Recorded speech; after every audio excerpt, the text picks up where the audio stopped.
If you're new here, let me quickly set the context before we start.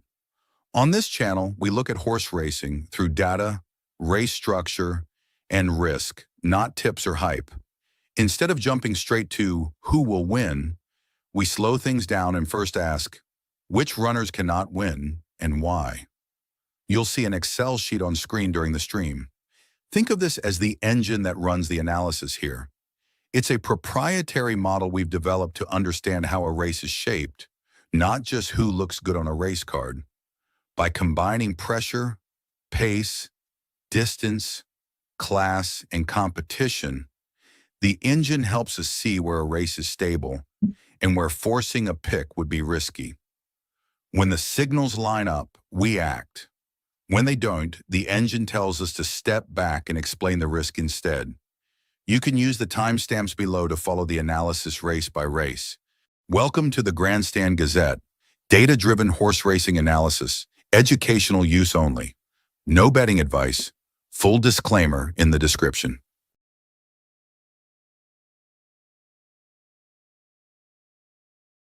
Good morning. Today is 18th of April 2026 and we're going to be doing some analytics today here at Randwick. We've got 10 races today here at Randwick. The ground rating is good. The last finishing mile is about 410 meters and we've got 10 races here. Now, about this track generally produces about 40% of the odds. 50% is exceeding, which means out of 10 races, 4 of the favorites should be home. And we have raced here a few times. This is one of the most prominent tracks in New South Wales, one of the best tracks in Australia. And this is where we're going to be doing our analytics today, and we'll see what do we have. Welcome to Grandstand, and we do horse racing analytics, and we do that in 2 steps. First, we try and identify the best horses through physics, mathematics, a little bit of understanding of horse racing, and once we have identified the best horses, that's when we take a look at the horses at the paddock when we get the live stream from the paddock or the gates. If we find that all the horses that we have chosen are looking good and good to go with, we wait for the results to validate them. But if we find that there are better horses at the paddock, we often give it a shout out and highlight those situations. So we are here with the first one, which is a benchmark 72. We'll see how the market is, and then we'll do our analytics.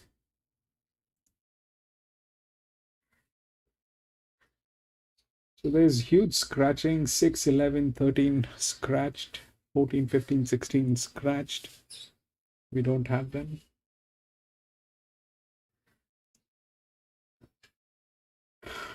Three, 4, 8, and 10.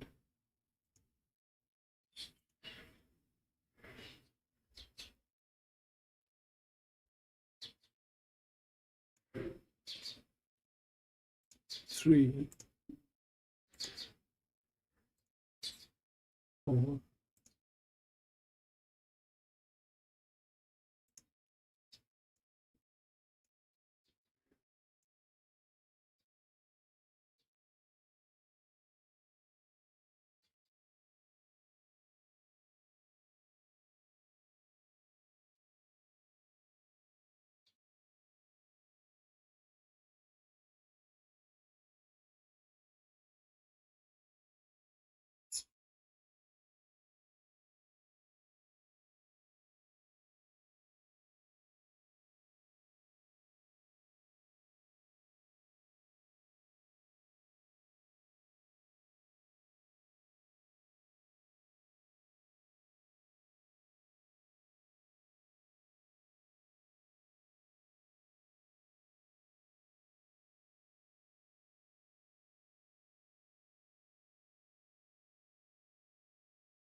Okay, so the 3 is the favorite. Okay, now let's just see what's going on.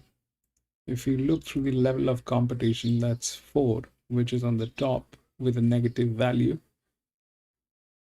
3 is a 56 with a quant.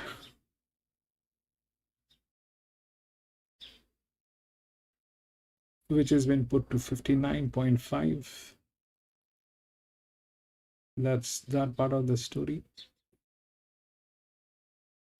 The match is good.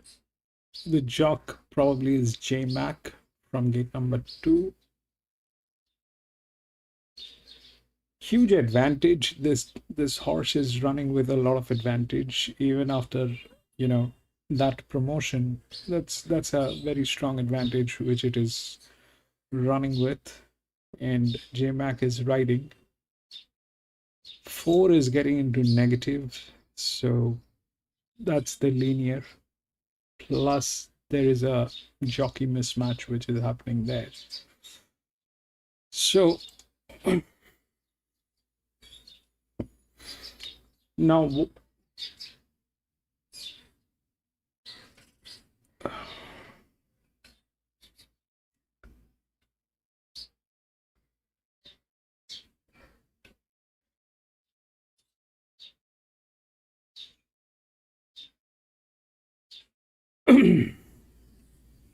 through the difficulty, then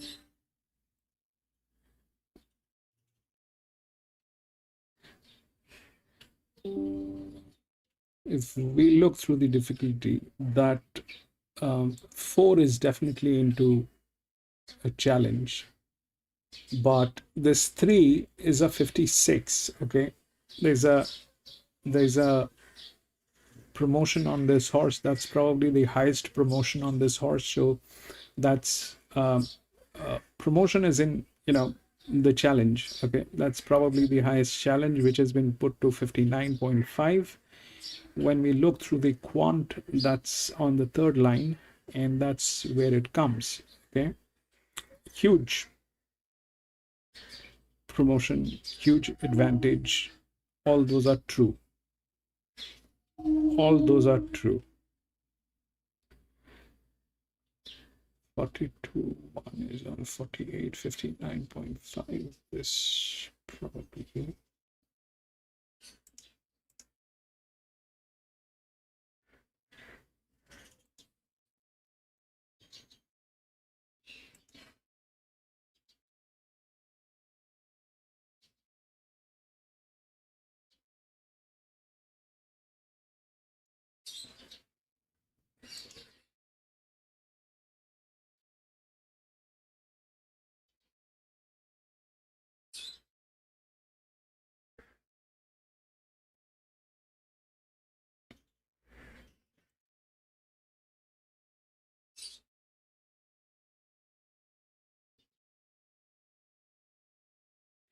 See, everything is okay. I mean, I'm trying to look for a reason why it'll not win. So, point is this, that the reasons are not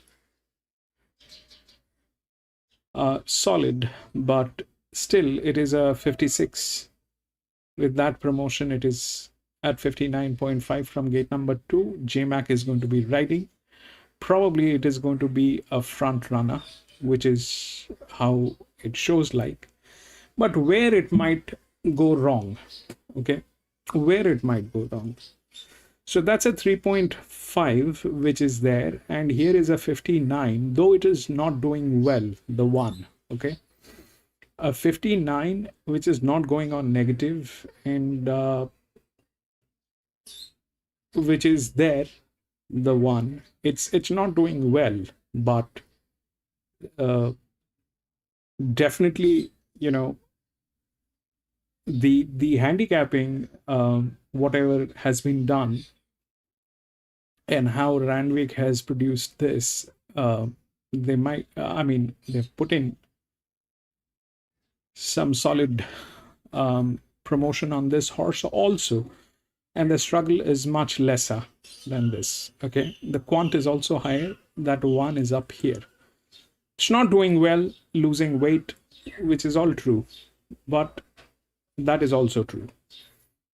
So the 3 is a 56 which is a 3.5, getting a quant,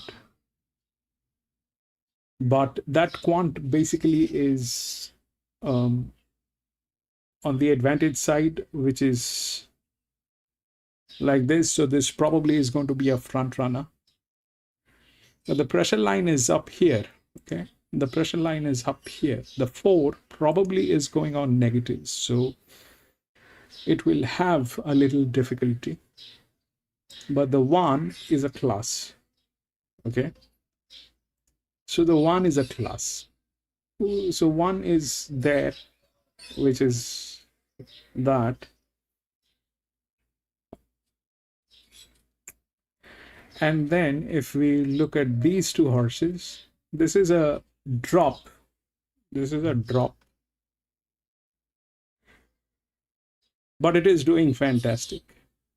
The 12. Okay, the advantage is higher. The load value increases. Why? Because it is from gate number 12. It has the right gate with the right load, but here it increases because it is from gate number 12. But the advantage is solid on this horse also. So we'll see how that works. The first one, the 3 is the favorite. It has reasons to be favorite, but it also is exposed to a lot of other horses which are in a much better shape and from a better class with a lot of advantage. The advantage of 2 is this, that if we look through that, so these 2 are of the same class, 5 and 3, right? And here, if we look at the advantage, then that works here fantastically. Okay, that's here on 56. But there are these horses up here where the 2 is there with a solid advantage, not doing well, but that's also there. Okay, the advantage is solid. Then the 12 is up here. So if we have to, I have removed the data rank, so I'm not going to be doing data rank anymore. I'm going to go lay, win, EW and all that. So this one is a pass for me. I will not get into it, and we'll see how that works. Okay, the 3 is the favorite. It has reasons to be favorite, but it also has struggle. It is not going to be very easy because it is going to be a front runner. And if J-Mac pushes this horse unnecessarily, then we've had it. PC, welcome back, PC. Prince, Randwick race 1. Prince is which one?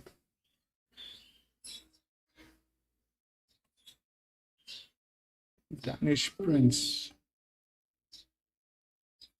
10.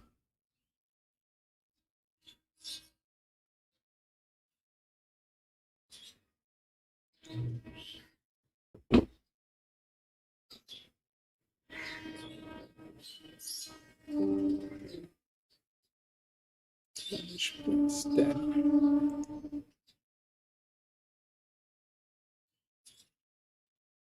Yeah, that is also very strong, PC. 10 is also very strong. 10 is also very strong. You see, what is happening here with 10 is 3 is 56. This one is a 56.5.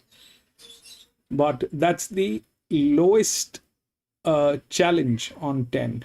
That is the lowest challenge on 10. So 10 stands the thing, and that's the drift which is here, which is not getting into that trouble of being up here. So yes, 10 also is very strong, PC.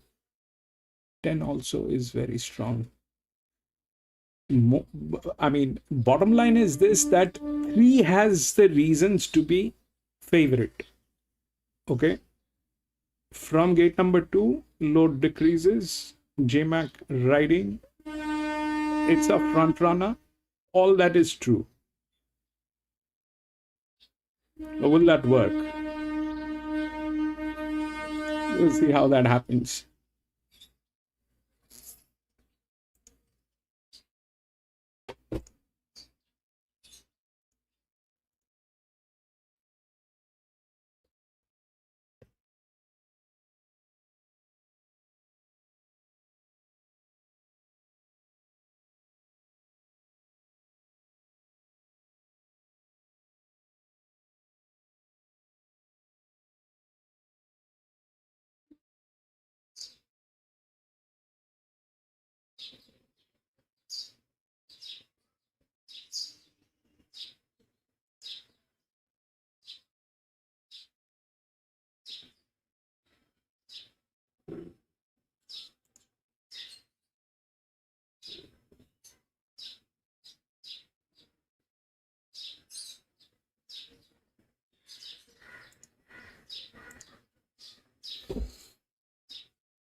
PC big bet.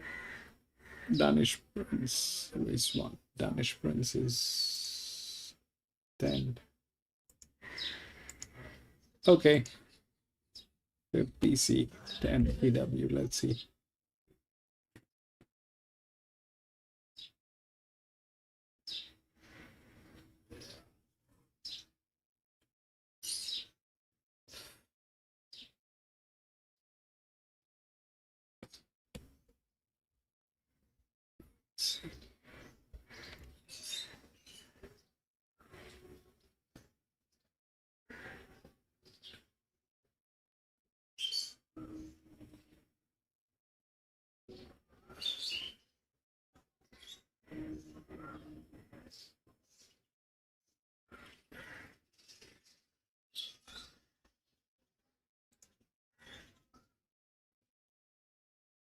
They have done the scratching at the last moment. Now they're doing the scratchings.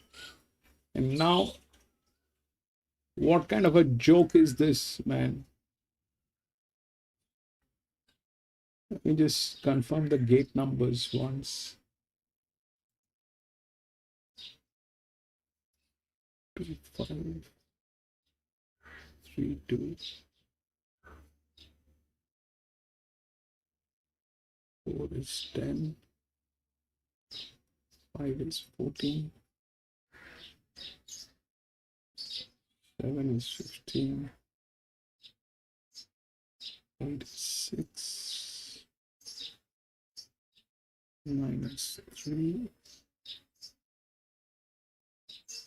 10 is 1, 12 is 12,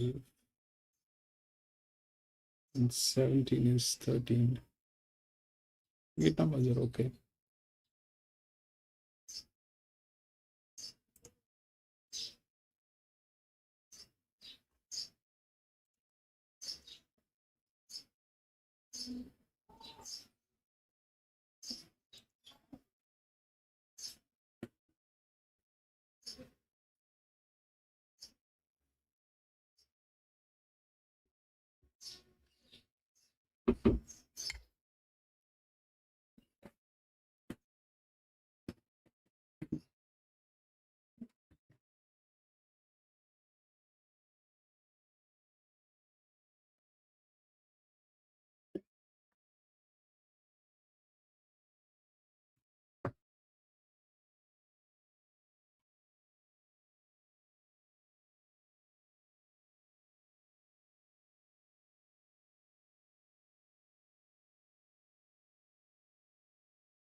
Metres, and her trial recently was like a bomb.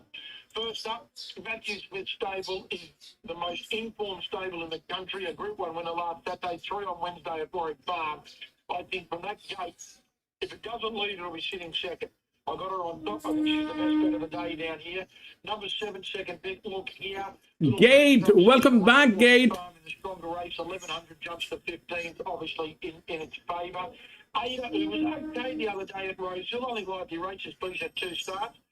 Was beaten a long way, but she got the right run for that occasion. She's an improver, and number 4 being Aladdin's Girl. 4 starts, I've been on all 4, but a little bit disappointing. Comes out of the same race as Ada. What a good thing to beat 7, 3 and 4. Roger Carter looking at Kimler Grange today. Race number 3 is over the 1,000 metres. It's class 1 and the 1, Sir Les, favourite $1.45, went to $1.50, back to $1.45. Well, the simple fact of the matter is, I think there's 3 winning chances, 1, 2 and 3. I think Sir Les should be $1.90 chance. It's $1.45. Well, common sense tells you, those that understand gambling, that you've got to take a set against it because it's well and truly under what you believe the odds are. So I'm going to tip 2, 3, 1 and 6. So there's no knock on the favourite. The only knock I've got is that I think it's ridiculously short. I like Queen's Rhapsody here. First up for David Pfeiffer. It's at the 6 starts, 1 win, 4 minors. Like the Teresa trial. And I reckon she just gets a beautiful suck run and does no work sucking up behind the speed. Number 3, Nullarbor Jane, tried super against group horses. And there you go, back. Look, so Les won its debut at Warren Ring. Good time over 1,000 winners by 1 by 3.5. But if you go back through Nullarbor Jane, she won it all through one day by about 8 lengths in good time. So I think sometimes you can be a little bit overplayed. I think the $1.45 on the back of Sir Les, but I got a feel that if Nullarbor Jane jumps, I'd be leading. She's a far better filly rolling along. Well, favourite still, there's no knock on him, but $1.45, easy up there. And number 6, Take Flight. 2, 3, 1, 6, just in the value for me. And race number 4 is over the 1,200 metres, a benchmark 64. And 1 smashing time favourite, $1.75. It wasn't $1.65 a couple of moments ago, back to $1.70. Well, this is the first leg of the quadrilla on the 7 race card. I think there's nice wrap on him. This is his go. 1,200 on his home track. He's had 3 goes at that for 2 wins. 2 of his 3 wins have come on this grade. Clear Rathbottom, 3 kilos brings him to 59.5. That means it's only got to give the main danger being Divine Secrets, 2.5 kilos. And I think the soft draw helps. Bounce, go to the front. If somebody wants to go mad, stalk it, go to the front and keep going. Smashing time on board, on top of it. The danger is Divine Secrets. Peter Stone and Keegan Latham. It was very good here at Kembla 2 ago with both behind. Not that easy. 4 form out there. Didn't get a lot of luck on that occasion. Just whether that's a strong 64. And the win before that again was good when it beat Cheeky Spurg, Hazel Jean. Cheeky Spurg, later. Hazel Jean went on to win its next start. It's the danger. Too precise. Barrier 1, Mitchell Beer and Georgia Carpenter and number 5, 4 Machiavelli. He just runs well in this grade. 1625. Race number 5 here, second leg of the quality, and the favourite is the 10 Entrapment.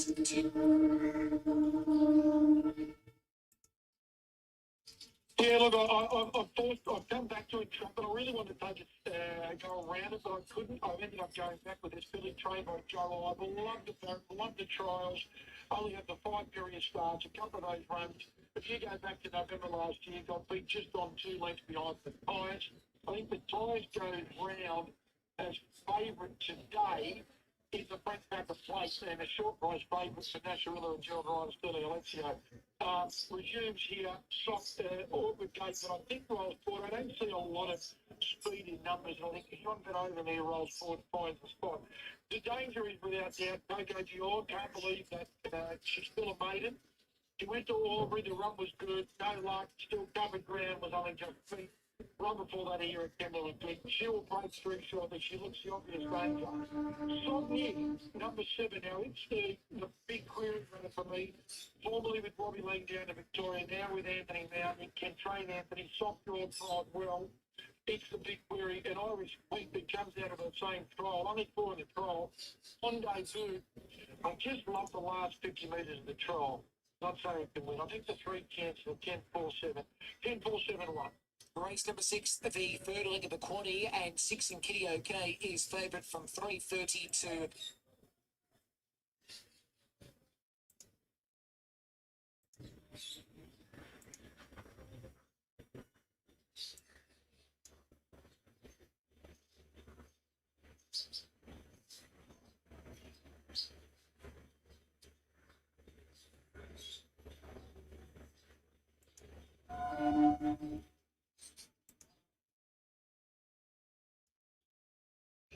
Right earlier. Now, at Hawkesbury last time out, I was surprised they wanted to take a set.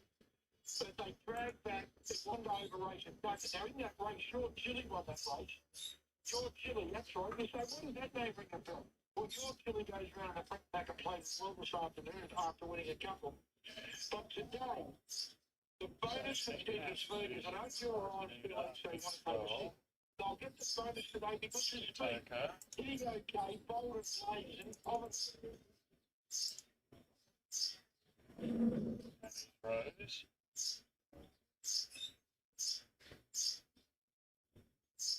Dusty Bay. That's Rose, Audrey Lane.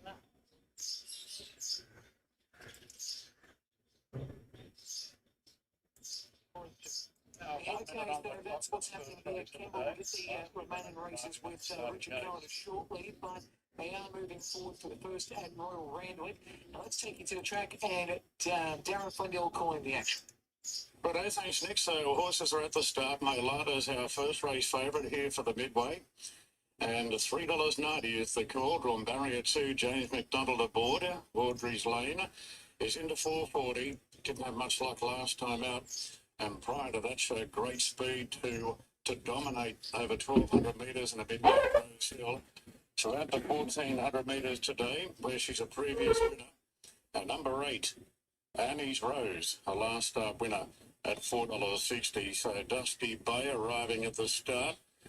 And the runners are being called up now. Runners loading up here for the first on our dual Group 1 program, the Champagne Stakes, the All-Age Stakes, the highlight events. Plaintiff looking to protect her unbeaten record in the 4th today, the James Carr Stakes. Frank Packer Plate could line up for the 5th, so plenty of quality ahead. And the Hallmark Stakes as well, race number 8. Private Eye resuming. Tatoka moves in now. Pleasure Artist coming up. V12 and Unique Ambition are the remaining runners to go forward. And we're just about ready to go for the first on All-Age Stakes Day. This is the midway, over 1,400 metres. And Unique Ambition now is the last to move in. National winner aboard. and drawn wide out. Maylada is our opening race favourite. With James McDonald aboard, James an odds-on favourite to win the Jockey Challenge today. There's the light. Good forward, the going. Stand by. The rail out 7. Just about right. Gates are back now, and they're off and racing. An old reliable Danish Prince hopped out really well off the inside. Dusty Bay is showing plenty of speed, and V12 as well. And Audrey's Lane, a better getaway today. And Audrey's Lane's up running 3rd and 4th early. And Danny's Rose going forward. Maylada will camp right behind them, followed then by Cosmina, Pleasure Artist, Aix-en-Provence, couple off to Unique Ambition, and Tatoka being ridden up and outright last. Line of 3 early, and V12 presses on the outside at Dusty Bay and Audrey's Lane. Alicia College has eased back a little bit to get a sit now. 2 further back to Danish Prince, and Danny's Rose nicely positioned the outside. The Maylada right on its back on the outside at Cosmina. Then Pleasure Artist from Aix-en-Provence, Unique Ambition, to take the last one. Dusty Bay rolls a length in front now on the turn from V12 and followed right behind them then to Audrey's Lane. Annie's Rose the outside. Danish Prince being ridden up and Maylada getting to the outside, revved up 5 or 6 off the lead. Dusty Bay by 2 on V12. Audrey's Lane. Annie's Rose battling. Maylada moved up on the outside of it. Danish Prince Theatre. Dusty Bay a 2-length leader. 150 to go. Unique Ambition coming with a big run late. It's Dusty Bay being tackled by Unique Ambition wide out. And Unique Ambition draws away to beat Dusty Bay. Audrey's Lane 3rd. 4th between Pleasure Artist wide out and Aix-en-Provence, followed then by Danish Prince. Annie's Rose was disappointing. Maylada didn't close it off. And V12 was about the last one to finish. And it will be the 7 Unique Ambition who wins at 10.85 and 3.60 for Nashville from 12 in Dusty Bay at 4.20 and Audrey's Lane the 4 at $1.50. 7, 12 and 4 the numbers. Race number 1 at Randwick. Looking at the final race with Richard Calder at Kembla Grange, the 2026 Anzac Gallipoli Cup, and this is over the 1,500 metres for the benchmark 64, and Papa Blue is favourite. It is at 2.30 as we speak. Did open at 3.50.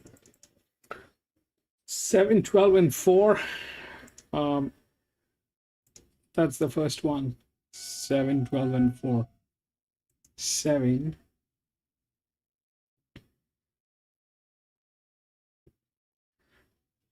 12, 4.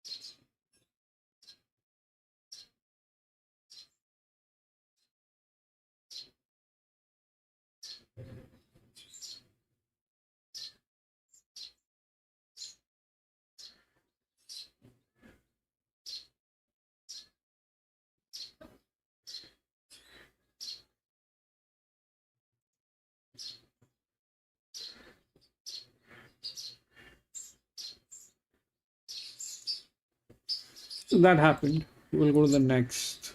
Again, there's a huge scratching. We will scratch first. Now they're doing the scratching, and God knows why. 2, 5, 8.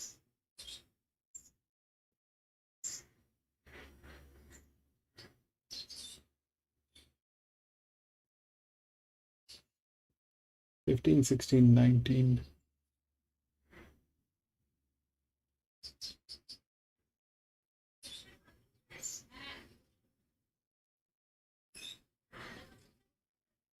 Twenty, 21.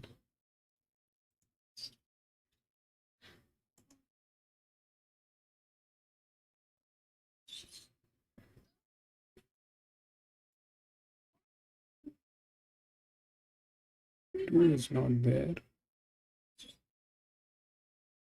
5 is also not there. It is not there. 8, 9, 15, 16. This is not there. 19. Hide 2021. So that's more or less the structure. Just look at the gate numbers: 1, 12, 7, 4, 6, 6, 5, 7, 1. More or less okay. Take a look at the odds: 3, 1, 12, and 11.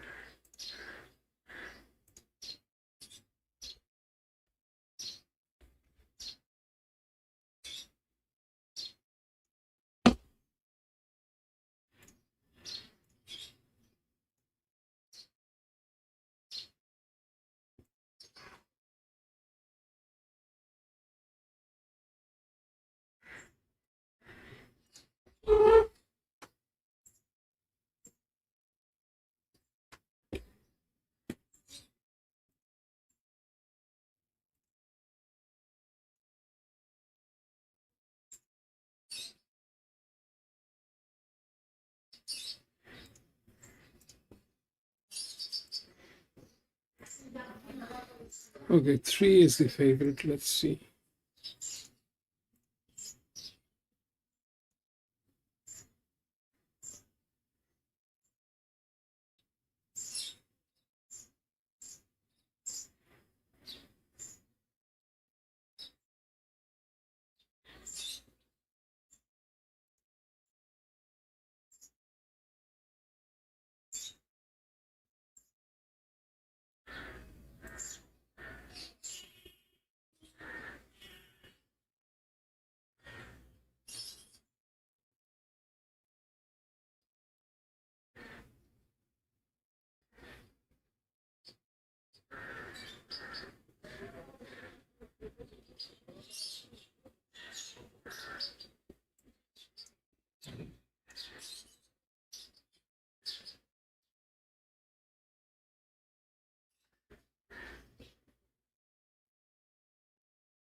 So here is the thing.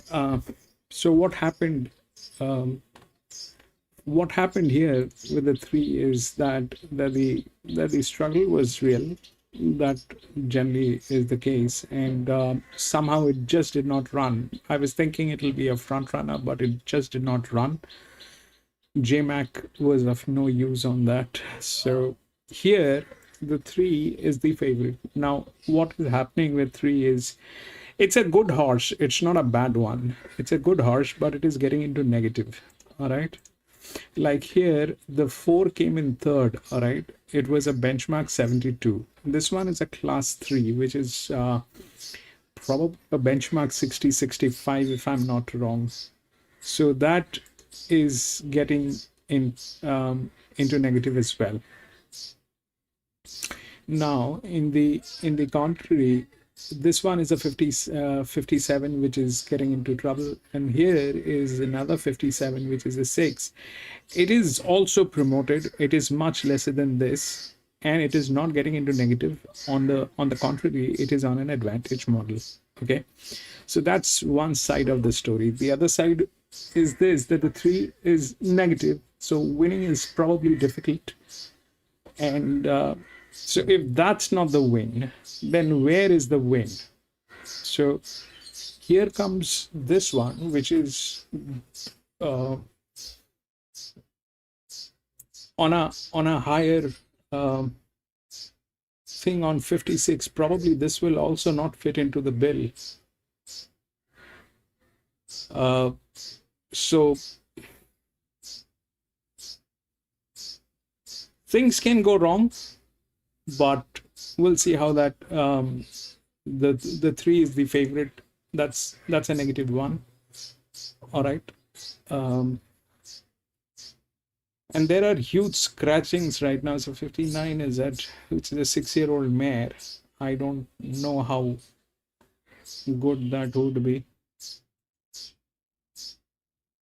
54.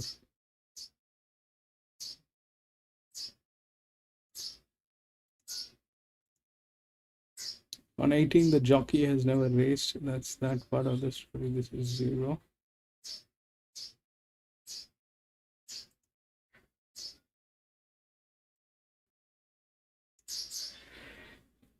Shop is this one. 16. Drift. 17. Yes. 13.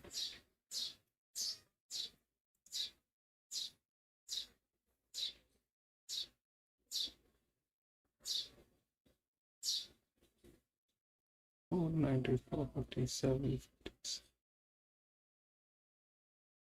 There's a drop.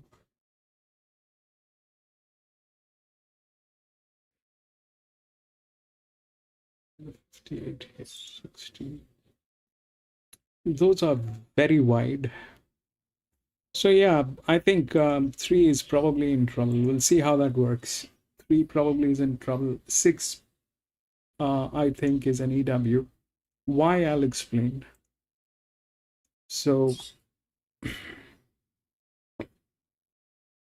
the 3 is here, right?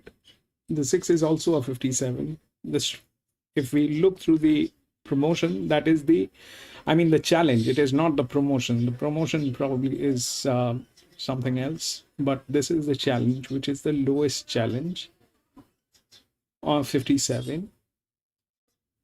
And that becomes 58. This 57 is a drop from gate number 13. This 57 is a larger drop. Then the 61 is definitely a drop, which is up there. So that 6 is a, I mean, the 3 is at 2.5 from 57, and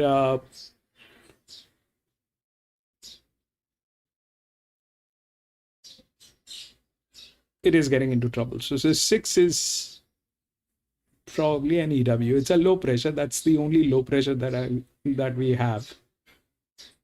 So wherever the thing happens, if we look through the largest pressure line, so there it is here on 14. 14 is a 57, drops here. Somehow it all concentrates here on this horse, okay, on the 1. But that's a lot. 6.5, bringing it to a 62 is a lot. So we'll see how that works. I mean, the 1 probably is there, but that depends if the 14 doesn't knock it out. That depends if the 14 doesn't knock it out. The 11 is from gate number 20, is it? Yes. So that's very wide. That is very wide. Right here. I mean, there's a very strong chance the 14 might just knock out. There's a very strong chance that the 14 just might knock out 1. So we'll see how that works. Okay. 6 and 14 both are checks.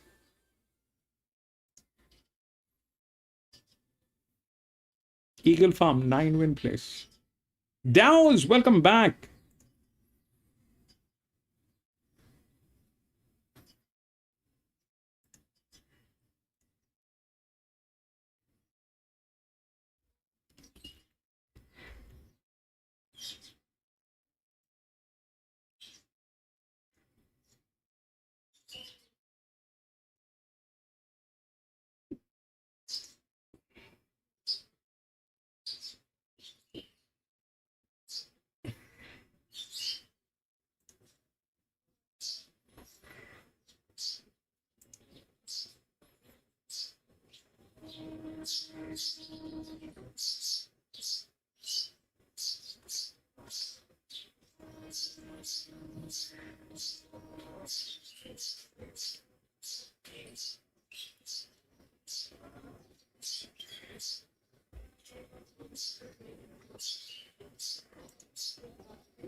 Talking about the Eastern States missions, so I'd say that Orenville, very hard to beat here from Maria Lucia, Beatty, and a pair of Gigi Coles, 7, 8, 1, and 5. Race 8, the big feature, $5 million up for grabs in the Quokka, 1,200 metres the trip, 1 Jigsaw, the 380 favourite. Yes, it's on a winning run. I've got the Randwick Handicapping on the fact that it's proven here in Perth. It had 2 starts here last summer, one very well at a $1.5 million race called the Gold Rush. It has got an Equicast on a hoof, but the connections assure me that's only a precaution. So, Randwick Handicapping, William Pipe in the saddle, ahead of Kabilas and Jigsaw. Then I'll put in Smooching and a local horse, which is 6 out of 7. 3, 2, 1, and 11. Race 9 is the Joey, 1,200 metres the trip as well. 3 Repossession is the 235. Yes, this is the consolation race to the Quokka. The horses that didn't get into the big one, Cessation, I thought it probably should have been in the big one. It's very smart, this horse, and we'll be taking that one ahead of Chula, Repossession, and 1 o'clock somewhere, which has been brilliant on the Southern Circuit. Big setup class for capable. 12, 11, 3, and 9. And the last is race 10, benchmark 66, 1,200, number 2 Horcrux at $2.40. Well, Melatonia came across here with a good reputation from the Eastern States, and it's one as far as 2 for Luke Burney. William Pike takes the ride, the old system, William Pike in the last. Then I'll put in Wheelie, Horcrux, and Brave Spirit. 4, 13, 2, and 7. What are your best bets today? Well, Lewis, I thought we'd go back to race 4, number 4, Horror Enough, and also like in race 5, number 10, Antique Star as an each-way bet. Thanks very much, Ernie. Thanks, Lewis. There's Ernie Manning previewing Quokka Day from Ascot in the west, and that gets underway at 19 minutes past 1 p.m. local time, so it's an hour and 22 off a start. For the first of 10 from Morfordville, just under a minute away, 1,250 metre maiden. 6 Torpedoes off the inside draw is your $3.10 favourite with Tabbits on the drift, though, out from 280 today. 9 Brand Her Bold, $4.60 into $4. The 12 Juxtapose, who is the stablemate of Brand Her Bold, both for Will Clarkin, $6 into $4.80.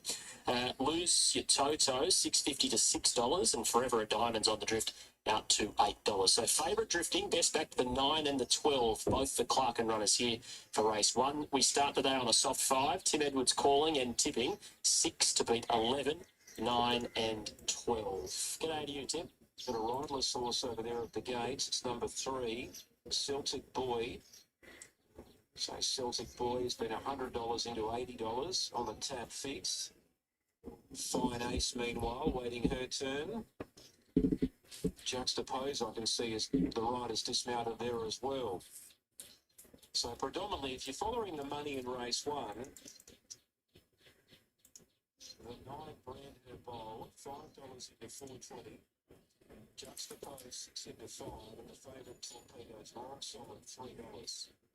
This Fine Ace now moves the 10-race card here on the Palms Track. Beautiful day in Adelaide. Stunning day actually, 25 degrees.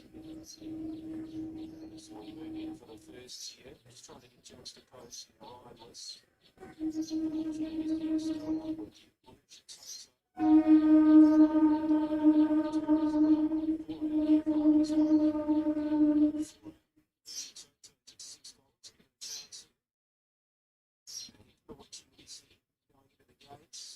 We're almost ready. So 10 races on the Palms Track today. Day 1 of the carnival here Saturday, Oaks Day. So it's a busy month coming up. Some outstanding races are coming our way here in South Australia over this month. So for me, on a diamond goes and Expo Star will complete the line. So these Torpedoes drawn down low. And they're all in lights on. Welcome everybody, Morfordville Parks. And we're all in the gates for race 1. Stand by for a start. Ready, gates are back. We're on the way. Torpedoes only fairly away. It's been from Brand Her Bold. The Richard Missy's going forward. Torpedoes on the fence. Forever Diamonds up there as well. And the Illusion Torpedoes in that front as well with Eagle Moon. Filled in Juxtapose from Celtic Boy up to a star. Fine Ace is second last and last is Green Summer, but probably only 4 lengths off the leaders. So they haven't gone that hard, but the final was able to slide through Torpedoes. They've kept them all off the fence. Lucha Toto's running second and third. It's Bewitching missing about off and a half away. Eagle Moon is fourth from Brand Her Bold. Juxtapose is making around the fences. They're working towards the bend. Then came Forever a Diamond, who's always turned wide. Fine Ace and Green Summer on to a start, and also Celtic Boy and Torpedoes. On the outside, Lucha Toto. Then again, and Lucha Toto seemingly travelling a little bit better. Torpedoes needs to lift here. Running on Juxtapose, Bewitching Missy. Green Summer got held up on the run. Lucha Toto led. He's up to a start, bursting free late. Juxtapose hits the lead. Out wide, Brandon folded up to a start. Very late. Juxtapose, Brandon got it. Brandon Bold beat Juxtapose, and they're not up to a star who had some sort of a race at but held up at the final stage. I think it's like third in a blanket finish. Green Summer also might have had some excuses. It's in a photo for fourth. Fine Ace, Torpedoes have stopped. With them to lose at Toto. Then came Bewitching Missy, Celtic Boy, Eagle Moon, and Forever a Diamond last year. The 2 nice fingers forward out, 9 Brand Her Bold at 480 years at 450 South Wales beats 12 Juxtapose, $7 2 up to a star, $7 a place here, $8.60 points for South Wales to 8.30 exotics. It's line 12 and 2 just after the Eagles on Morfordville. That seems to be our first really a small racing HQ. Other side of this, just best of luck.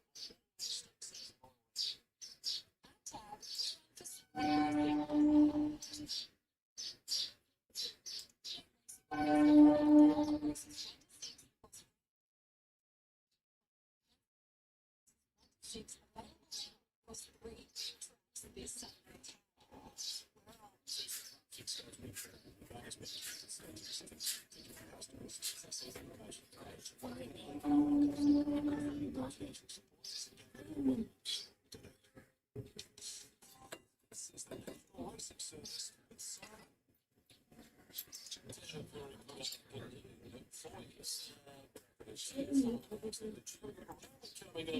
Let's end it Darren for an update on race 2. Yeah, pretty open market here, Simon. Micro Mickey at $5.50 is the favourite at Colt at $6 in good form, shooting for 4 in a row all up.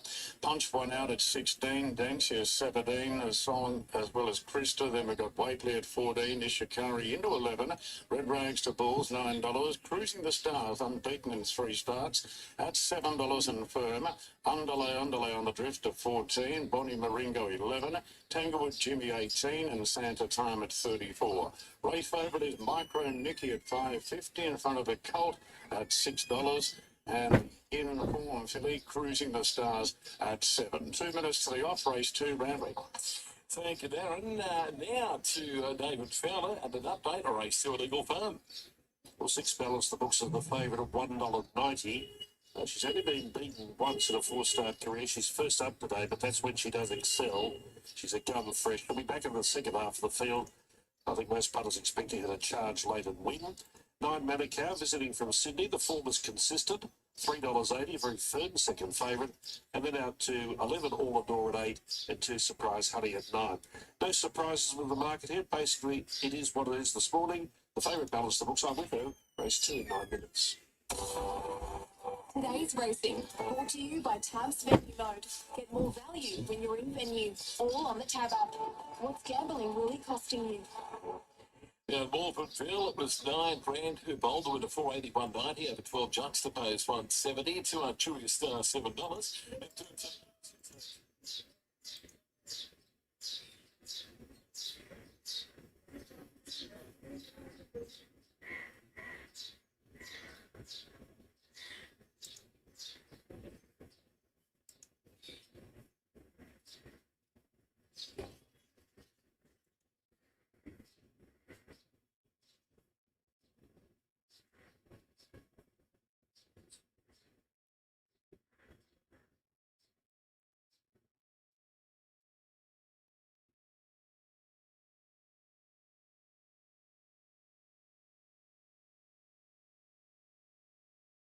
Dow's 17.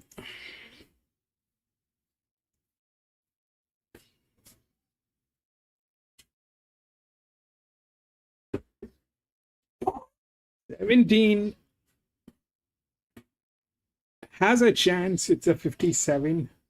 Low pressure. The advantage is there. That's the drift. The larger drift, which essentially means if the first and the second linear cannot win, then this thing comes into play.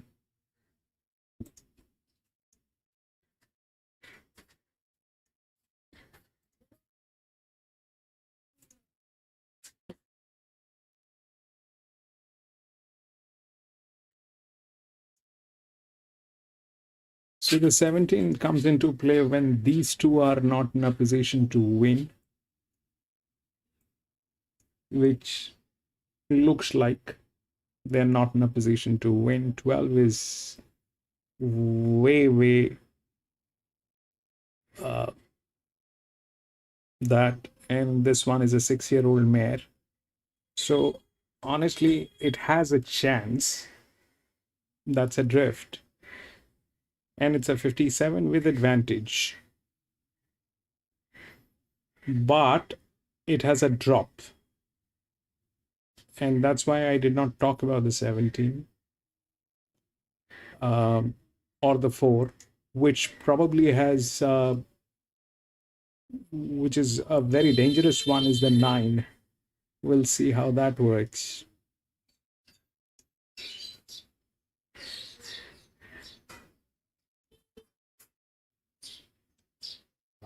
Underlay, moving into the barriers. No market support for her. So it's off. The Kavanagh stable. Impressive first up winner. Side winkers go on today. And 1,400 metres. 4 in a row. Gates are back. They're off and racing. It is Shikari anticipated the start really well to lead from a colt who's away well. And a colt up running second there with Cruising the Stars in a handy position, followed then by Underlay, who's improving on the rails. They're followed further out by Micro Mickey. On the outside of Punch One Out is wedged between runners. Further back then to getting up on the inside is Santa Time. Waitley's back in the field from Red Rags to Bulls, and Tanglewood Jimmy is back at the tail of the field. Ishikari leads her at the 800 metres with a colt striding to second, and Krista and the Whitecappers railing into third, followed then by Danksia. Further back then to Micro Mickey, who's on a white path with Cruising the Stars. Further back to Santa Time, Underlay. Tanglewood Jimmy's right off the track. Santa Time is being pushed along as well. Punch One Out in the middle from Bonnie Maringo as they straighten up. Ishikari by 2 under Colt. Krista in third. Then came Cruising the Stars. 300 to go. A Colt is giving chase to Ishikari. Ishikari a length in front of a Colt who hasn't got there yet. They're a mile in front of the rest. Tango with Jimmy running on, but Ishikari going strongly. Ishikari by a length and a half to a Colt. And Ishikari lead all the way, beating a colt. Tango with Jimmy third, Cruising the Stars fourth, followed by Bonnie Maringo running on. Further back to Red Rags to Bulls, Micro Mickey, then Waitley. Underlay, Santa Time, Punch One Out. Krista got tired. Danksia was last to finish. Ishikari flew out of the boxes there like a greyhound in the hands of Rachel King and has led all the way. Paying $12.55 a win, $4.30 a place.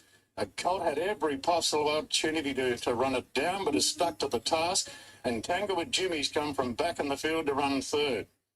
Jason Collett on the runner-up. Dylan Gibbons on the third place getter. So 10, 3 and 17 across the line, and another fast-run race. 1:21.76. They broke the class record in the first in the midway. Let's want to check on this for the country-trained horses. That's another class record. 1:21.76. Running home in 35.05. Now, number 12 is finished in fourth, Cruising the Stars. Judges' placings 10, 3, 17 and 12. That was dominant. 10, 3, 17 and 12.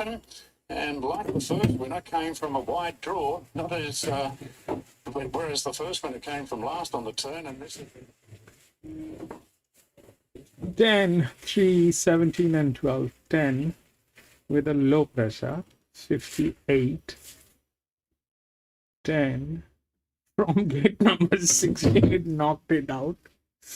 0, 10, 3,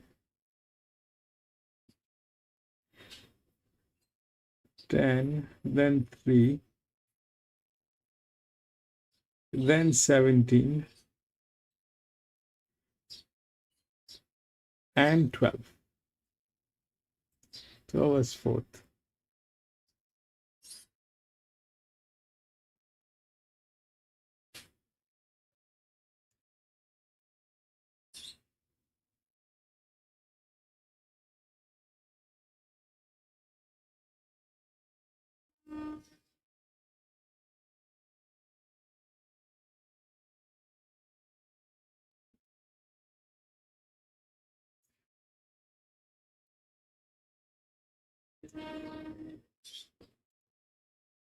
Ten three was a 10 was a drop in class, but with a low pressure. With a low pressure, it just knocked it out. There's nothing to do with 3. The 3. So what happened to 1? That was again very strong up in the class. That just did not work. 3 was going negative. I lost on the 6, but I gained on this 3 lay.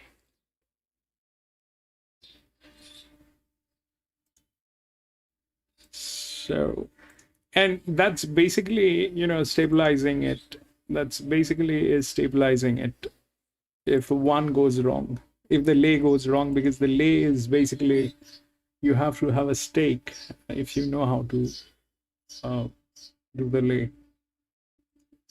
So we'll go to the next 3.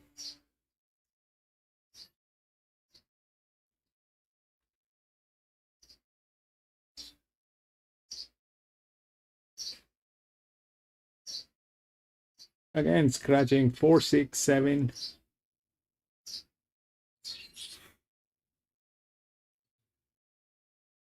$13, $15, $17.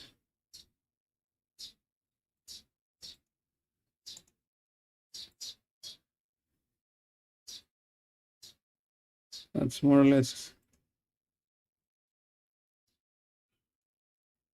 Take a look at the odds. 14, 2, 16, and 11.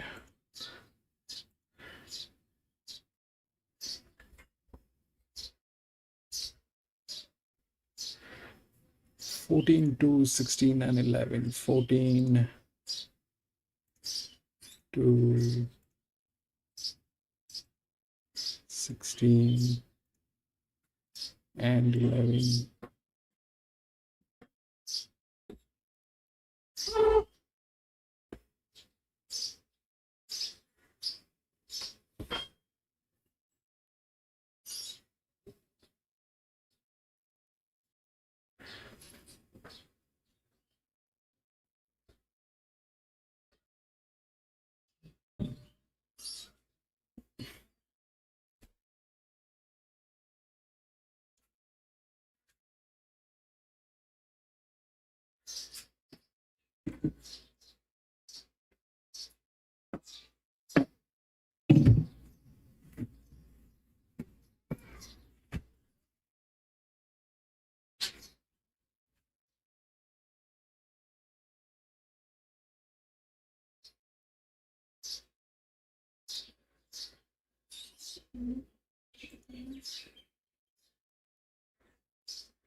So the 14 basically has. So if we look through the drop, okay.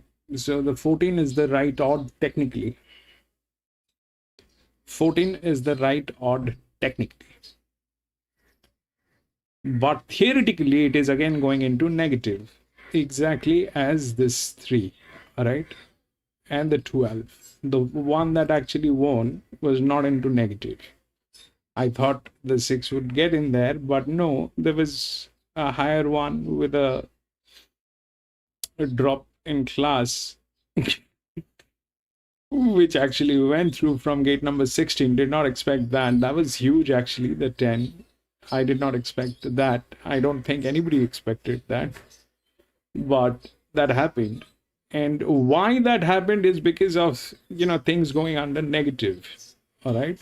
So the competition basically is, if we look at what is going on, so the con is the level of the competition. So the higher it is,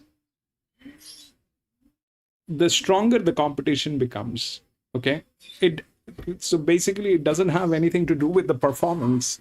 Performance is very variable. What it has done in the last race has got nothing to do with what it is going to do here, because the competition changes every time. Okay. So, and this is basically calculating how the pressure is from which gate and how the resistance is going to work. So it took a long time to figure out the resistance. I still don't know how to overcome the resistance. I don't know. but it's generally, ideal to stay out of these horses. So, and this one was 6.5, 56. That did not happen. The 10 actually knocked out. So the 3 was a good horse. Okay. It was given a quant, which was there. This one was also quant. So the market is not wrong about choosing the horses.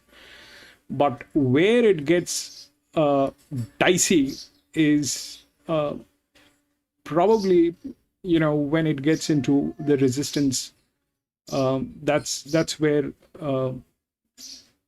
you need to be a little careful. So a very strong promotion is quant is bad. A very strong resistance is bad. The advantage lies with form line, where it is coming from, and how they're placed, who's the jock, and how from which gate, how the load capacity is.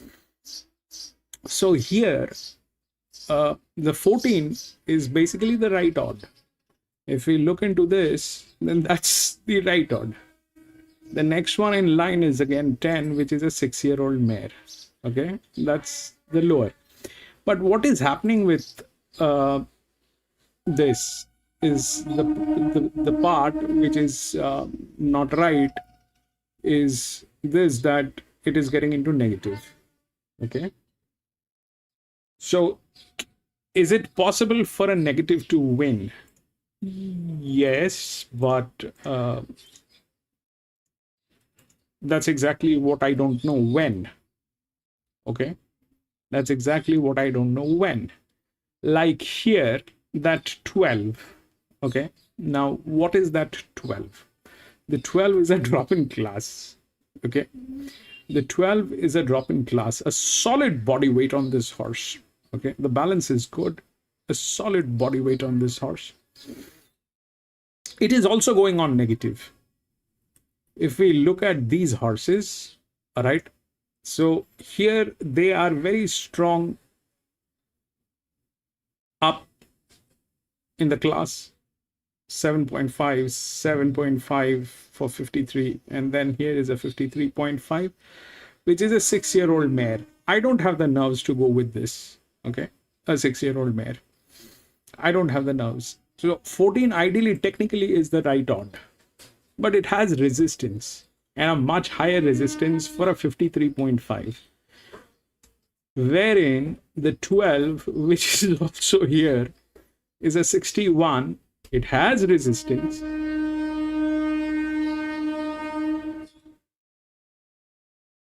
but that's what the thing is, and a fantastic form line. So that's, but it's a drop in class. Okay, so what is the difference?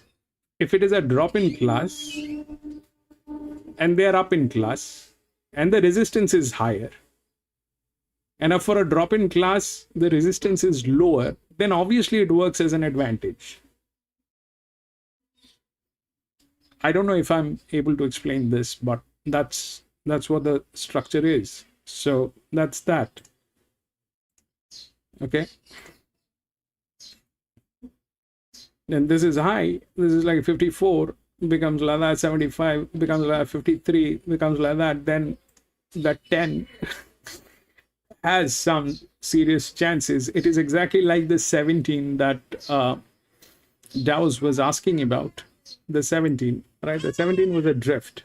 It was an outer drift. This 11 was an inner drift, which is a smaller one. But here, if you look at the outer drift, that is a smaller one. This 10 is a larger one. That's an inner drift. Okay, that's an inner drift. That's an outer drift. So now the outer drift is losing weight, not doing great.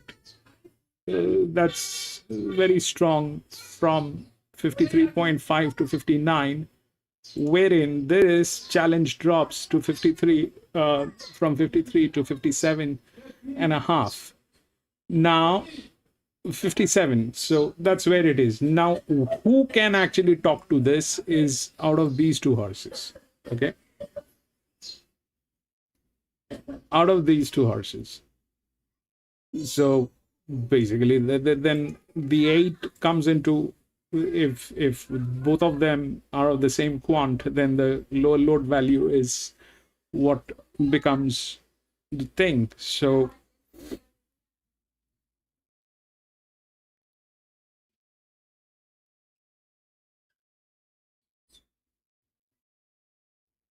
that's all about it. We'll see how that works. The 14 is going negative. The 14 is good, but it is going negative. We'll see how that works. CC7 Mornington.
Even here also, if you look at the drop in class, so if the results, if you look at the results, 10, 3, 17, and 12.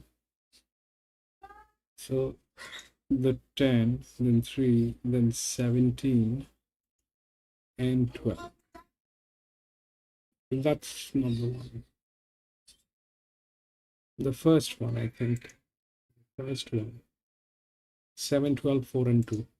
7 and 12, which is the drop in class with the advantage. That was a 1400 meter. 7, 12.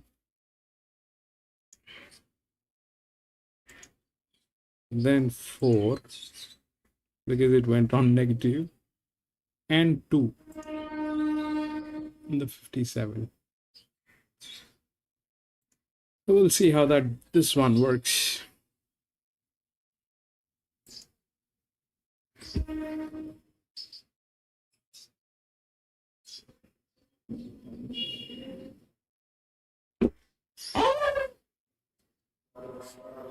Jocks watching leaders win again, never ending story. Yeah, so you basically, PC, the point is this: you can't make any changes to that. What possibly can work is a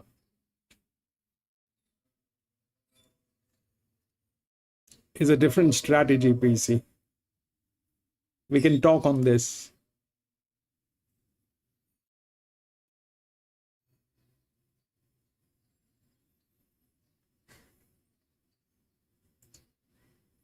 You can't work with that. You basically are trying to believe someone who's a nutcase with your investments. So that's something to think about. Do you let anybody else drive your car, PC? I mean, just a question. I don't let my wife drive my car.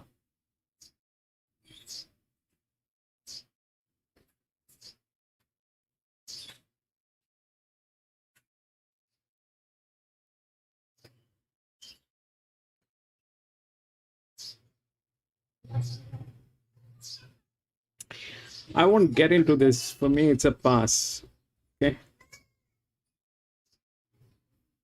Night before forced introduction to my selection jobs.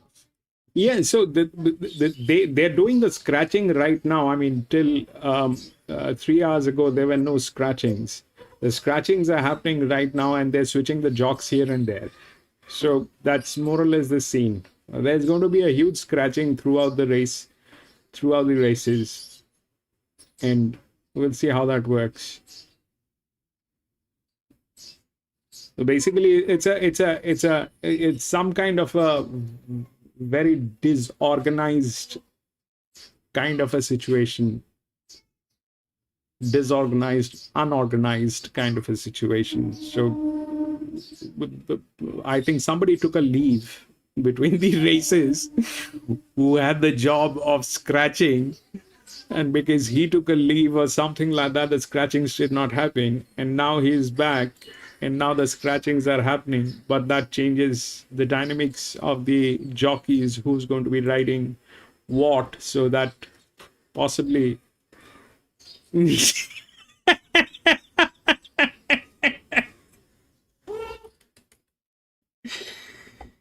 yeah. Basically, that's more or less the thing is.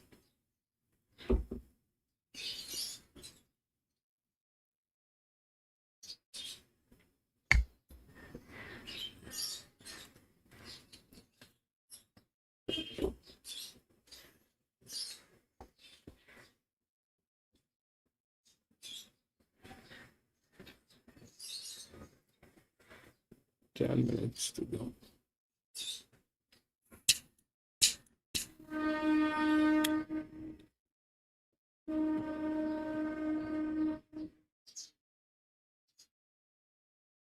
For me, it's a pass. I won't get into it because things can go seriously wrong on this from every angle. Half of the field has gone on negative. The one that I like is the drop in class, which probably has a place, but you never know whether the drop in class is real or it is a fake one. So that's something that I don't know. It is, I mean, from that class, that's the highest leverage on that horse.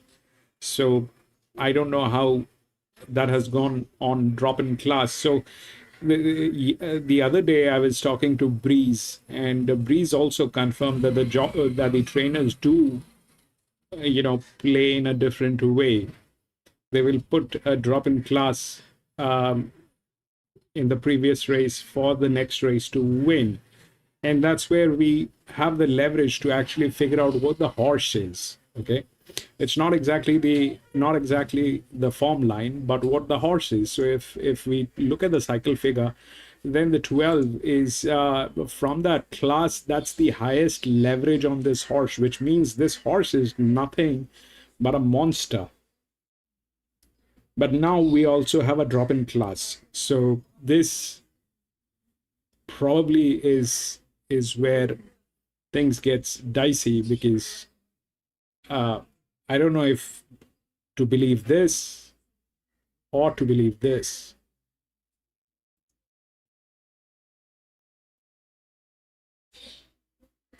Dow's 2-win place New Zealand.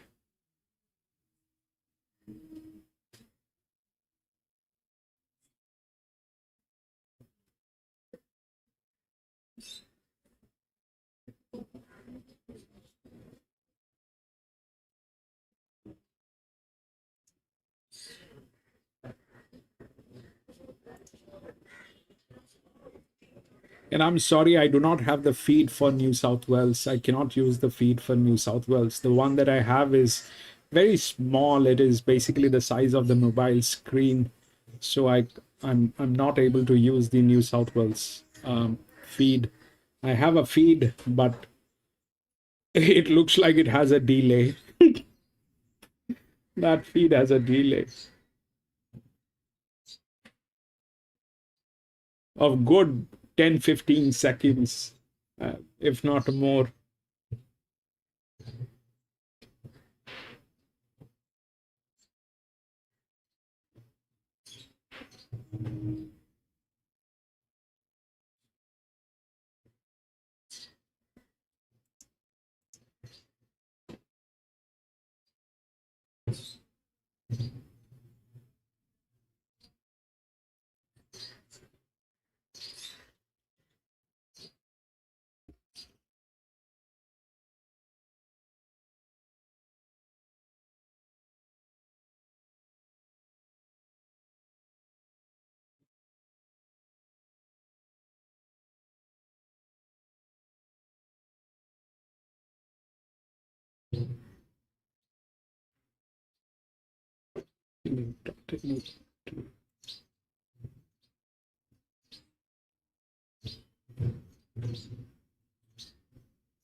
Captain Happy goes into fourth from Golden Tunes and Maldavika. Then came Carpe Astra, Golden Horizon, Skadoosh and Showcap after jumping well. Snag back to last. It's another battle tearing along in the lead. The filly, she led by 2 to Odessa, approaching the 500. Bredamall peels to the outside from Golden Tunes, Maldavika. Then came Captain Happy inside the final 3 now. It's another battle shot away. Now Odessa sticks on, running on Bredamall the outside. It's Odessa going up to It's Another Battle. Then Bredamall, 100 to go. Odessa gets alongside and hits the lead, running on Bredamall now. Odessa in front, Bredamall driving and got it, I think.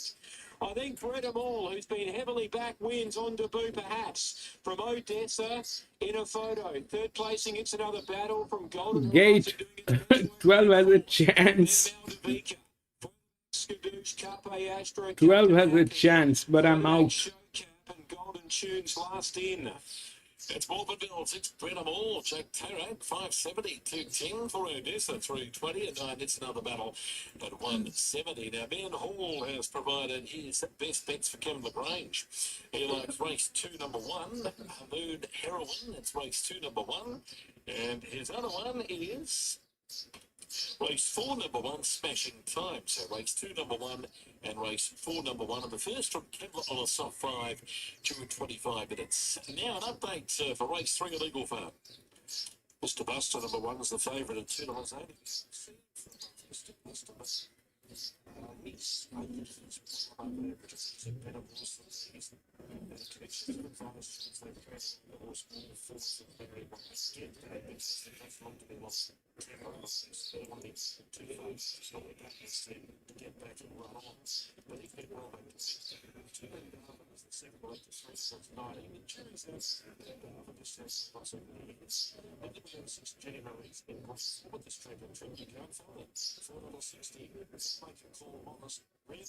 $6. Not absolutely sunshine last strategy, but $8. But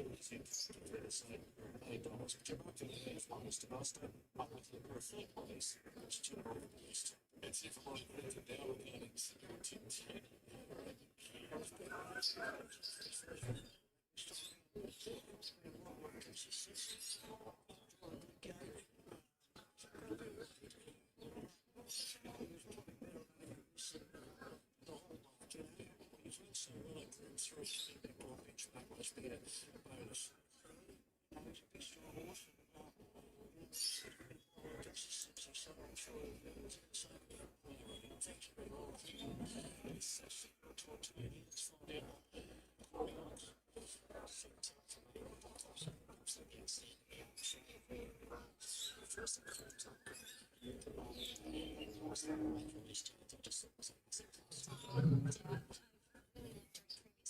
Product review 16.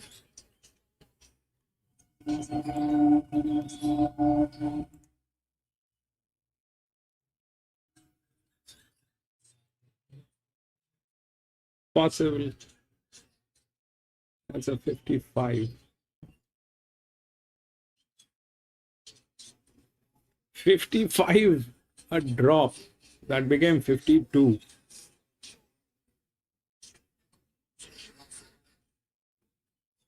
Well, we'll see.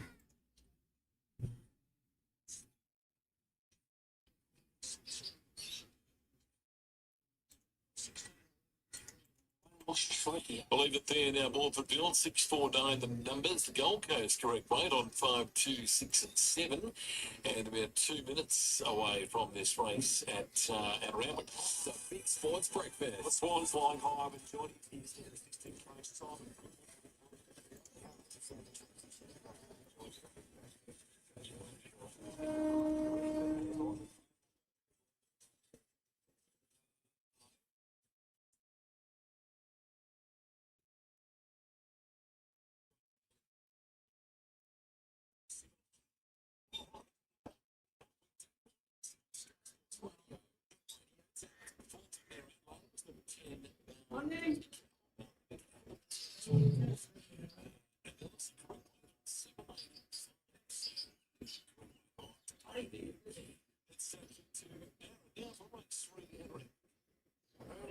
So just in a minute or so to start, Senior Tony racing in great form. Here's the race favourite jointly now with our Queen. $5.50 each. A Streamo number 11 at $6. Gallant Star, who's first up today. Really good fresh record generally, Gallant Star. And it has tightened up to 7. And Scintilla resuming today has gone the other way as E from 5.50 out to 7. So runners circling here behind the barriers for race 3 over the 1,200 metres. And Senior Tony got plenty of weight to carry today, 61.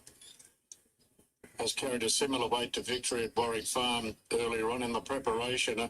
It's now won 5 out of 13, and Kieran McAvoy in the saddle again today. Gallant Star, good record at Randwick, good fresh record. In fact, he's never missed a place first up in 6 attempts overall. And he's always been in the higher races along the way. We're in second in the Kosciuszko back in the spring. Scintilla, trained by Les Bridge, has been easy in the market. She hasn't raced for more than a year. And Scintilla on the drift, this mare with a very light weight of 52 kilos. The first emergency gaining a start. So runners being called up. De Bergerac just buzzing up a bit behind the barriers. So they are moving in. Shervington, who's got the pink-coloured cap on. Derby with 2. Ryken in the blue. Shervington the pink. They're still working on De Bergerac, who's jig-jogging around there behind the gates. Well, the first winner came from last down the outside, Unique Ambition, and the previous winner in the Tab Highway was an all-the-way winner, Ishikari, and the second horse, a colt, did all the chasing. Tanglewood Jimmy came from well back down the outside to get up and run third. So they're moving in here as Streamo getting set in the Star Thoroughbred Silks. James McDonald on a Streamo. She was given a very quiet time in her Canterbury trial on the 10th of this month. Bandy's Boy coming up. Gallant Star just getting a towel down the neck as it's being led up into the barriers. Torn wide out, Gallant Star. Will Stanley gets the weight down to 58.5. So Senior Tony is the weight carrier of the field. Half a kilo over De Bergerac. So waiting on De Bergerac to move in along with Stay Focused. So we're getting close to action. On all 8 stakes day here at Randwick with the running rail out 7 metres. They've run class record times in the first 2 today. Good for the official rating. We're still working on De Bergerac. Graham Beck's runner, who finished behind the place getters in the Star Kingdom at Rosehill last time. Okay, it looks as though he's in now. There's the light. Ready to run. Race 3 here at Randwick. It's an open betting race. Gates are back now and they're off and racing, and Bergerac only jumped fairly. Signor Tortoni there together with Scintilla, and Stay Focused drawn wide out, rolling forward, and now Asgarda's on the scene. So it's Stay Focused and Asgarda. Scintilla's going to land third in front of Signor Tortoni, followed by Bandy's Boy, then to Bergerac. Now wider out in the blue cap there is Raikkonen, a streamer further back to Our Queen. Back second last is Shervington, and Gallant Star sees them all. Star Focus takes the lead at the 650 from Asgarda. Then Scintilla parked on the outside of Signor Tortoni. Length and a half to Bandy's Boy, to Bergerac the rails. In a three-wide position is Raikkonen, and further back to a stream on Our Queen. They give away big start. Stay Focused turns in front of Asgarda. Scintilla moves up on the outside. Signor Tortoni's been put in a bit of a pocket. He'll have to try and squeeze through. Doing so now. Further back, Bandy's Boy into Bergerac. So Signor Tortoni took a very narrow gap and charges to a clear-cut lead. There's a mob of them there for the miners, but Signor Tortoni's broken clear, beating to Bergerac. Bandy's Boy third. Our Queen flushing home with a streamo. Then Scintilla. Further back to Asgarda. A gap to Gallant Star from Stay Focused. Further back then to Shervington, and Raikkonen is finished right out the back. Signor Tortoni, Kieran McAvoy under the big weight. Boy, there wasn't much room there. I think Kieran McAvoy had to breathe in to get the run at the time. But once clear, it's darted away, paying $5.90 and $1.75 to Bergerac.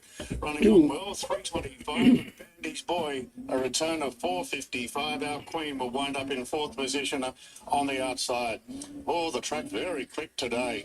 108.57. Home in 33.49. Well, they broke the class record in races 1 and 2. The class record for this is held by Iron Mead, a very fast 107.77. But yeah, 108.57's good going. Signor Tortoni, Run Quinton's got him flying. It's been a great preparation from the start of it right up until today. Judges' numbers are 2, 3, 8 and 14, with Our Queen making up ground into fourth position. She's come from a fairway back turning for home. But Signor Tortoni taking that very narrow gap, and de Bergerac was able to just follow it through and ultimately run into a clear second. Margins 1 1/4 bar. 2, 3, 8 and 14.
That happened, but the 14 still did not get there.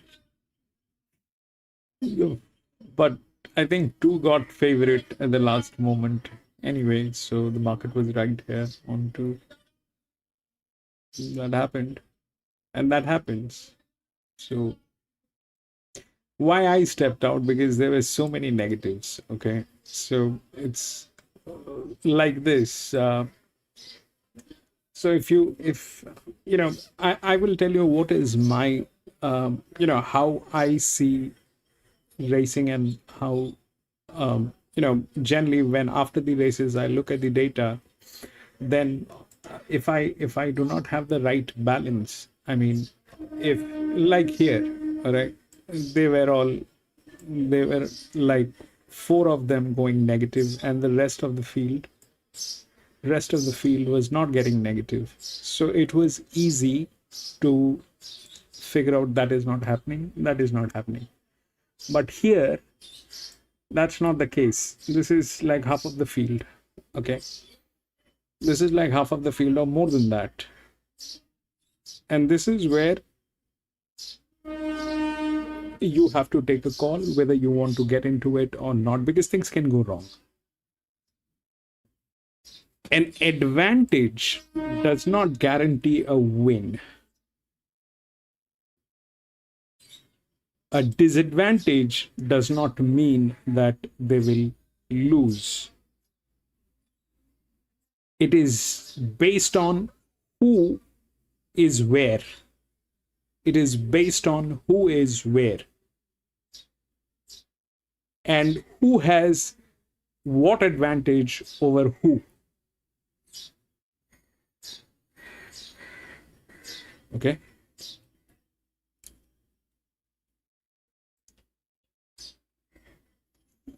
We'll go to the next.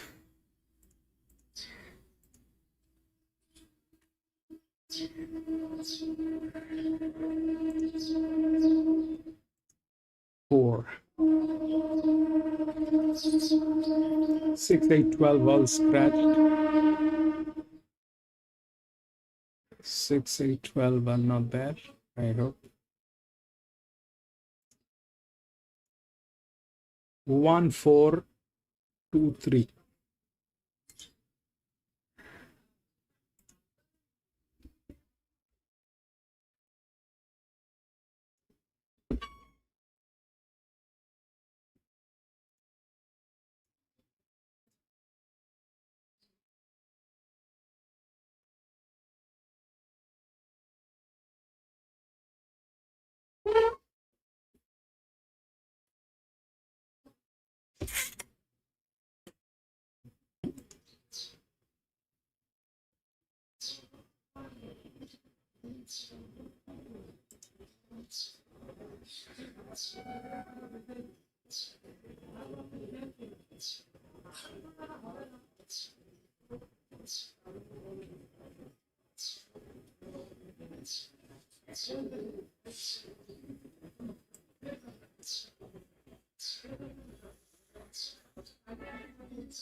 So it's it's like this. So let's look at what's going on. So the one, which is the favorite, is going on negative, right? And that's a very strong negative. It's 198 here, and that's a very strong negative, which also means that that's a great horse. Okay, it's just the resistance which is going to work against it. Now the 4 is in a great shape, so it doesn't have any resistance, and that's more or less what the story is all about. So now let's understand what's going on. It's a group 3. Okay, there are two things about this race. One, it's a group 3, and then it is a 3-year-old filly. 3-year-old race. So generally how it works, if we have seen the group 3 races, so group 3 basically is about the challengers. It is about the challengers who are going to be winning. Generally it is about the best performing challengers who are waiting to get into the group 2 and group 1. So this is basically that. So now the that's one side of the story, and the second side is a 3-year-old filly. And how the 3-year-olds play, the 3-year-olds generally is about form line. 3 years generally doesn't have much of a constraint, but that's the form line. So the one the one is getting negative, and I mean generally why the one is the favorite, let's understand that. So one is a performing horse. It's a very, very strong performing horse, and huge pressure line on this. The negative is huge. It has been promoted. That's the only horse which has been promoted. So the rest, everybody is either they're staying on the same class or there is a drop. Like for the 11 is a drop, 6 kilograms drop on that 11, and all that is happening. They're not enough form. So basically the odds are right. How it should play the form and then the advantage. So that's not getting into negative. So 4 should ideally win out of 3 and 2. Okay, these two are very neck to neck. Where the difference is this, that the 3 is a drop, okay, which became 55, and this one is a stay. The difference also is this, that the 3 is going to be ridden by J Mac, and this is 2 is being ridden by Tim Clark. Okay, now if we look at the load value, it's basically because of the gate, the load value will be lower on this. Okay, so ideally the load should work. Okay, the load should work. Why? Because of the gate. That's exactly what we keep discussing, which gate, where, and how. So the distinction is this, that which gate carries what load. So if we do that, okay, that's the load, then the 3 is here, the 2 is on the upper side from this, but when we go detailing, this is lower. Okay, so the ideally 4 should win, 1 should not win, and out of these two, 1 will get in. If the 2 gets in because it is not a drop from gate number 12, that is also possible. And 3 beating 2 because it is from an inner gate is also possible. But 1 probably is on the 3rd here. 1 probably is on the 3rd line. 1 will knock on the 3rd line. And why it will happen like that? Because again of the load value. So it is coming from gate number 7. It has the advantage of the load. Though it is carrying 57, it will translate here. So the pressure is huge from gate number 7 with advantage with form line. I think 4 should win. 1 is probably on the 3rd line. Now the question is, out of these two, which one will come second, or there is something else that we are missing which might get there, like these gentlemen who are here. Okay, so that is possible. So 1 probably is not a great idea for a win.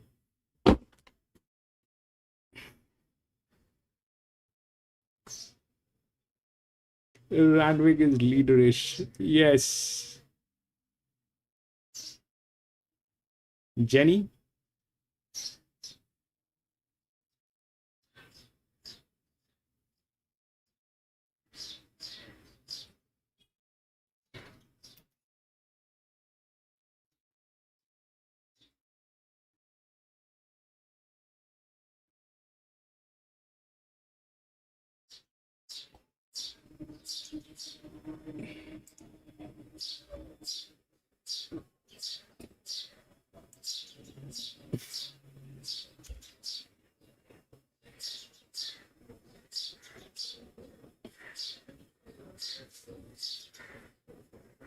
Araman, one will win. Welcome back, Araman. One will win.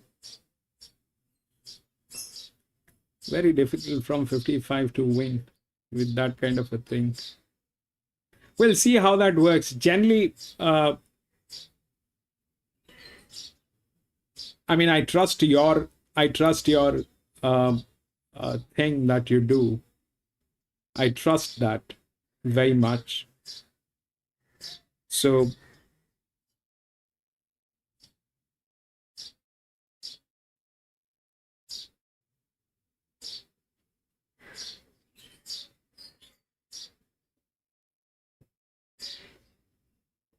good that you spoke up now before me getting into an action.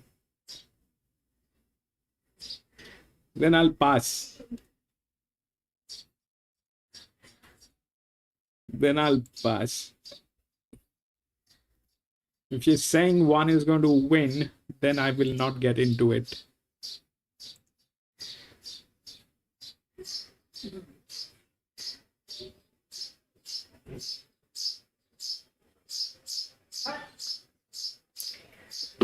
It generally doesn't work. So you are what you're saying, Araman. So let's understand what happened here. It's a 75 that actually won. Okay. We have seen Cerdelius winning with that kind of a figure. Okay. What you're saying is here, which Atom Glow lost at that lower than that figure. Okay.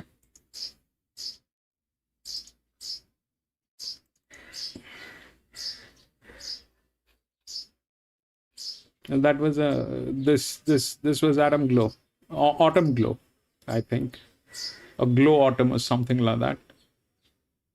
Lost with 182. You're saying one is going to win with 261. We'll see. But I trust your thing. We'll see if that works. But I'm kind of in that case. I get nervous. So I will step out. I will not get into it.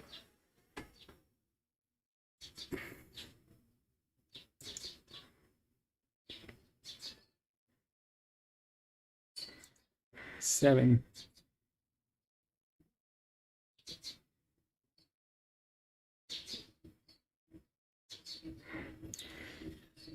So let's check that. 1. 56. This, that. 56. 1.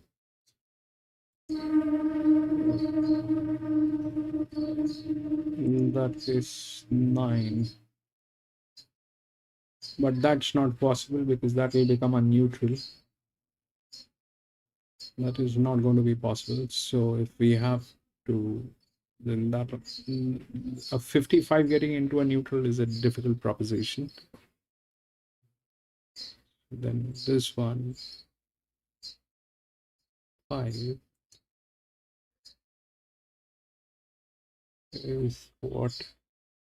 Second linear is here 13.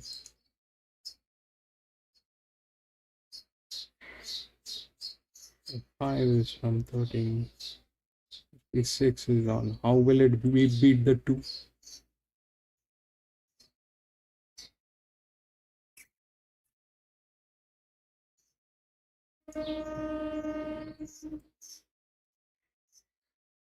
We'll see how that works. That's the quant, that's the promotion, and that's the challenge from a 57, from a 55 to 57. This one stays on 55. which is in a better form line. There's no problem with that. They generally work together, so that's yeah, so 5 is 7 2. Let's see how that works. Araman says 1 is going to win. It's a very difficult task, but we will see. I trust. Araman is, what I have seen and what Ataman shared is he also works with data and artificial intelligence, and he's also very savvy with this. His numbers are not bad, and the method that he chooses is often right. So I think Ataman is going on the right direction, doing his own thing. And if he's saying so confidently that the 1 is going to win, we'll see.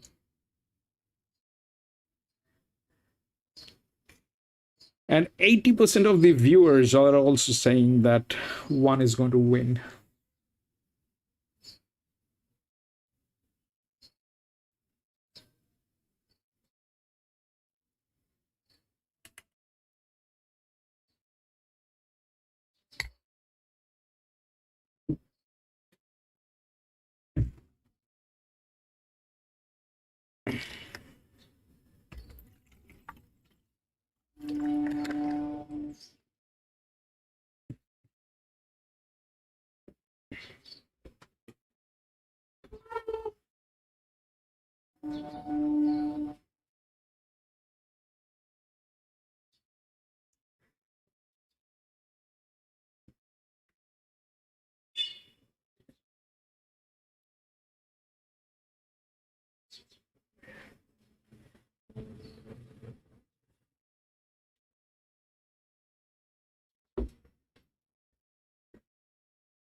PC will win.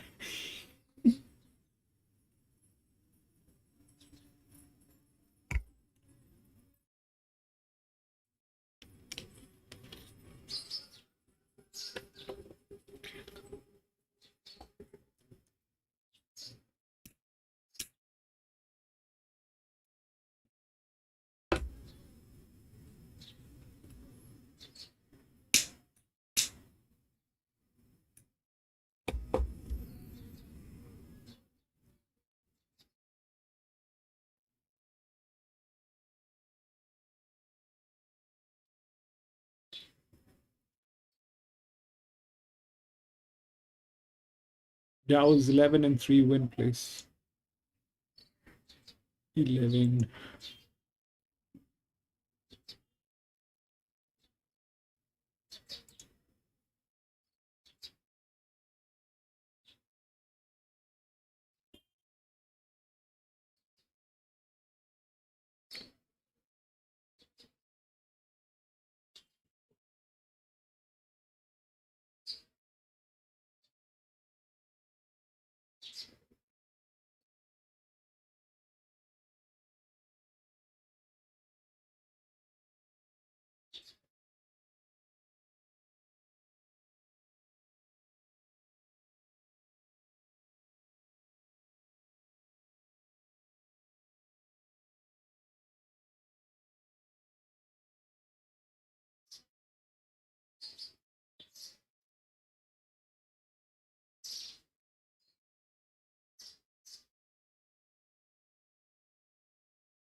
And Casino Showgirl from further back there at the start, but Flash Alice is rideless.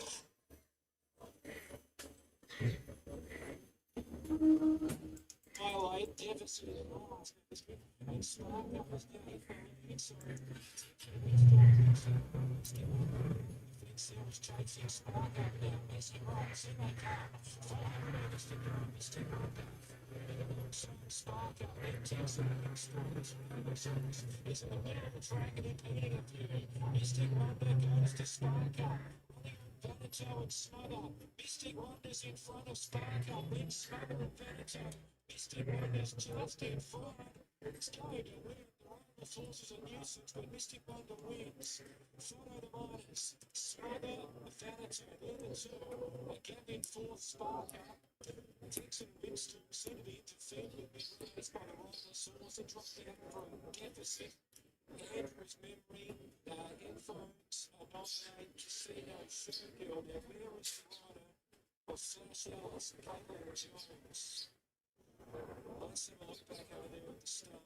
See if we can find Caitlin. And we'll get a bit of an update of what happened there. It's like a single horse mid-race. Marching around them, but I can't find Caitlin at this stage. Where is she? There's no, there she is, with the ambulance attendees at the moment. So we stand by. So we'll get an update on Caitlin shortly. I must have, I didn't see the cut off. I just saw Flash Alice bowling along up near the lead. So, and then making Yeah, Dow's.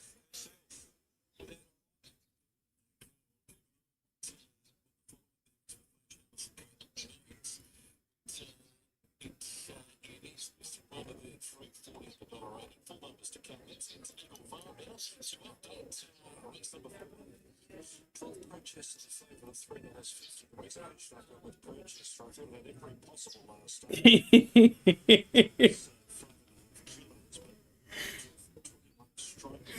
Kicked by another horse.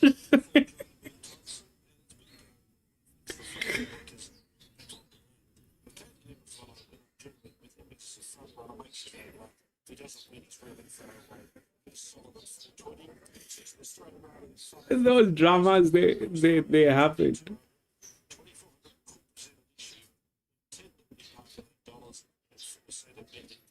Mid-race. Man.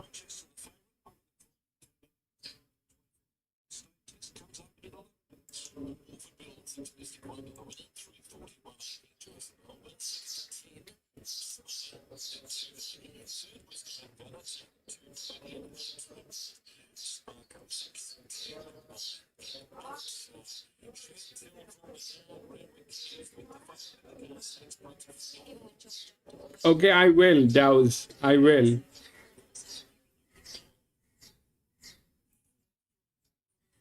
I will. McKay, race 1.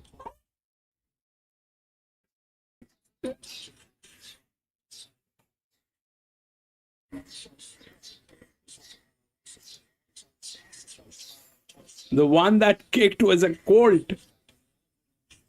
That was the one that kicked. Was it a colt? Or a filly?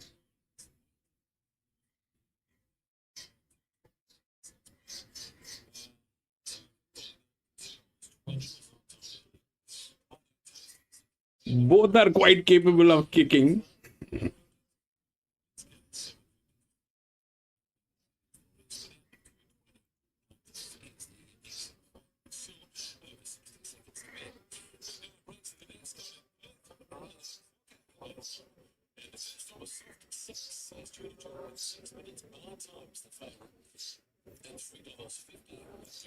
From Ascot. In the Jockey Challenge Perth, Holly Novel is $2. The other jockey $6. Johnson $6.50. And Tommy $7.50. Outside of the course, in the feature 2-year-old as well.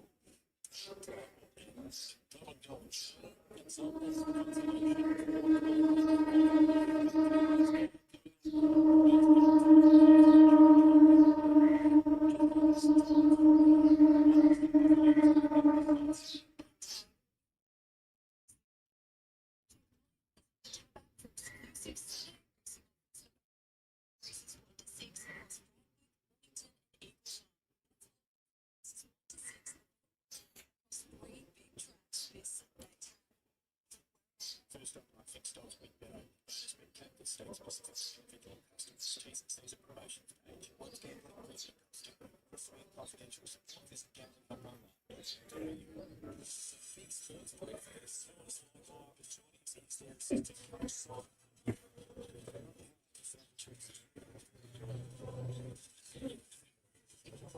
It was a gelding. A 5-year-old gelding kicked a 5-year-old man.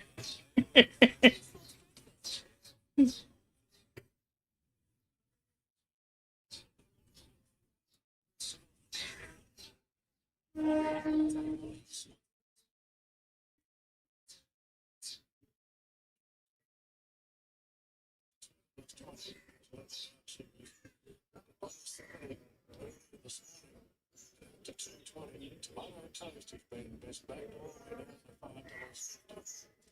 beside the ocean coming up. All different stables, tomato toasted with the yellow horseshoe, the blue, the ocean with the red. So we've got about 4 to move in. The favourite is one of those platers. Jordan Child's in the saddle again. He's been successful on 2 occasions on this unbeaten filly. And today she's shooting to make it 5 out of 5, the tableau of the day. So plaintiff goes in. We went on Bella Zane and Bird Whistle. So 2 to move in. Senor Tortoni, a brave victor of the previous, and a brave effort by jockey Karen McAvoy as well, squeezing into a very tight gap to send the Ron Quinton trained runner home. Bird Whistle's the last to move in now. Coming up to the outside draw for the running of the Moston Copper James Carr Stakes, Group 3 for the fillies, and they're ready to run. Yes, if the one wins, then it's very good. Blue Monday taken back from the wide draw and beside the ocean, not much speed. Tomato Toasty jumped pretty well with Horseshoe Hill. Little Iris is there, and I think that's Bella Zane out very wide. Further back then to Bird Whistle. The favourite plaintiff in the white jacket in between runners. Then came Snetzel Dancer beside the ocean, and Blue Monday is the last one. Bella Zane presses on together with Little Iris, and they're both determined to get to the front. Horseshoe Hill's got a prominent position in third, racing in the blue cap on the inside of Tomato Toasty, and Bird Whistle is out wide and rolling forward. Plaintiff caught a little bit deep. It's on the improve as well, followed by Karinska on the fence. Then Snetzel Dancer beside the ocean, and Blue Monday is last. Bella Zane, a narrow leader now from Bird Whistle on the outside of the 500 metres. Then Horseshoe Hill, Little Iris, and Plaintiff up on the outside. She's about 3 off the lead as they straighten up. Back in the field, Tomato Toasty there is a mile back in the yellow cap. 300 to go. Bella Zane, Bird Whistle. Hill. Plated Cruises up on the outside. Horseshoe Hill needs a run.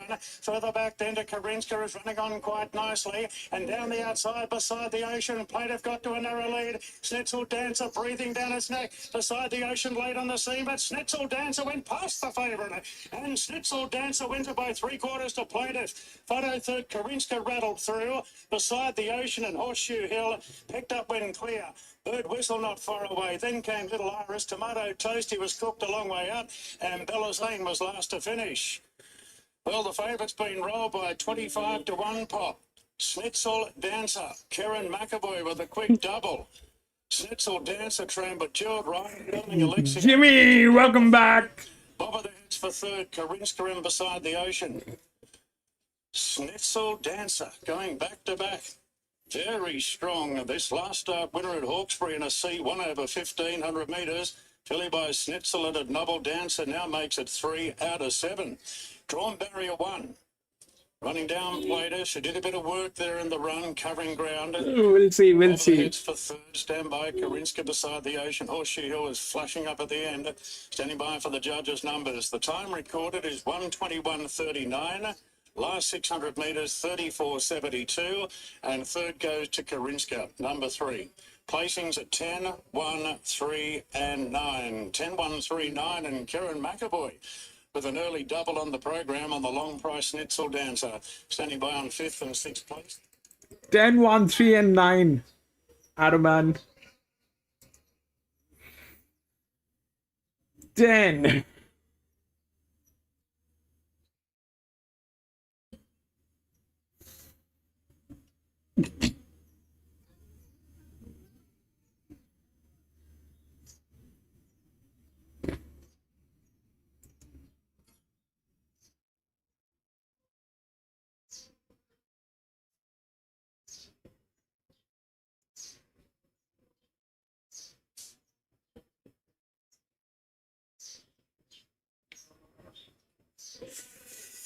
So what happens? So we generally know that the neutrals don't win. Okay. So the neutrals don't win, but for the neutrals to win, it has to be of a higher class. Now, that was a higher class, which was a drop in class. And that thing went through. One, who was a good horse. It is not that one is bad, okay? But one,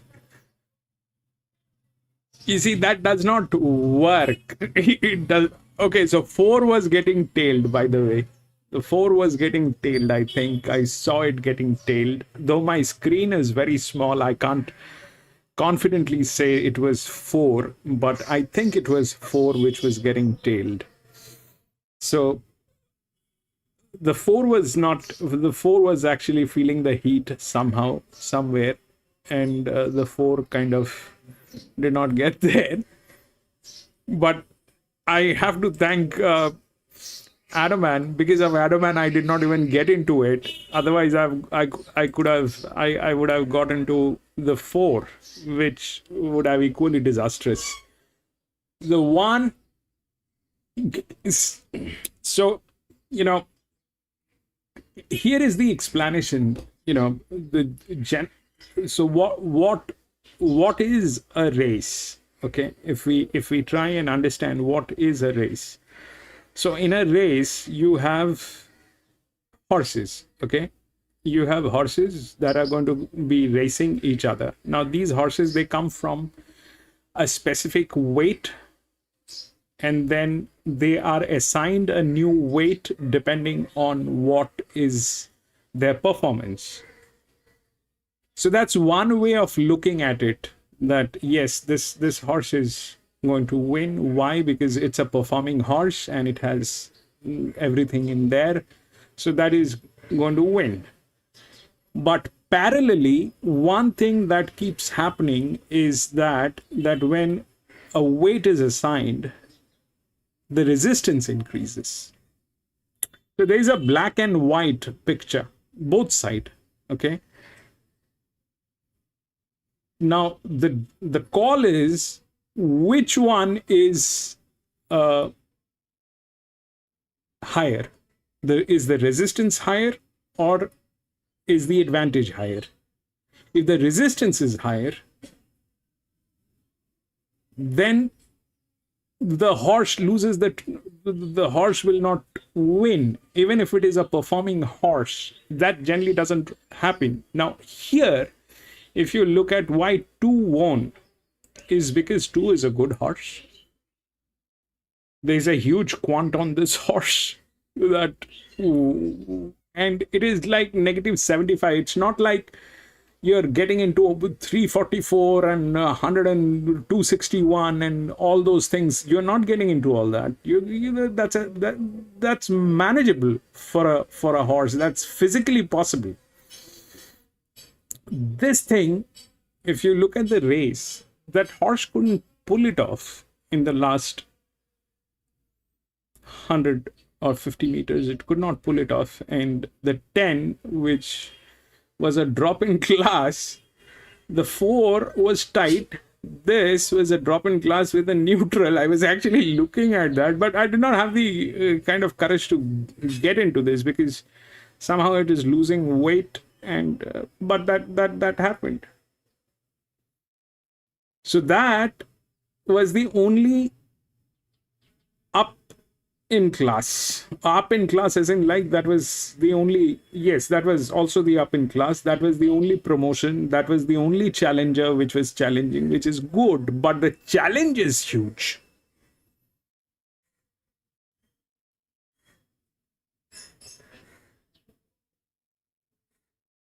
The challenge is huge.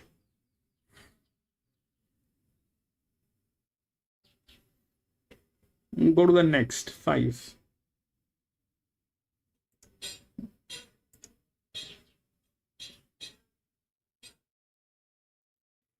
Five has been scratched from 5.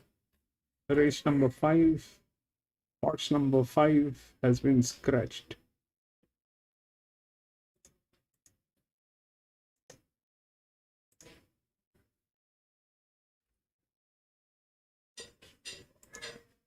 One, 4, 2, 10.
The odds are right. The odds are right. But how it should work is this. I think that will play a high pressure. That will not play a low pressure. That will play a high. It'll go down.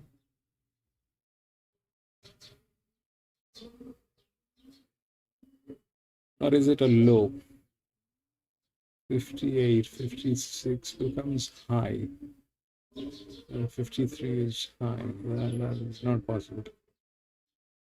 73, 1, 6. 56. That's 56. 56. 56. Okay. 59. 1. And that's 56. Then this is 53. 56. 57. 58. 59. 9. It's that. 1. So the odds are right. Technically, they are right. That's that. Okay. So if they are challenging and they are all same. Okay. They are all same. If they are challenging, if they are drop in class, it is advantage. But if they are challenging, then it is the load value. So that's that. These two are the same. Okay. This is a drop in class. Then it is the load value, which is lower. Out of this, the lower one. So the odds are right. 1, 4. And the 2 probably also right, because there's a 34, 36.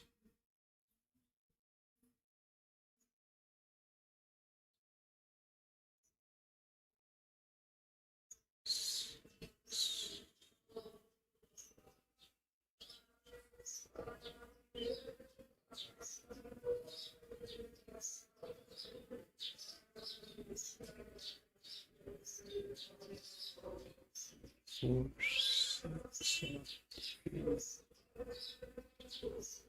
7, here. Who is writing 6? No, 6. Zach Lloyd. It's in a bad state. 6 is not right. 2. 1, 4, 3. Then it is 2. No, 1, 4. 2 is right. 10 will not happen. That is 53. At 73, that probably is a very bad idea. 10. Then it probably is here on 9.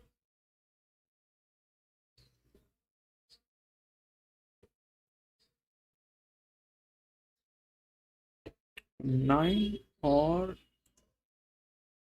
3. What's it?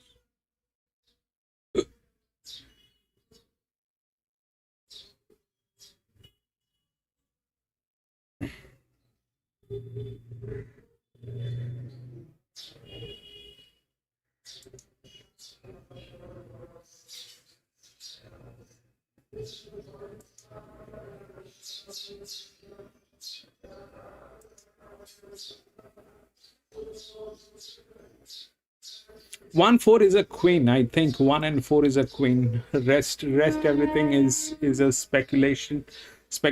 I mean, that's too much of work, which my eyes are kind of have started watering, so I kind of getting hazy here. But the 2 probably, the 6 is not the threat. The 2 is there, but it'll probably not be on the second position. This is not going to break 4. I don't think so. What will happen is this will act as a low, this will go high, and this will act as a low, and then it will go high. But high where is a different ball game altogether. So I don't know where the high will go. But this is probably the third position. 1 and 4 is right. I hope the 4 delivers the second position. It is a test, and it's a very strong test. But I believe that. I believe that the 3 is not the thing from any angle. It is here. And then if it jumps, then it can jump where? The 58.5, then their drop, then 13, 15 is a very wide gate. It is also not doing well, so that's very difficult to believe what that will happen. So that's not there. Maybe 9. Maybe 9. The 3 is in a difficult position. But 142 should be a try. I think so. Let's see how that happens. 142 should be 1 and 4. I mean, 2 is far-fetched, but 1, 4. The odds are right, and it validates. It's a 58 with a load value less than the 12. They're the same. So that's that. This is on the 3rd line with the road value, but that's the challenger. And if that's the challenger, then he's supposed to have the load value, which is there. Good. But then 2 is probably on the 3rd line. We'll see how that works.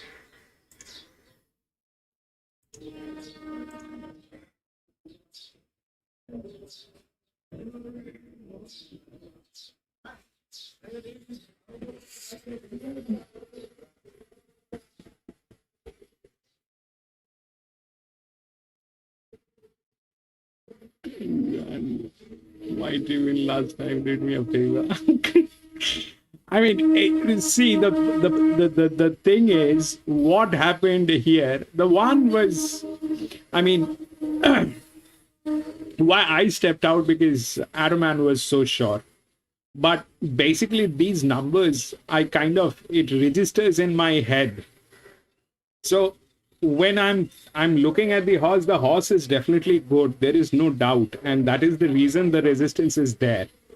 Then I compare that, that horse, Autumn Glow, with half of the resistance. All right, half of the resistance. If you look at what Autumn Glow was half of the resistance of this horse.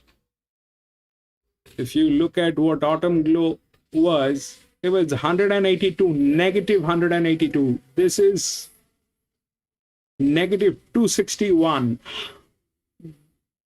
It's good.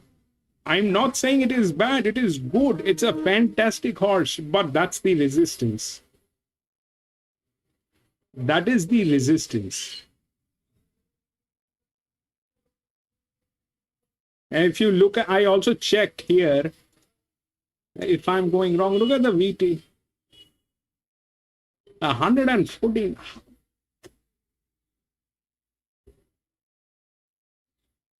And bad luck on 4 because the 4 got tailed at the last moment. PC, I think you've seen that. I don't know if it was 4, but the 4 got tailed. And then the 7 was not in a position because it was getting lower. On 55, the 59 as a neutral went through. Even the 9 as a...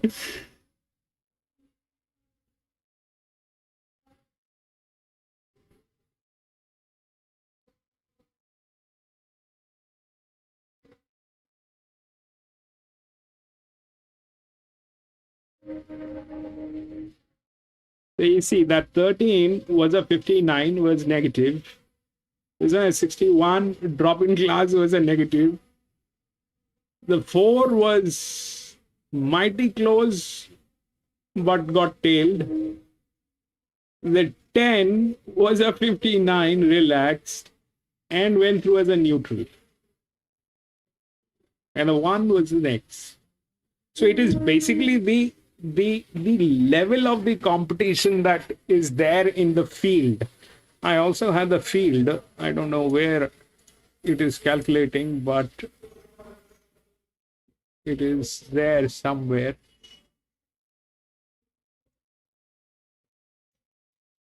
There's the field. All right, that's the highest on that. So it's what is happening is, it's a little complicated and I don't know how to explain this, but a field structure basically is helping me to calculate the con. The con means it's a good horse, but the con also is contributing to the resistance, which means that there is a resistance. The better the horse, the higher the resistance. The worse the horse, the advantage. Now, where will it collide? Here, I think the 1 and the 4 are the correct odds. 1 is here, and the 4 is next. 2 probably on the third line. If it goes through 10, and then 3, not possible. 9 is higher. Has the advantage, but 9 is a better horse.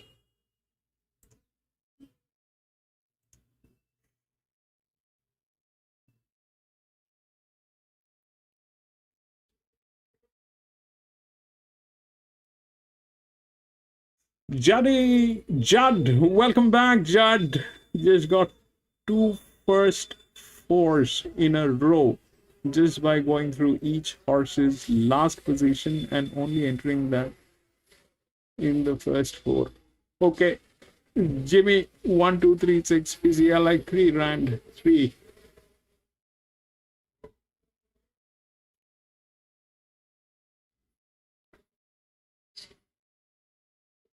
Three is there, PC, but how it is there. It is difficult to believe that how the 3 is going to react, because the 3 is the problem with the 3 is the match, and somehow I think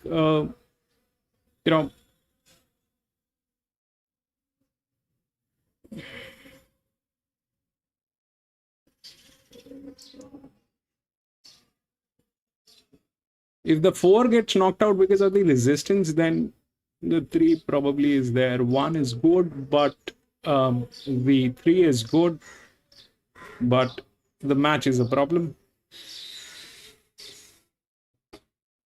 We'll see how that works. That's the linear PC. You're right about that. So that's there. I was also looking at the 3, but I could not figure out anything. Judd is talking about the last positions. We have the last positions. Where is the last position? LFP. Let's check.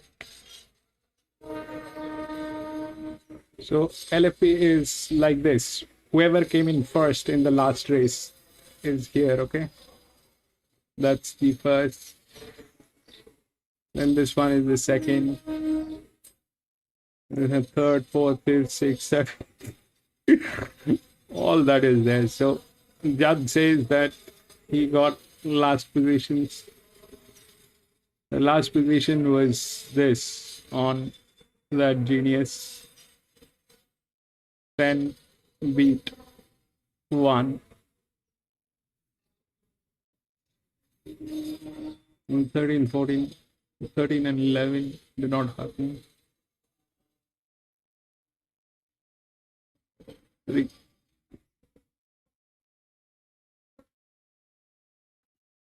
This one is a 2000 meter. We'll see how that works.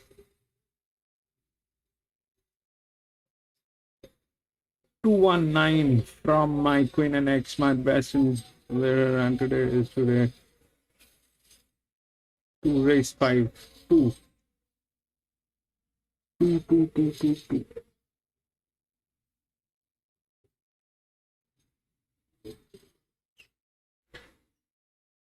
2 definitely has advantage, but how will that work? Let's see.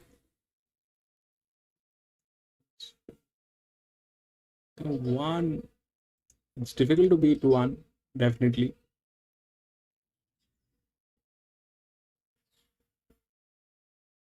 And the 4 is reasonable. 4 is reasonable as in like 4 is technically right. 2 will drop. If this acts as a low pressure, if the 1 wins, then your 2 is on third line. If 1 wins, then that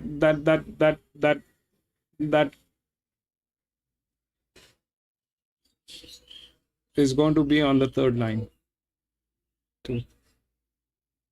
When you go up, it will not go down because they are not going up. Oh, 56. Only this one, which I looked at, but possible. That's a 59 on a neutral is possible. That's a 59 on a neutral is possible. In fact, both these horses are possible.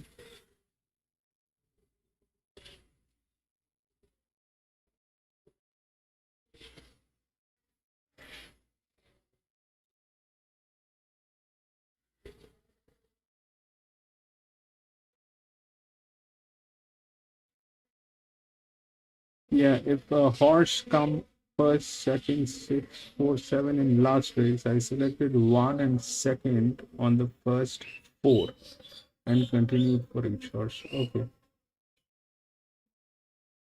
That's a good strategy, Judd. That's a good strategy. If you're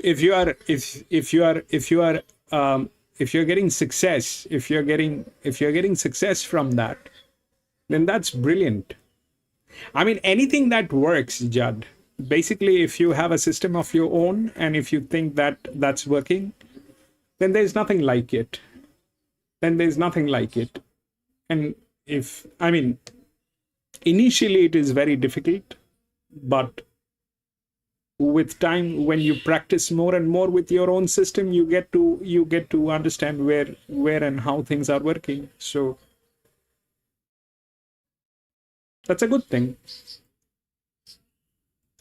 But I think,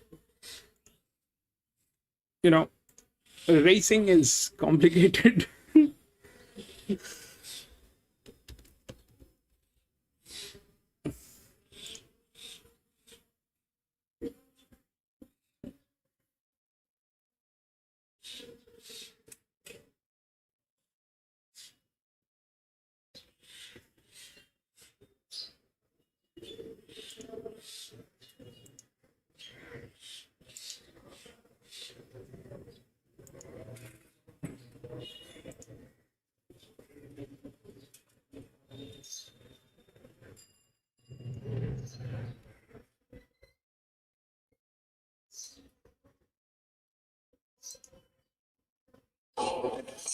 He settles closer from that softer draw here today. I think he went so far back the other day just because of that back draw.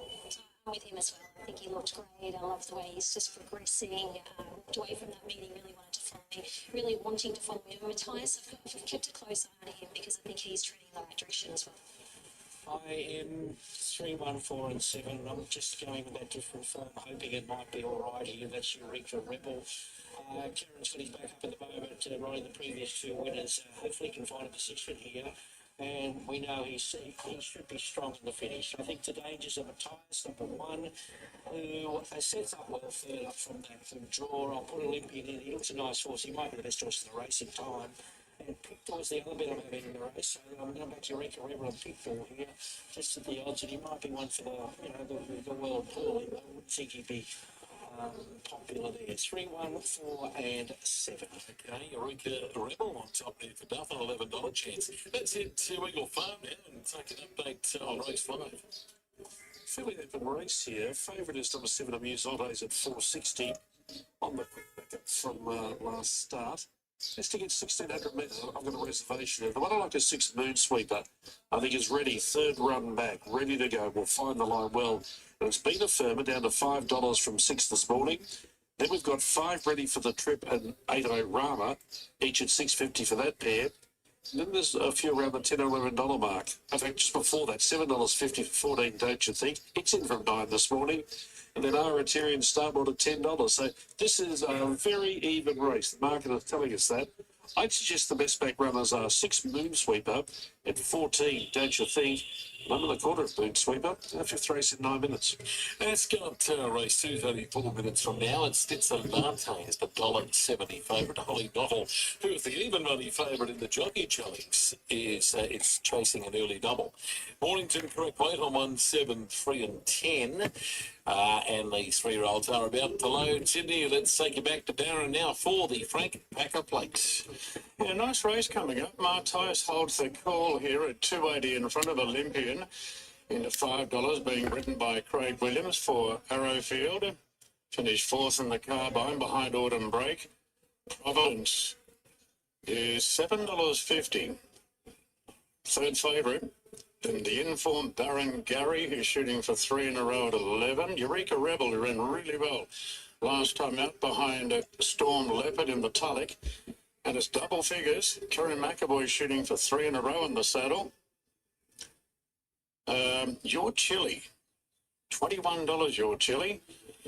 Right up in trip, but this 3-year-old is flying. Eureka Rebel moves in, so they're filling the gates well. Agent Zero going forward in the dynamic signification colours, and Providence with the red-coloured cap moving up. Monopolistic in the same colours as the white. So Listen Sweetheart about to move forward along with Mr. Martini. And out of line we've got Seamus along with Kilter. Your Chili, Come On Flyer and Monopolistic. So moving in well. Tighter Forklifts, Frank Packer Plate, Group 3 over 2,000 metres. Starting today's Big 6 for the $20,000 jackpot. And there's 3 to move in now, Monopolistic, Kilter and Come On Flyer. 10. 2 out now. Schnitzel Dancer at $25, winning the previous. And Come On Flyer about to move in. Martius is a very well back favourite. Around the 280 mark now. All in. Set to go. There's the light. Ready here at Randwick. Gates are back. They're off and racing. And Martius, the favourite, was one of the first into stride. Pictures bursting through on the rails. Agent Zero there. Listen, Sweetheart going forward. And Baron Gary in the thick of the action as well. Then there's a real clump behind them. Eureka Rebels out wide on the outside of Olympian. Seamus had to snatch up there on the inside of Mr. Martini. Your Chili back in the field is cast 3 wide on the outside of Providence White Cap. Then came Monopolistic White Cap, Providence Red. Kilda pulling hard. Come On Flyers back last of all. Listen Sweetheart takes the front at the 1,400 metres from the keen going Agent Zero. Picked her on a nice long rein at third. Baron Gary races into a clear 4th, followed after 2 lengths of the favourite Martius, who's tugging along. On the inside of Olympian, who's one off the fence there. Your Chili still in a 3-wide position, but improving its spot. On the outside of Eureka Rebel. Then Seamus, 2 further back to Come On Flyer, 3 wide from Mr. Martini. Then came Providence, Monopolistic and Kilter as the last 2 as they start the run down the side. And Listen Sweetheart at a decent gallop by 3 on Agent Zero. 2 off to Victor, 2 off to Baron Gary. A margin then to Olympian going to 5th in front of Martius. Off the track is Your Chili and Eureka Rebel strung up between them. Further back to Seamus, Come On Fly, Mr. Martini. Providence, Monopolistic, Kilda still last 15 off the lead. Listen Sweetheart, 500 to go. He's got Agent Zero off the bridle. Victor being reined up. Then came Baron Gary, Olympian out wide. Martius got a mile of room to improve through towards the inside. Further back, Eureka Rebel looking for clear running and getting it. 300 to go now, and Victor moved up to claim the 2 leaders. Further back, Martius running on. Baron Gary still in it. Further back to Olympian is only whacking away and going right up the inside as Providence. It's Victor in front now. The favourite Martius quickly moved up, and Martius takes the lead and draws away for a big win in the Frank Packer Plate. Providence got through for second, Victor third. A gap to Seamus, I think, finished 4th, just in front of Baron Gary and Monopolistic. Then came Olympian, Eureka Rebel. Further back, Agent Zero, Your Chili, Mr. Martini. From Kilda, Listen Sweetheart, Come On Flyer. Martius taking it out. Dice, 240, $1.10. Nash, Fruilla, Orion and Alexia. Providence, 290 and Victor at 360. 127 is there on the front pack of plate. Here's Perth. 1,000 metres on a track upgraded to a soft 5. Immediately after the running of the first, they're all in and they're set. They're ready to go. The light blinks. Gates have opened. They're off and they're racing. Jimmy 127. Jimmy 127. Let's check what happened. So one was good. Then came in 2. Then came in 7.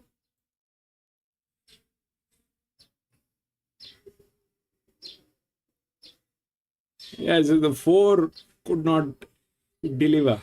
That did not happen. 1 was the right odd. 8. 1. So now let's look at this. So 1 was here on a drop class. 58 was okay with the load value, which is lower. 4 did not happen. Then out here it was 2 because of JMAC. And here was the other one. 7. So 44, this was a bad match, did not happen. So 7. The 3 was good, PC, but the 3 was a problem with the match. It did not fit on the first cycle, it did not fit on the second cycle. I mean, first length, second length, both are dicey, all the 3.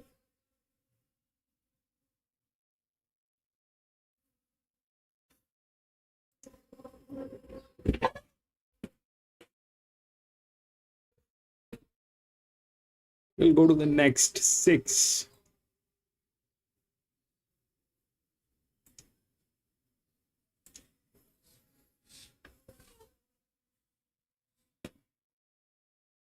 $12, $16, $17 scratched. 12, 16, 17 scratched. We'll check the gate numbers once, just for the first few. 1, 5. Where is 1? 1 is 5. 2 is 3. 3 is 12. 4 is 14. More or less okay. Let's see.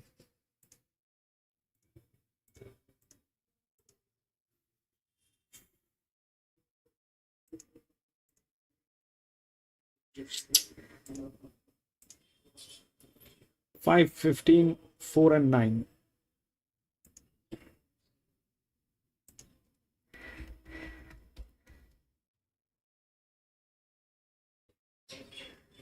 Five, 15, 4 and 9.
Five is the right odd.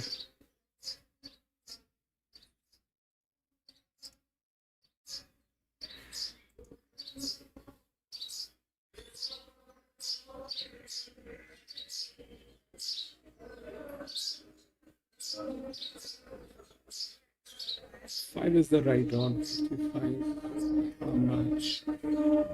6, 7, 8. So the one that can actually do something nice is probably this one. So let's see how this thing has been laid out. Okay, so the 5, they are all 57. Okay, if they are all 57, if they are all drop, if they have the same quant, then the lower one. Exactly what happened here. Okay, so that's that is the lower one. JMac is riding, so that's that part of the story.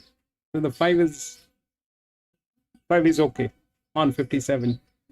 These are drop-in classes. Now the 4 that they're talking, the 4 is going on negative, which means it is a good horse, but it is on a 57, it is going on negative. The odds are 5, 15. Now 15 comes from gate number 8, which is the linear, which is also right, but it's a drop-in class at 54. Okay, it's a drop-in class at 54. And the drop-in class, if you look at the drop-in class, that is on the third line.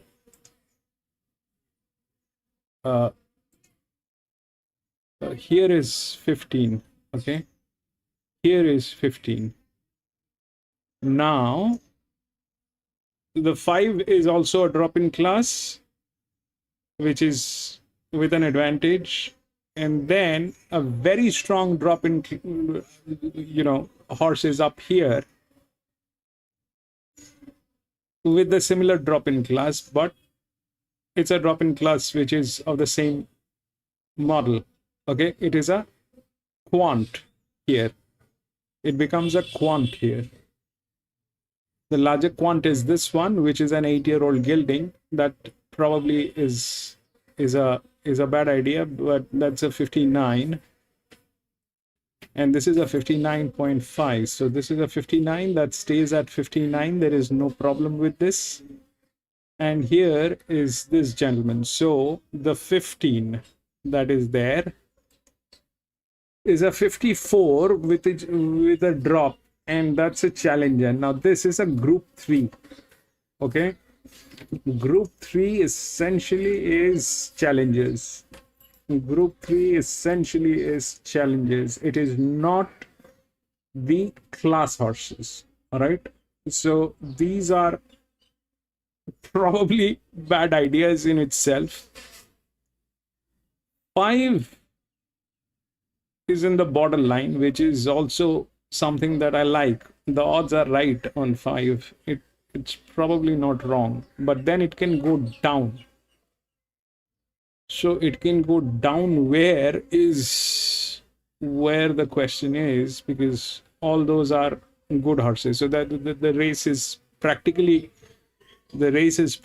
here onwards. Okay, probably here onwards. This is where the others are. If the 5 fails, which could be difficult. That's a 57. We'll take that 57, 8. Then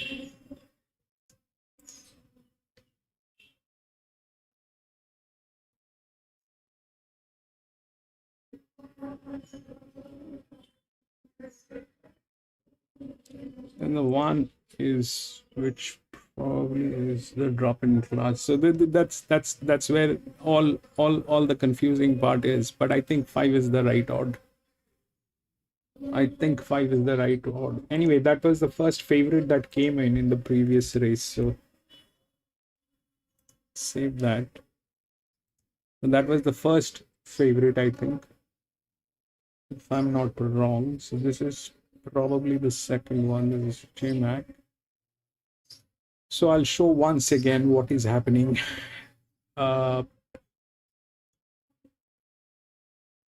So those are drop-in classes. Okay, those are drop-in classes up till that. 5, 4, they are of the same weight they're coming from. Okay, all these 3 horses. This is a huge drop. If they are the same quant, the lower load, and J-Mac is riding. So that is probably that.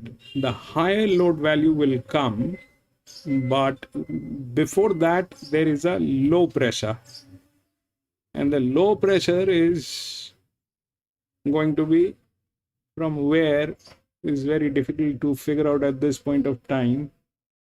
That's not a low pressure. This is a low pressure, which is challenging from 55.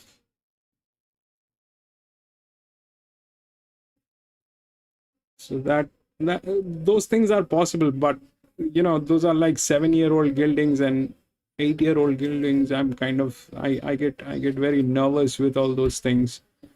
I don't know how things will work on the low pressure side, but 5 is the right odd. Generally, before hitting 14, I mean 4, on the higher side, there is a low pressure somewhere.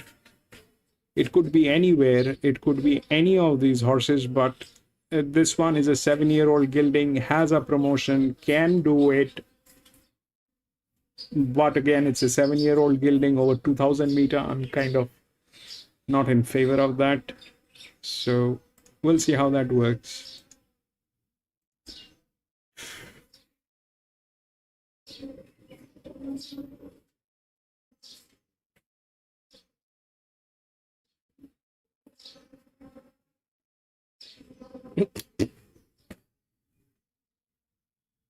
Adaman! Adaman is on fire.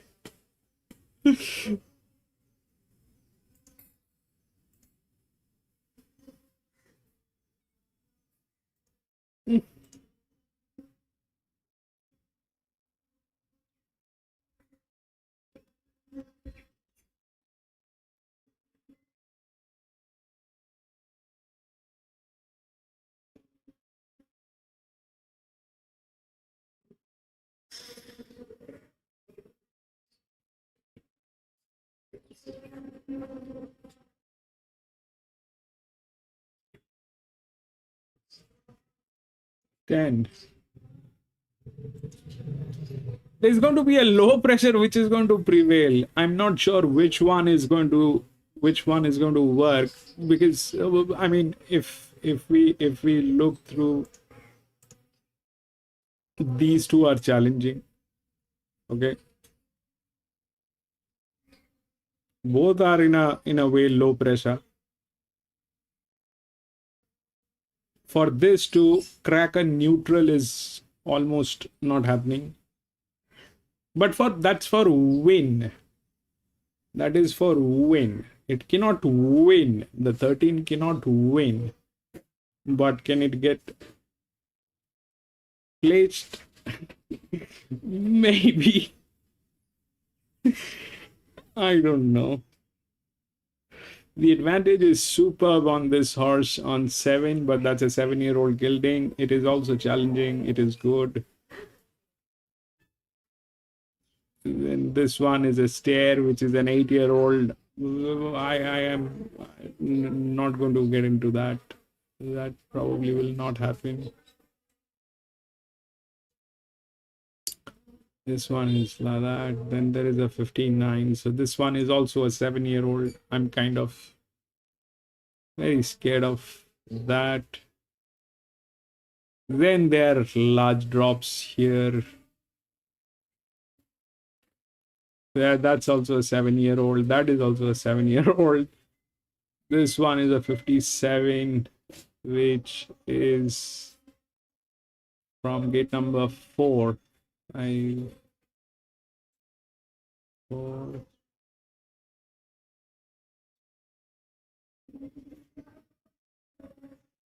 The 14 gets very tight. 8. Very much. See how that works.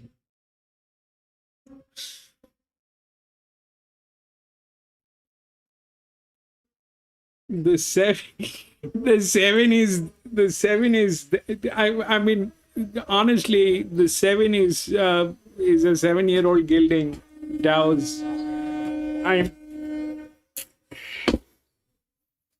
the 7 is the 7-year-old gelding. Maybe if I don't know.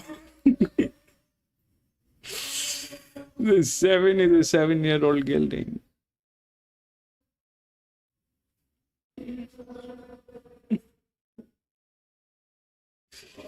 Things can go wrong. You see, that is also a 7-year-old gelding. Okay, that's a much higher class with very small drop in class. I mean, whatever promotion this has the exactly same drop in class. So the one is also a threat.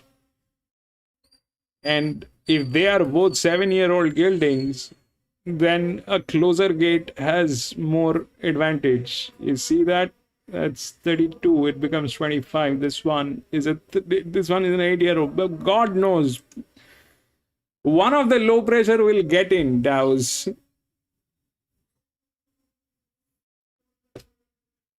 3, 5, and 9. 3, 5, and 9. Grandpa. God knows what will happen there.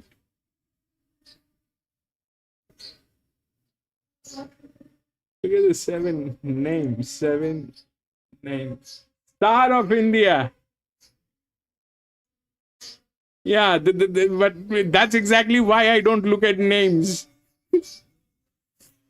That is exactly why I don't look at names. You know, they put extra stress on you. I don't know. I think 5 is the right odd. I think 5 is the right odd.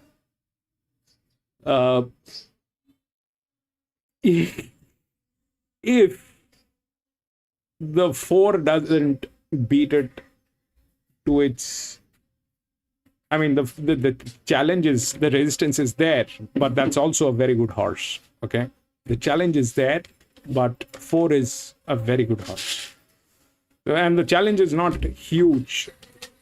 So the 5 is already fighting with a character. It is having a character assassination anyway. Why? Because it is a favorite over a linear, which is probably the 3rd linear up here. So it is already getting its character assassinated here. Could go dicey. The 14, if the 4 wins, the 4 is definitely a good horse. There's nothing, no doubt. That's why the resistance. So, and the resistance is not huge. So if that becomes a high and it goes through, then it goes through. I don't know.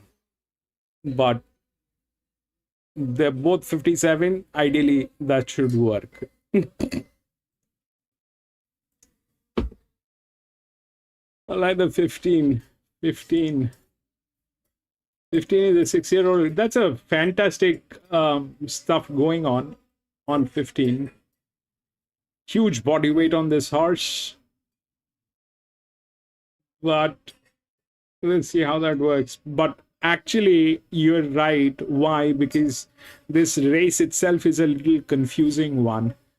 Why? Because it's a group 3. Ideally, the challengers should be winning, but the odd is somehow right, and it's a 54, and with a drop became 53. So not that it is actually doing great for itself, but we'll see how that works. I kind of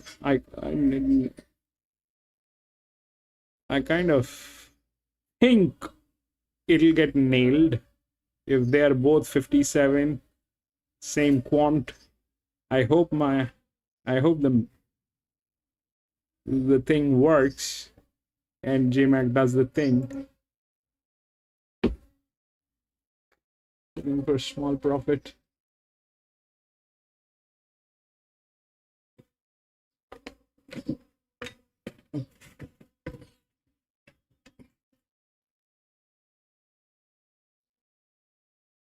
%83 of the viewers says 5 is not going to win.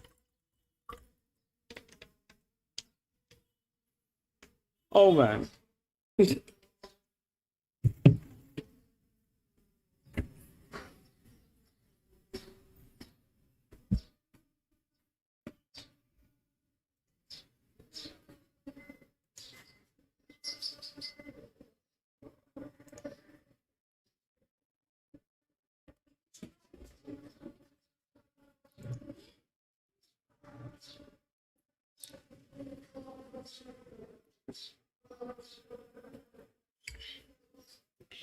Dows, that horse has the advantage. You know what that 7 is. Okay, that 7 is a lethal one, but it is also a 7-year-old. It is also a 7-year-old, and on top of that, it is getting a promotion. For what joy, I don't know. So if that thing gets there, I'll be very happy. But I mean, I don't have the nerves to do all that. PC is the man for doing all that. PC is the man to take all those risks. I am very mediocre in all those things. I get very nervous. Even if it is on my face, I go very nervous.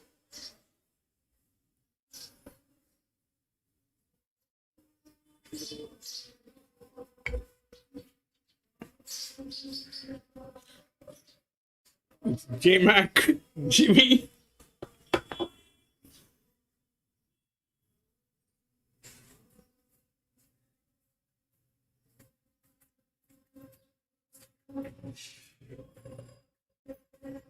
On the 10.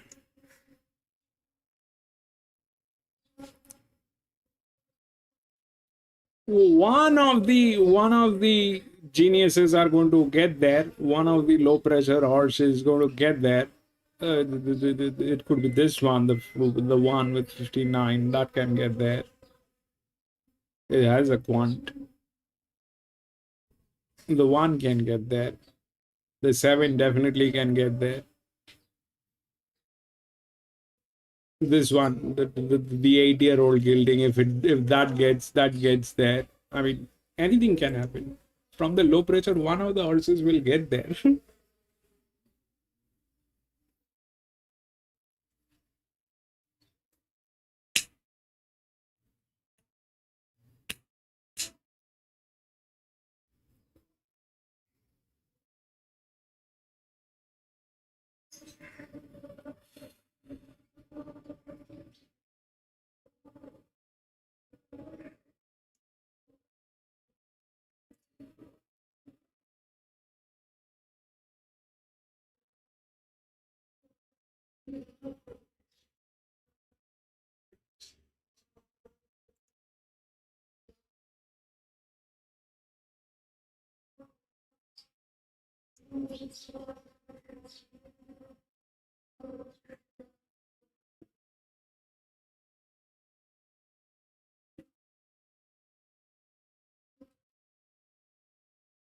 Travolta. I remember PC backing this horse long time ago. Travolta. Even John was backing this horse.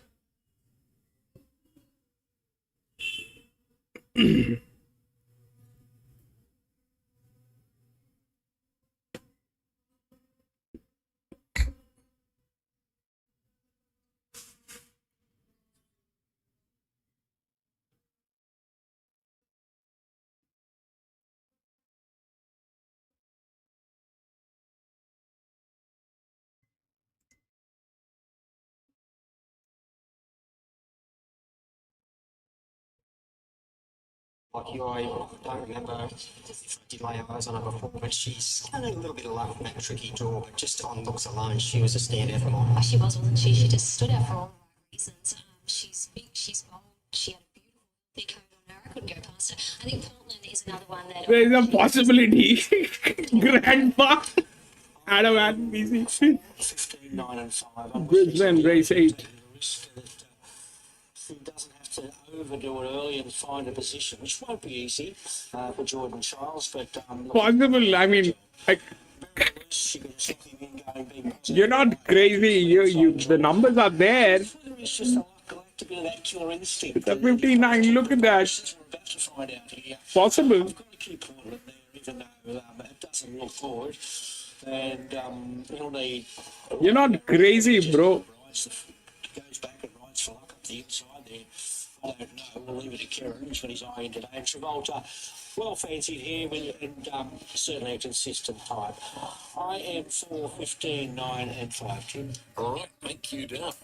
So she's the dealer. Couple there like you're siding with the... Yeah, the 4 can do it. I mean, the 4 is... The favourites, Travolta, $4 into 370.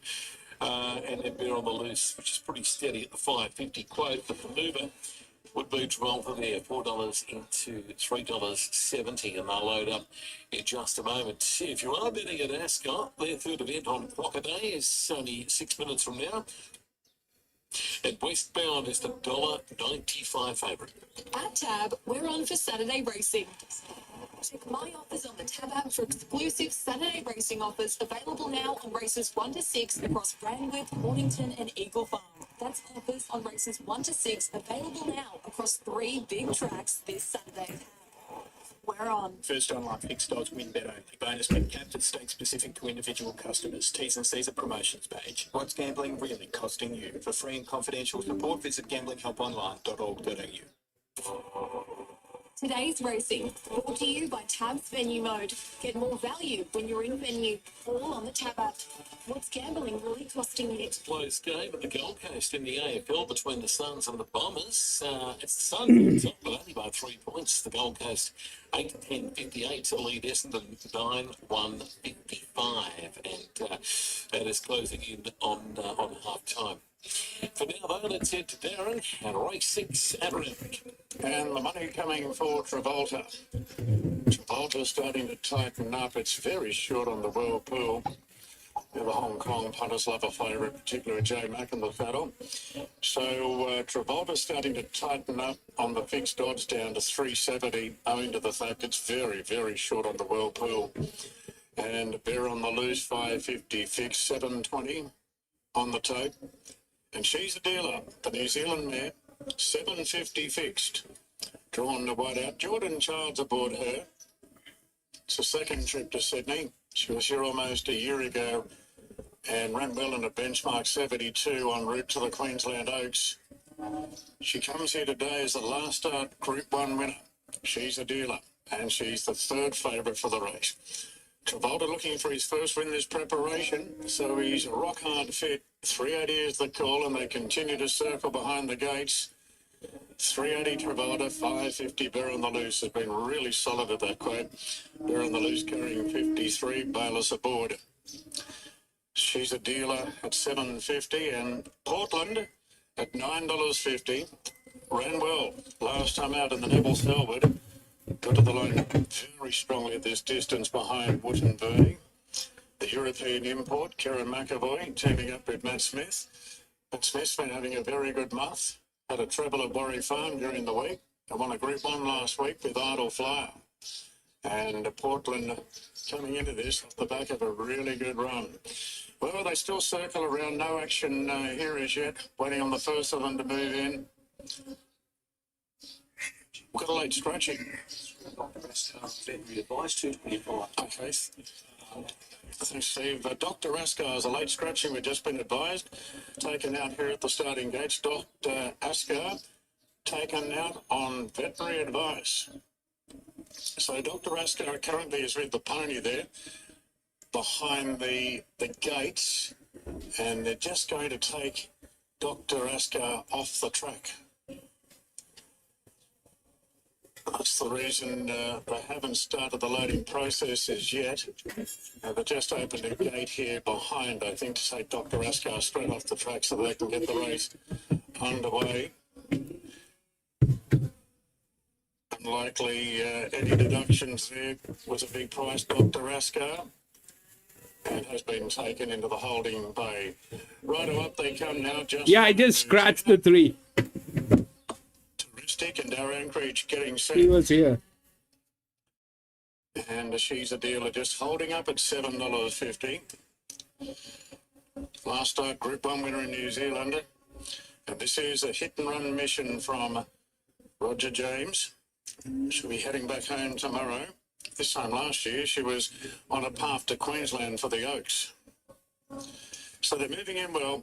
Minus Dr. Askar, a late scratching. Travolta, the favourite, goes in with Portland. Star of India coming up. Last two now, Bear on the Loose. Clear second favourite. He's got the blue cap as well, Bear on the Loose. And Sunset Park in the black. 2 out now. Bear on the Loose and Sunset Park. Last 2 to move in here for the running of the motor plates. JRA plate, Group 3 over 2,000 metres. And 3.7. That thing which is going on negative is very strong. Okay? It's very strong, but it is coming from gate number 14. It's his 4th run in. Regan Bayless in the seat. Just needing some extra encouragement. Bear on the Loose to move in. slotting into gate 7. And Sunset Park now is the last to move in. If the 5 gets its character assassinated, then it's upside And we're down. just about ready now. They're all in. Stand by. Race 6 on the card here at Randwick. JRA plate. Ready now. Racing. And Yu Wang left nicely off the inside together with Encoder. Travolta away all right, and Bear on the Loose has been sent forward in the blue cap. Lave Pier as well, and what out Sunset Park's got the speed to lead. Coming right across the face of the field, Sunset Park, and led by 2.5. From Bear on the Loose, she's a dealer going forward in front of our Anchorage. Then came Yu Wang, just fine, settles about midfield. Lave Pier caught 3 wide. They're followed then by Encoder from Asterix, Portland, Travolta, Star of India, and Touristic is the last one. Sunset Park did some work early, but led them comfortably there in the New Zealand mare. She's a dealer. Last start, Group 1 winner is straight up to second. Bear on the Loose is tugging along third on the inside of our Anchorage. They're followed after 2 lengths to Yu Wang, then Just Finer, and Lave Piers on the 3-wide path. And stuck in no man's land there. Further back to Encoder, then came Asterix, Portland wedged between runners. Star of India and Touristic back towards the start of the field. 1,000 metres to go. Sunset Park by 2.5 to She's a Dealer. Bear on the Loose still a clear third, a half the outside to our Anchorage. They're followed then by Yu Wang on the inside at Just Fine and Lave Pier 3 wide the trip. They're followed by Asterix along with Encoder, Portland.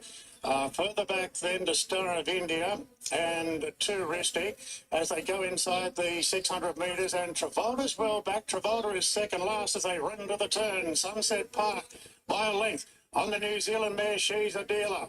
2 further back to Bear on the Loose, then our Anchorage Just Fine's pulling out. Now Travolta still third last as they turn. Portland to the outside. 300 to go. Sunset Park by 2. She's a Dealer is chipping into the margin. Yu Wang running on. Asterix running up behind them. Then Bear on the Loose Just Fine inside the 200, and Yu Wang moved up to hit the lead. It's Yu Wang from She's a Dealer. Bear on the Loose, and Asterix bursting through. Asterix has got up to win it. Asterix by 3/4 to either Yu Wang or Travolta charged at the end. Followed in by Bear on the Loose. Then She's the Dealer, Star of India. Further back to Encoder. Star of India got there. Just Fine, Anchorage at Lave Pier. Asterix has been backed at odds today. Getting the gap and bursting through to win a Jason Collett for Chris Waller. Yu Wang second, Travolta third. Bear on the Loose will finish in 4th position in the time at 2:02.94, 34.75 the last 600 metres. That's the first time in his career at 7 years of age he's been able to win first up. But he's certainly been trialling with a lot of enthusiasm, and he's really burst on the scene late. The 7-year-old gelding by Tavistock at Amurasana. Trained by Chris Waller, Jay Collett. Yu Wang, number 13, Tom Sherry for Chris Lees in second. And number 5, Travolta giving away a big start, flushing home into third. 15, Bear on the Loose has run 4th, home in 34.75. It's paid 15.55 in the wash-up, but this has been backed. It was around $34 earlier today, and they just kept chipping away. Margin's about to go up, but judges' numbers are there, 1, 13, 5 and 15. 1, 13, So there you 5 go. and Asterix, winning on the JRA plate, $15.50 and $4 for Jason Collett. For Yu Wang at $2.90 and Travolta $1.20. Race number 6 next up. The first Group 1, the Champagne Stakes. Campione d'Italia opens at $2.30. The margins are half length by a long head. Maxi Stubbers, Brisbane 11. 1, 13, 5 and 16. Michael Maxworthy's he's got 11 on top here, which now is the hour. Over 14, 15 and 16. 1, 13, 5 and 15. I took a hit there. What is that one? You see that? That monkey?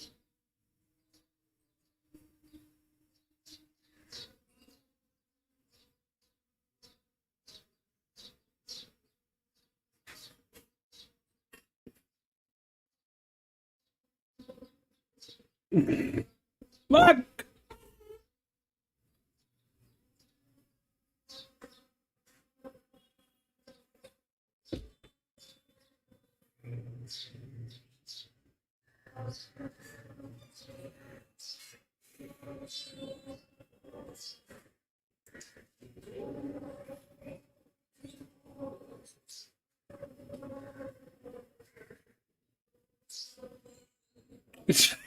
So I was thinking that with the pressure it'll win.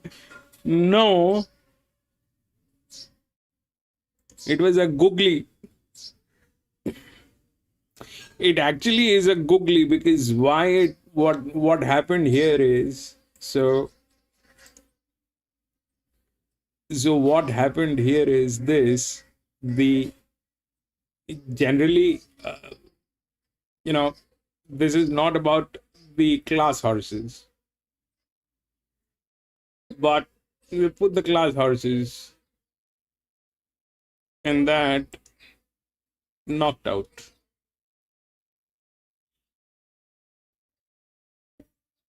The 13 will not win. That was a low pressure. That is a neutral. It can't win.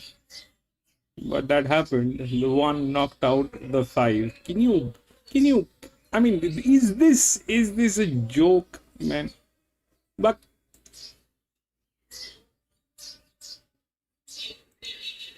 seven.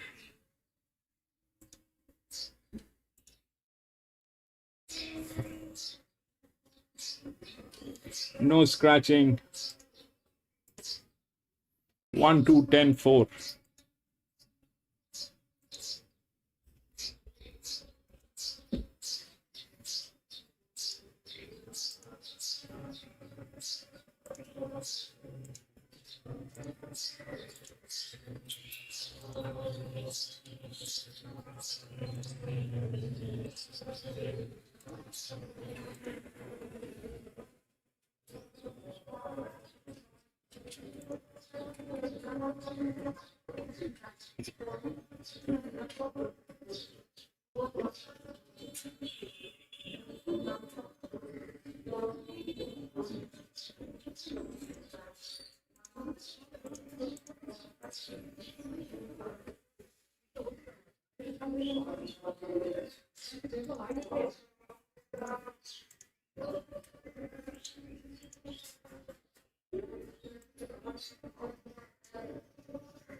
Okay, so this is a very dangerous one. This is also a very dangerous one. So let's understand what happened here. Okay, so the one went through why with a low pressure, with a low, drop in class. That just knocked out everything else. The 5 got in there in the third position, which actually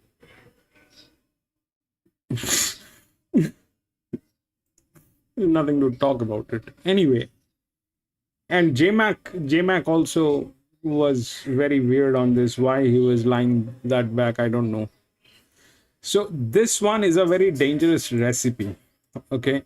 So why it's a very dangerous recipe is because these so we know what leverage is. All right, leverage is the promotion which has been given, and here is the demotion which has been given to these horses. Okay, it's a group 1. So group 1 generally is here. It's not with them. Okay. Now, in that case,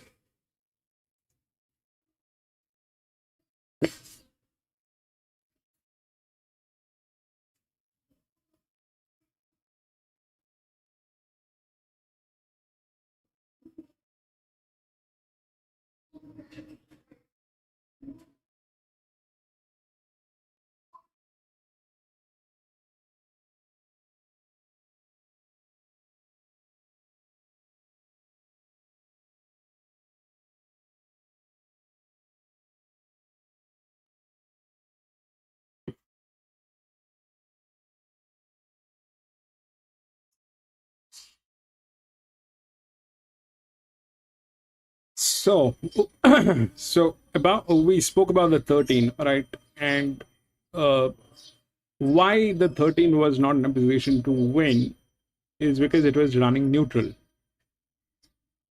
For a neutral to win, it has to be a really higher class, like this one.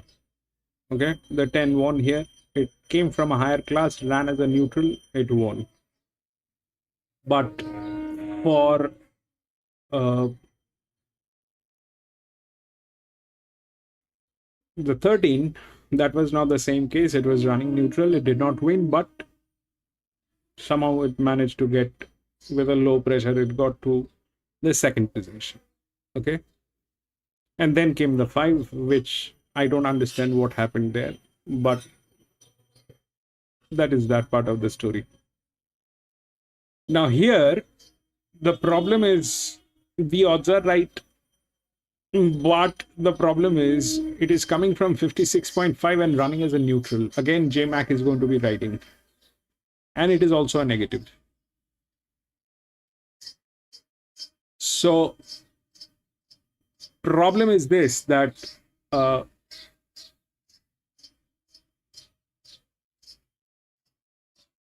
so what I have seen and what I have through the races, what I have learned is this, that for the neutrals to win, you have to come from a very higher class, or you have to be a very higher class here, which unfortunately is not the case. It is a 56.5, which is staying at 56.5, and it is going on negative. JMac is writing, and it is a neutral. Okay, so that's the part where it gets into trouble.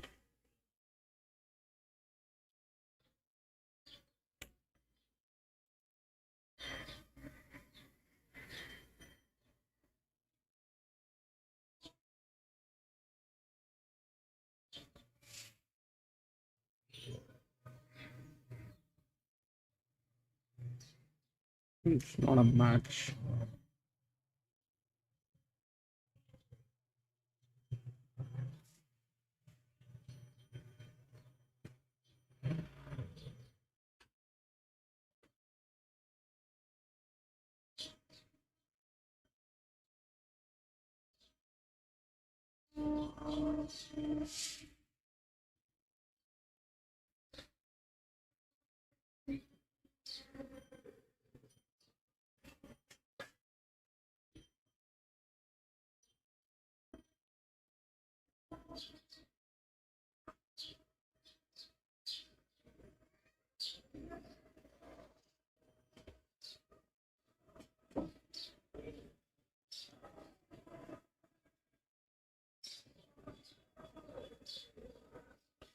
The 4 is a negative, plus there is a job miscalculation there. The 2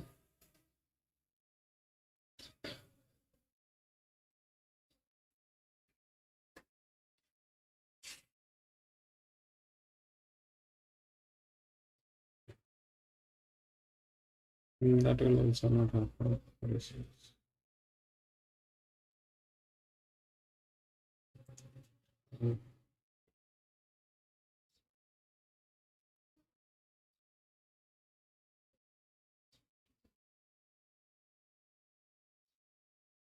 That will also not happen.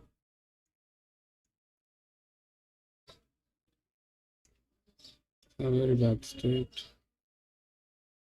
7. It's bad, but it is a bad match. 8. Low pressure. 136.36. And comes this one.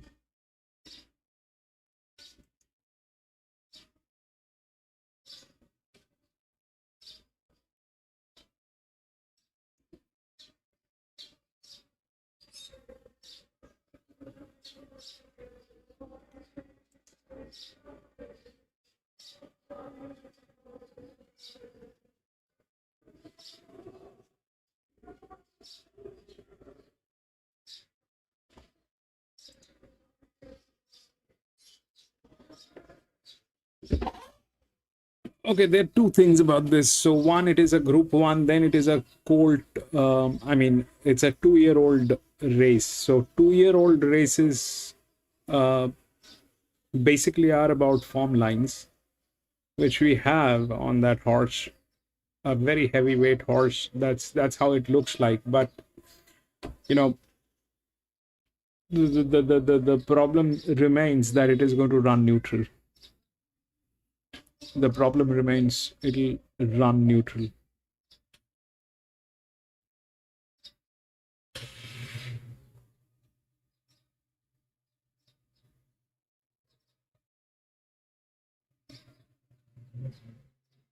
What might happen if that happens?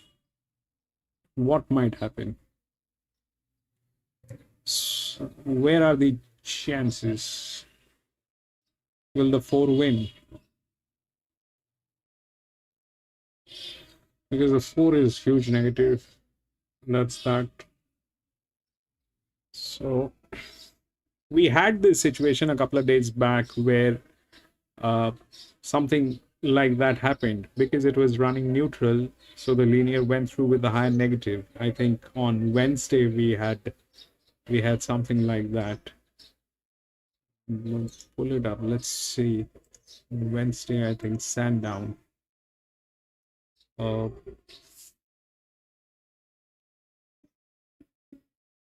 Which one was favored as a neutral monkey? Here, the 7.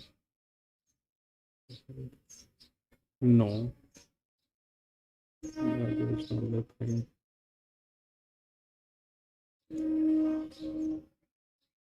No. This one, I think, on the 7th race. And the 8 knocked out.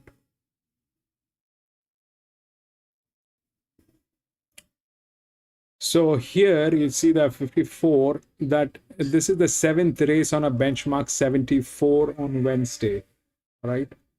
This is where a 54 that was running neutral, okay? But the situations were definitely different here. The jock was also misaligned, but that was a low pressure horse anyway.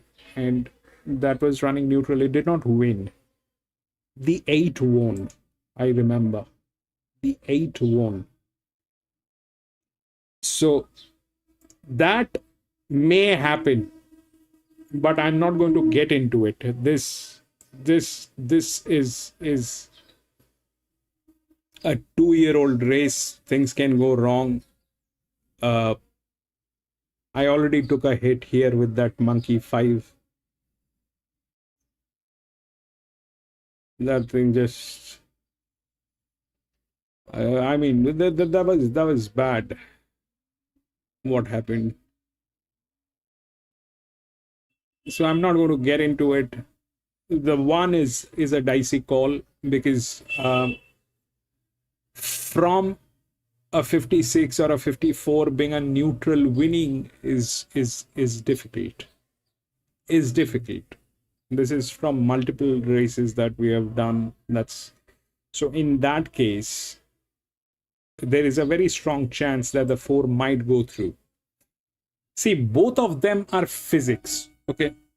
This is also physics. This is also physics. Now, it depends on race by race where the physics is stronger and where the physics is weaker.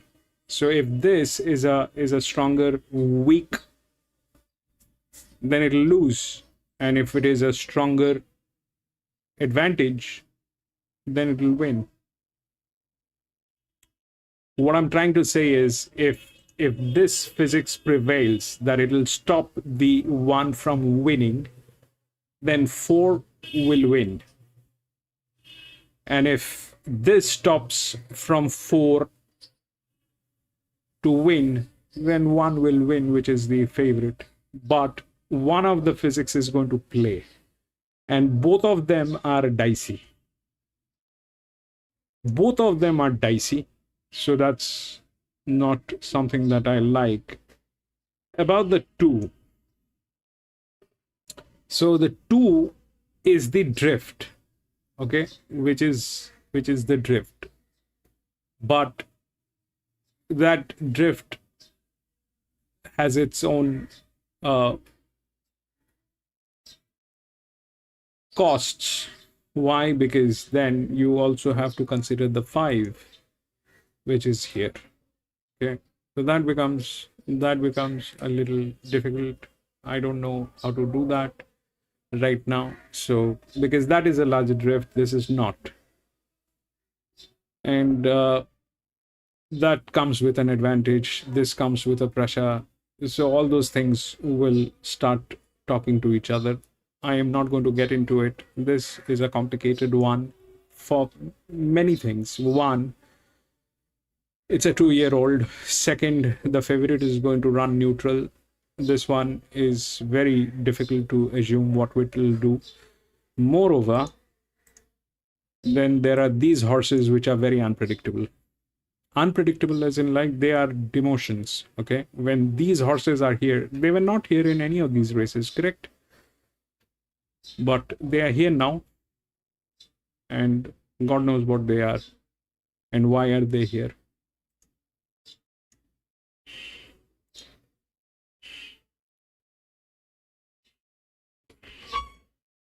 $113.5 got the first 4. Jerry got the first 4 again. Captain Fury ran. Next him. Next best today. Captain Fury. Race 10. Okay. Jerry got the first 4 again. Fantastic first 4.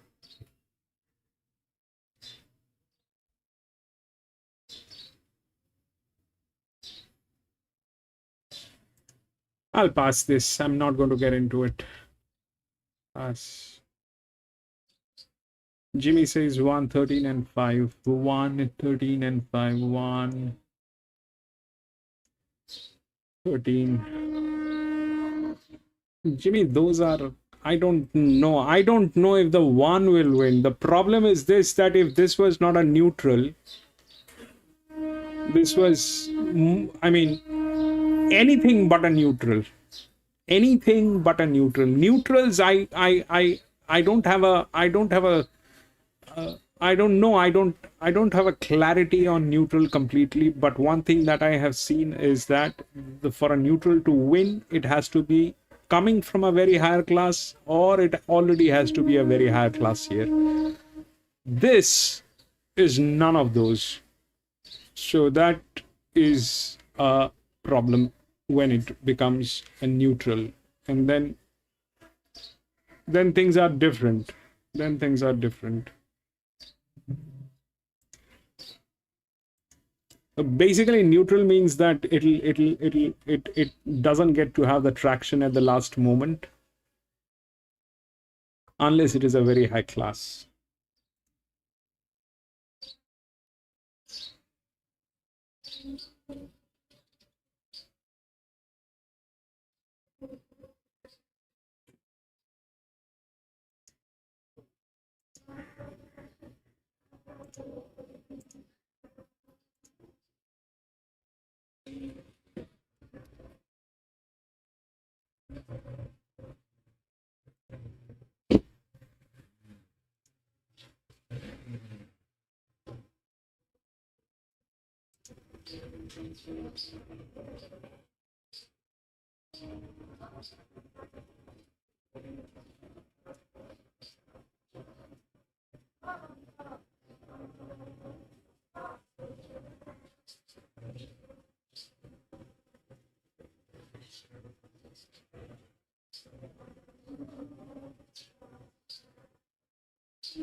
One four 10.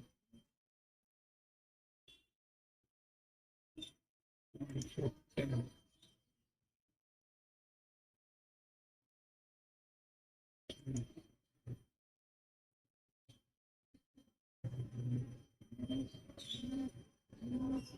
Hope that one wins. It's a 2 year. I mean, that's fantastic form line. There is nothing like that.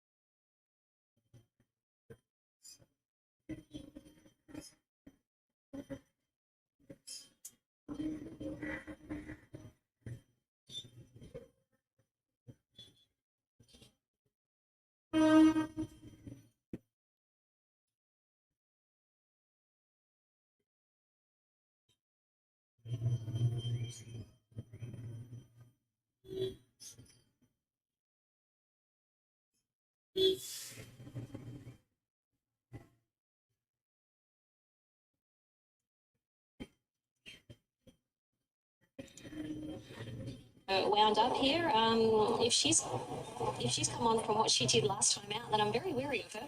Here's Ben's other runner, Celine, Jason Collett. Very good, 1,200 per mile and second start last start. Just not sure, probably, as we all agree, is the form line. I'm not sure about that. She seems to have come through well. She was all right and bouncing around, so that's a positive sign.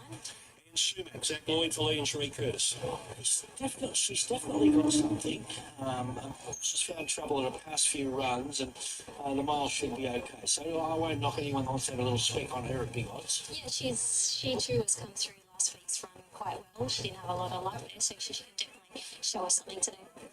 Okay, Corey, Group 1, the 2-year-old step up to the mile. Who do you like? I like Southend. I think he's a lovely horse in the making. I think he's come on the scene at the right time. He'll get a perfect run. If he doesn't find fence 3 back, they'll probably keep him in a one-off position. But another horse that I really like is Sumac. He's had 2 runs and he's been very, very unlucky at both of those. And if he gets any sort of luck from that gate, I think he'll run super. But yeah, Southend for me. Okay, Chantel Buckley, who do you like? I am with Southend as well. Corey and I both fell in love with him at Rosehill last time. We've continued to fall in love with him again here this afternoon. I just love everything about him. And the 11, really taken by this filly. I loved him a little bit more, but I'd tell you what, she looked outstanding in the 11. I am 2, 1, 4 and 9. I think the Chris Wallace stable may be able to do the job again here, and that is Fireball on top of the favourite Campione d'Italia. I think they're too far apart, and I think he's going to give him a bit of a fright here. So happy with him at the odds. Campione d'Italia, if he executes well, he's certainly the one to beat. I'll throw in South Bend. He is a nice horse. And this filly, Ring Digger Heart, is going to give her a bit of cheek if they do happen to just forget about her up front. I'm 2, 1, 4 and 11. So Fireball on top there for Duff, $7. Fireball, the favourite though, Campione d'Italia, $2.20 to $2.25. Mission Nail has been $6 to $7. Now let's head to David Fowler and update the next at Eagle Farm. Well, the Tony Gollan stable will be looking for a turnaround. Their favourites balanced the books in the second and now as the hour in the previous race. Both odds on, both missed the top 3. They're pitting their faith here in 10 deep, the Gollan stable, $2.20 As I mentioned on radio this morning, I think she's under the odds. I can see she's got a chance, but I think this is a far different proposition to what she met last start. She was unluckily beaten. She was held up at a vital stage, and she drops 3.5 kilos today. But I'm more than happy to be in the corner of last. No doubts. I don't like the structure. $2.20 price, 220.10 deep, by the way. And that's why I'm not in. I don't like the structure of Dows. It's going to run neutral. I just feel Last Commander's coming out of better form races. And I like him, number 8. I thought he was one of the better bets today. They're the only 3 at single figures. The rest are $11 or better. 10 Deep's your favourite, though, at 220. We're broadcasting in 12 minutes. Race 7, Eagle Farm. At the Gold Coast, correct weight 6 Galano, paid 720 and 250. 3 Sailor Secret 150. 7 Mississippi Prince 330 and 2 involve the right way, correct weight. And a Morfordville, it was 10, 1, 8 and 9 ran forth in love. The next in Adelaide, your opening favourite is Oxford Blue at 340. So that race coming up in approximately 32 minutes. They're about to load Sydney. The all-electric Kia EV3, reigning motoring car of the year, awarded for its super efficient range and scheduled charging that saves you money from $46,990 drive away. Visit your local Kia dealer. Kia. We're on for Saturday racing. Check my offers on the Tab app for exclusive Saturday racing offers available now on races 1 to 6 across Randwick, Mornington and Eagle Farm. That's offers on races 1 to 6 available now across 3 big tracks this Saturday. We're on. First online fixed odds win bet only. Bonus bet capped at stakes specific to individual customers. T's and C's at promotions page. What's gambling really costing you? For free and confidential support, visit gamblinghelponline.org.au. So about halfway through the third term at the People First Stadium on the Gold Coast in the AFL, and it's the Bombers still in front by 5 points, Essendon. 12-4-76, leading the Gold Coast Suns 10-11-71, and the league about to kick off in the Warriors Gold Coast clash there with the Warriors $1.25 and the Titans at $4. Morfordville, correct weight 10, 1, 8 and 9. 10, 1, 8 and 9, correct weight. For the most exciting 2 minutes in sports.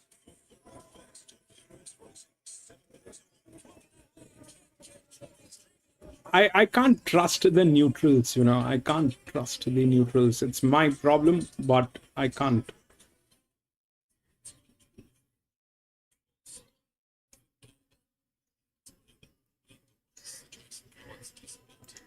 And will not be lining up. So number 12, Salaman, is a late scratching. It was a $14 chance, but let's take it an area for more heading into the Belgian Chandon Champagne Stakes. So Mustang more back to strong. Number 12, Salan, it's out around $15 at the time of scratching. Campion d'Italia is the clear favourite at $2.15. In front of 12 is out. 10 Chanel is $7, 5 ball. But Salan a late scratching here for the Champagne Stakes. So runners are preparing to move up into the barriers. They've got Salan off the course. Jason Collett is going to take a viewing position at around the 1,400 metres into the fence. And the runners are preparing to go in for the margin. 2, 4, 10. There's a very strong, this has happened previously, all right? So if that's the neutral from 56, there's a very strong chance the 4 will knock it out.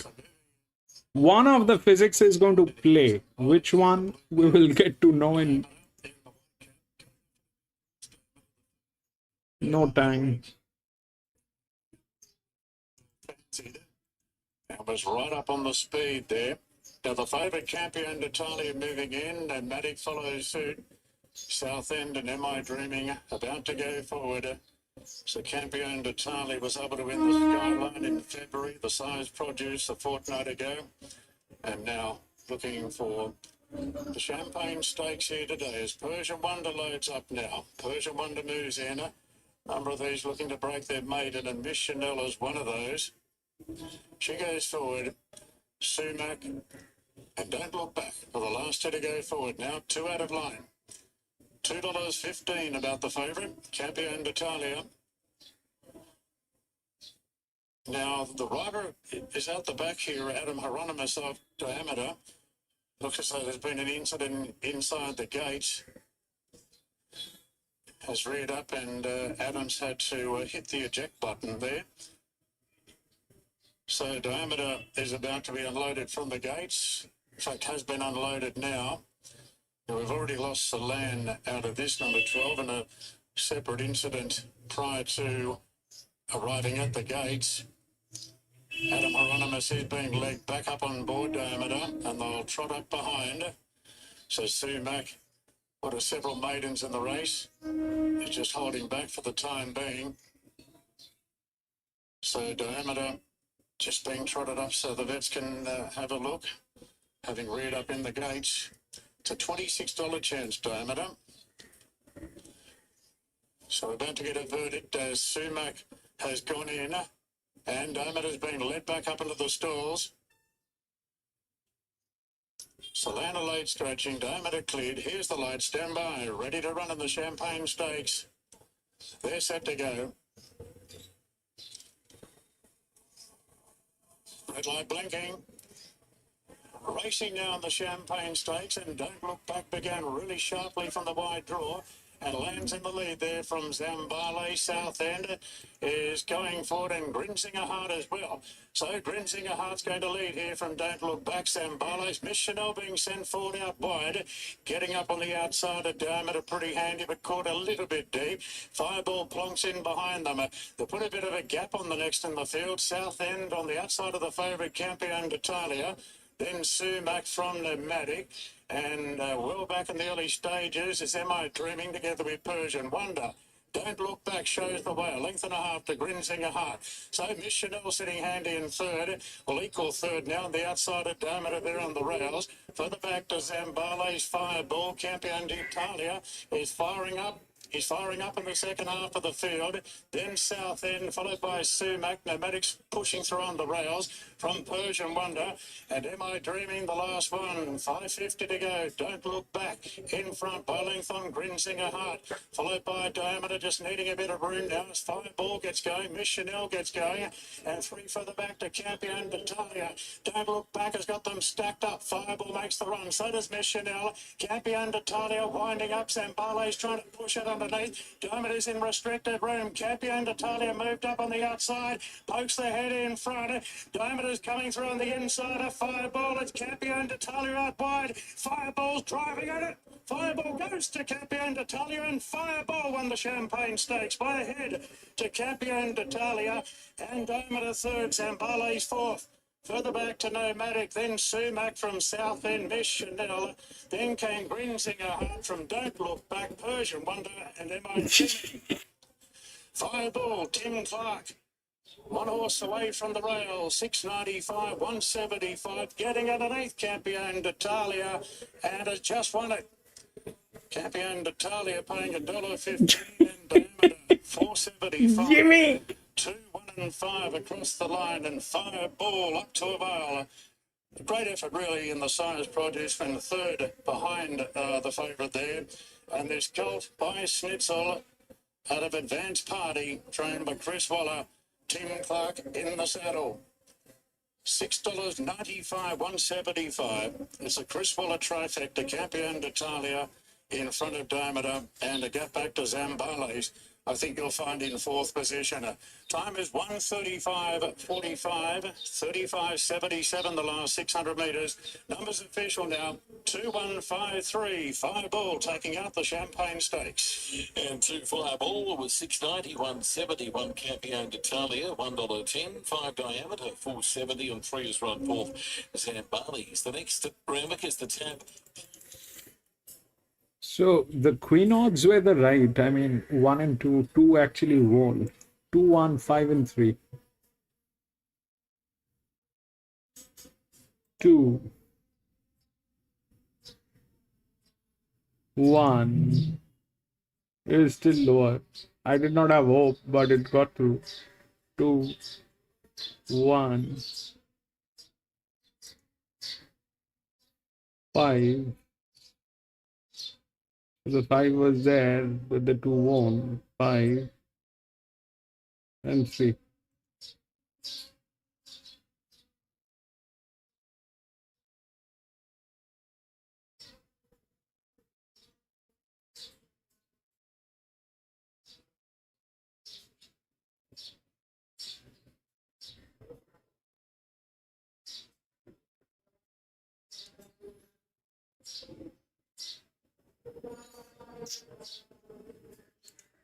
that happened. So basically, you know, the thing is, I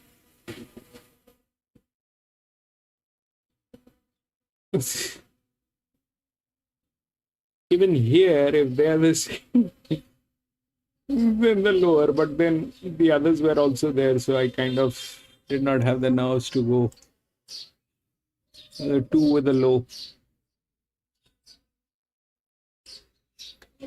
So that basically is the problem.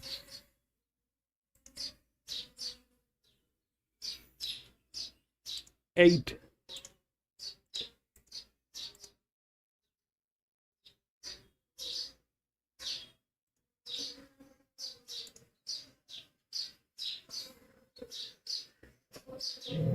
Two and three has been scratched. 1, 4, 7, 8.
So, I mean, if you want to believe that the 8-year-old will win a 1200 meter,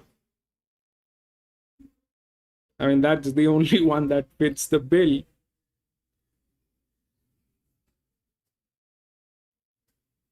That is a 63. Negative. Can it win? Probably no. We had a 75 winning today, right? The 2 won. The 75 won.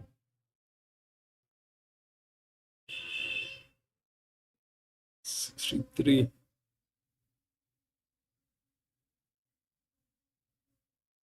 $55 is 63. 55. 57. 1.53. This is problem.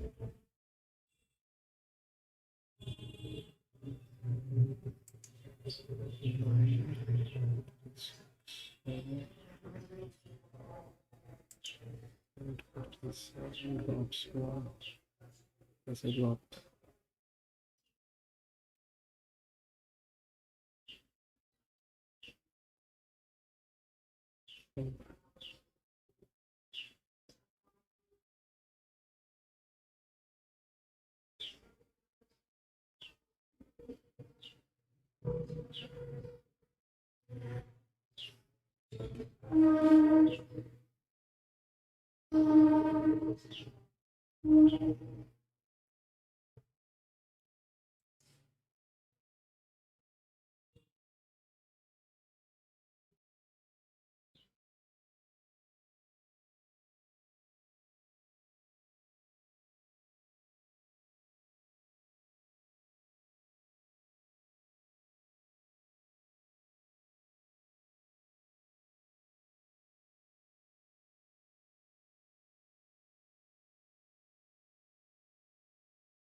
So what is going on? So I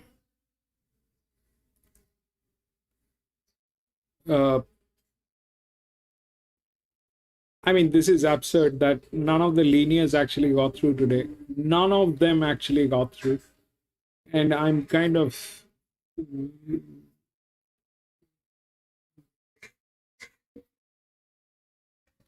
this one was a 75 was the second linear. Went through.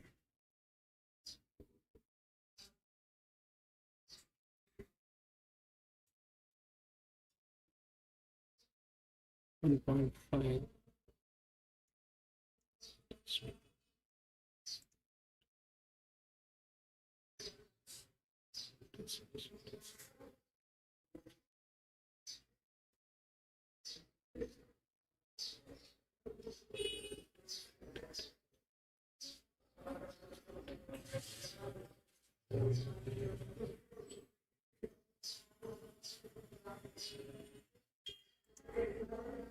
So the odds are right.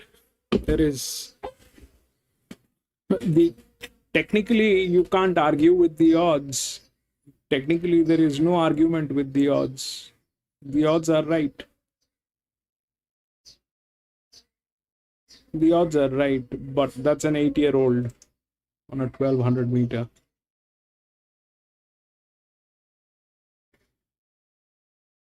What might happen?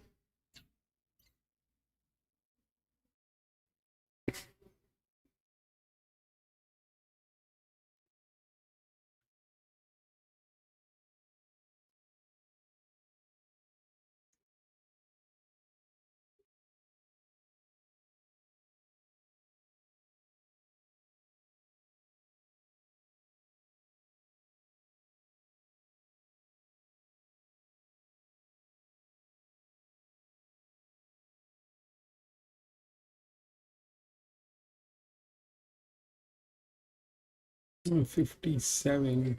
That is.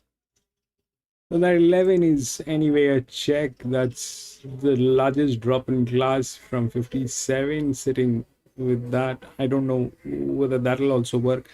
So point is this: technically the odds are right. Okay. So if we look at from what is happening, so that's the drop line. This is where the drops are. Okay. That's the highest drop. This is the second highest drop. This is stable, no drop, but that's a 56. Then it's a 57, which is this one, a 590. But this is higher, 59, and the challenge is also lower. Okay, that's a 23. This is 28, 36, 48. So everything is correct on one.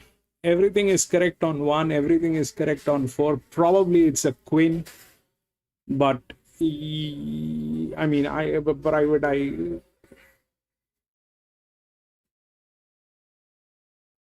that's an 8-year-old.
I mean, come on, this gets too much.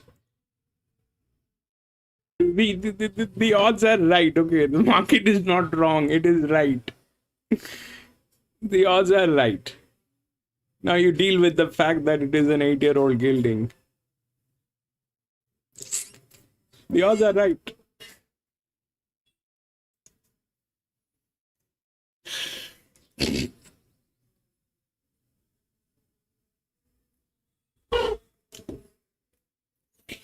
I'm going to be back from the washroom in a jiffy.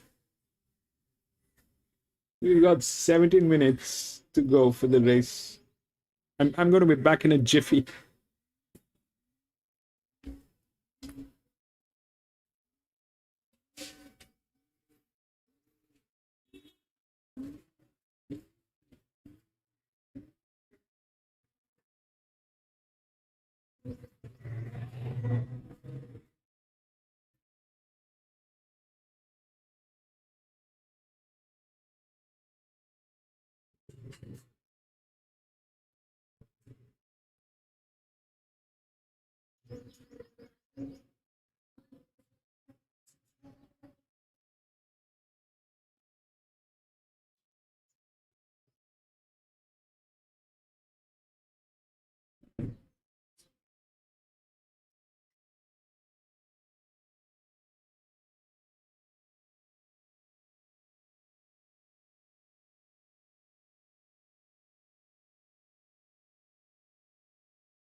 Okay, I'm back.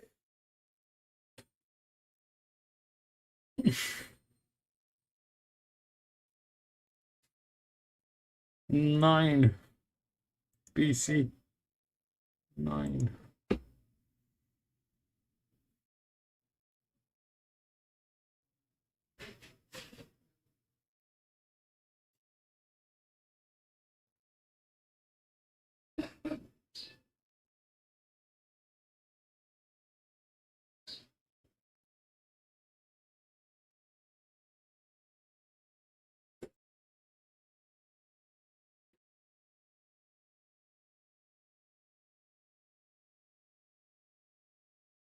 Yes, that 9 is the only one with a perfect match.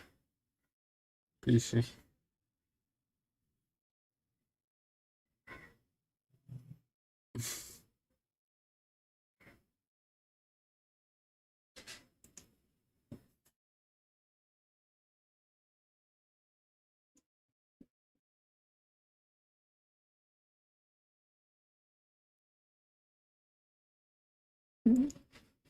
Four. This is this is too much to expect from an 8-year-old.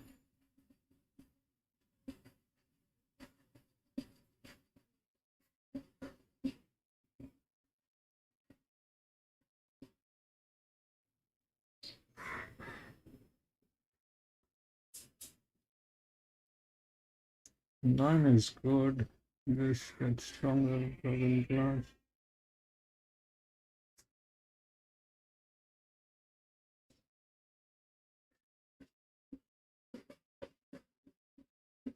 And you are also right about the other fact, PC, that this is a group 3, so ideally it is with the challengers. Ideally it is with them. So, and that's exactly where the thing is, you see. That's exactly where everything is getting negative. So ideally the race is also here. It's a group 3, so it's not with them.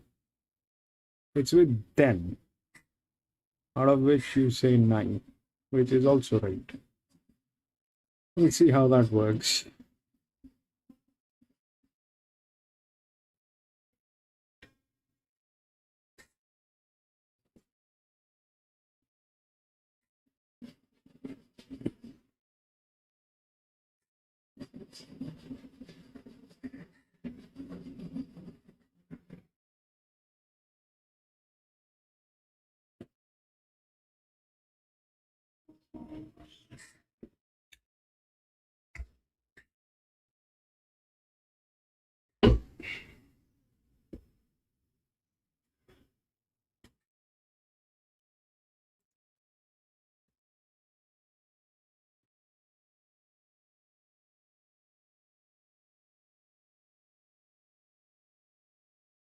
Seven.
On the toe, better second up and spot on here, third up now. Completely different horse to his brother. And next to Kirk Whalen, Adam Hieronymus. Yeah, I reckon Joe's just treading water with his horse since he won so brilliantly first up. So 1200 definitely suits him better third up. He's, I think all eyes are on Queens now. I can't wait for him to get to 1400 again. So that's not to say he can't do something here and be right in the finish. If you're going off his looks, you'd have to make a strong case for him. I think he looks exceptional here. He's got his march on in the yard. He's a bit like Pride, actually. Oh. Some of our stands falling down. They're pulling the grandstand down. Here's Mel Coop, Winona Costin and Steve O'Halloran. Yeah, he's just been a marvel, this preparation, this horse. He maps well again. He's sort of pretty well ticked off the 1200 metre box. He just keeps jumping all the hurdles. So no, you won't hear nothing negative from me about him. No, you won't hear anything negative from the yard as well. I think he looks exceptional again. He's just one of those horses. He's thriving. They're doing a fantastic job with him, and he deserves his spot in this race. Brave one, Dylan Gibbons for Team Hawks. He's had his couple of trials. He's been fantastic, really, in his past two preparations. So he's got to start off with his stiffest test today, but he's not completely maligned. No, I think he looks particularly well. I know they have an opinion of him, so it's a really nice kick-off point for him. No doubt he'll improve into the campaign, but I still think that his trials have been good coming into this. He looks sharp enough. And Bohinia, number 11, Lee Sheree Curtis and Craig Williams. She's a nice mare. She's got plenty of talent. So I think it's a starting point for her. 161 days off, only one trial. There's depth to her form, and that idle flyer form, gangster granny form, Steffi Magnetica. So I'm interested to see what she can do here. There's something for her. I don't know what her target race is. She's really developing each campaign. You see her, she's filling out and becoming a really nice mare now. So she looks the part. No doubt she'll trim up of this. She's not the worst. Joe Pride settles up 4 runners, and they're the first 4 favourites. So let's go through them. Private Eyes back. How does he look? Yeah, fantastic. Real energy about him today. I like seeing him being quite bullish at the races, and that's exactly the way he's been. He's been great all week at home. Nice trial on Monday. He's in tip-top order. What about Marzu? He's trying to win this race for the 3rd year running. Yep, honest, consistent, never runs a bad race. He'll be up there leading and very hard to run down. What do you think of him on top of the ground? Not as good as the wet track version, but he's still pretty handy. King Secret, Private Eye's little brother. Yeah, he's an emerging horse. Possibly 6 months away from being able to take on these kind of horses, but happy to give him his opportunity at it. Got a really good turn of foot and sure to run well. What about your Stradbroke horse, Kirk Whalen? I love him. He's a nice horse. He's probably a little bit better on soft ground as well, but feel bottled up there today. He'll be explosive later. I feel like you're more confident about Private Eye today. Yeah, well, I mean, he's the old champ, isn't he? He's done it all before. He's run second in a couple of Everests, second and third in Everests, and he's won some very good races fresh. So he really probably has to be the top elect. It's Joe Pride there. Let's update the next race, the Legal Farm. It's the Black Type Daybreak Lover, and Spanish Treasure is our favourite, number 6, $3.90. He was good first up here 2 weeks ago. Should be fitter. Good gate, Maloney to ride. I can understand why it's favourite, but I do like Fabulones number 2. A little break since he won the Jewel. He won it brilliantly, and he's on the way in, 440. 8 Brave Monarch, not far away from Spanish Treasure when they last went at 480. Then 4 Call Da Vinci at 8. And notice number 13, You're Not the King, who's not well off at the weights compared to the likes of Spanish Treasure, Brave Monarch, and the Wheelbarrow, but there's support for him. $11 down to $9.50. Double figures the rest. I'm with Fabulones. Good race coming up this in 11 minutes. Now, Corey is with Mel Coupe at Randwick. So, Joe leaning towards the old champ Private Eye. What do you say, Corey? I'm with Mal Coop. I really like this horse. His story is incredible, coming from a maiden and just doing it basically in all in 2 preparations. But his first 2 runs this time around when he won was terrific. He's been game and defeat his last 2, so he's not out of place here. He'll get a perfect one outside Marzu, outside lead. So, yeah, I really like him. The old boy Private Eye, he just had a real, I don't know, spring in his step. I went down and had a really good look at him down the back, and he's come back. He's as good as when I've seen him previously. He is an old marvel. I can't split them. 7, 4, 1 and 8 to stable explored cold water on me. The market scoring cold water on me. But I'm still sticking the white hat of King Secret here to beat Mizzou, Private Eye, and Cougar Whalen. 7, 4, 1 and 8, Tim. Private Eye is the favourite. The old 8-year-old warrior at $3.30. Fireball, courageous victory in the Champagne Stakes, the Schnitzel Colt. Coming back on Campion d'Italia, the favourite to win it. Now, Private Eye moving up. Bohemia's got the barrier blanket on, and the Inflictor to move forward as well. So they're filling the gates well. Bohemia, presuming today, moves in under the light weight. And the Inflictor is the last to go in for the Tab Hallmark Stakes. Private Eye is the favourite. Joe Pride with the top 4 in the betting. The light is on. Gates are back now. They're racing. The Inflictor jump well together with Private Eye being wound up out of the gates, and moving up on the inside is Marzu. So Marzu takes the lead from Private Eye. Mel Coupe right on the scene going to second. Private Eye now third, and they're followed further back by Brave One in the early part. Over on the inside is the Striker, a gap to the Inflictor, Kirk Whalen, and Bohemia's back last of all. Marzu a clear leader by a length and a half to Mel Coupe. Couple further back to King Secret in the white hat on the the inside of Private Eye. 2.5 further back to Ostraka, then Brave One, the Inflictor. Kirk Whalen's well back together with Bohemia as they come around the turn. Marzu in front by a length on Malcoop. King Secret peeling to third, and Private Eye just eased back a length or so at this point. 300 to go. Marzu in front from Malcoop. King Secret closing in. Further back to Private Eye and Ostraka. Inside the 200, Marzu and narrow leader. The King Secret is starting to lengthen. Private Eye's trying his heart out. It's King Secret moving up to Marzu. King Secret, Marzu. Private Eye lifting. Marzu's kicking hard on the fence, and Marzu just won it. Ahead on the line to King Secret. Then Private Eye, and flashing home with the Inflictor. Kirk Whalen right behind them. Further back to Malcoop. Then Ostraka. Further back, Bohemia and Brave One. Well, Joe Fright got the lot. Marzu under the urgings of Rachel King. Marzu. King Secret trying ever so hard. Private Eye trying so hard. And then the Inflictor was absolutely rocketing home. Marzu clinging on, and Marzu just won it. Joe Fright trifecta. Marzu, at his fourth run in this preparation, showed the speed to really burn up on the inside. Wasn't wasting barrier one. Generally, his best form's been on rain-affected going. The track's been riding quick today, and that's only his second career success on a good rated track. The 7-year-old gelding by Morissette Chatelaine. King Secret, Andrew Atkins going so close. And Private Eye. Private Eye lost about a length and a half turning for home when King Secret moved out underneath. And then he was gaining again in the run to the line. Numbers official, 4, 7, 1 and 6 in the Hallmark Stakes. 4, 7, 1 and 6. Marzu, the second favourite. Beating King Secret, Private Eye.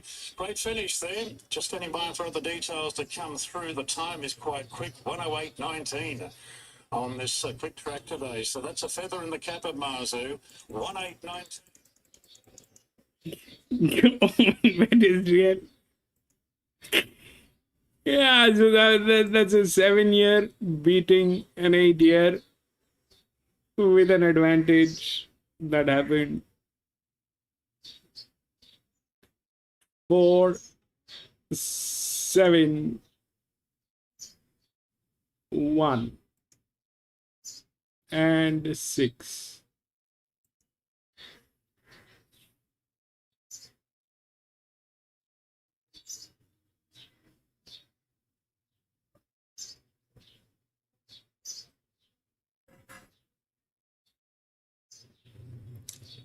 That happened.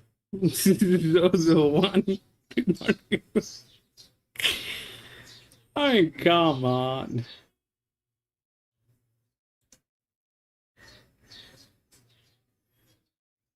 Eight-year-old.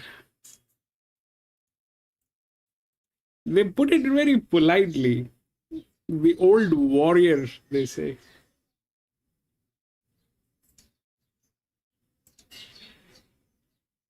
Nine. Number 4 has been scratched. We scratched number 4, which was Tom Kitten.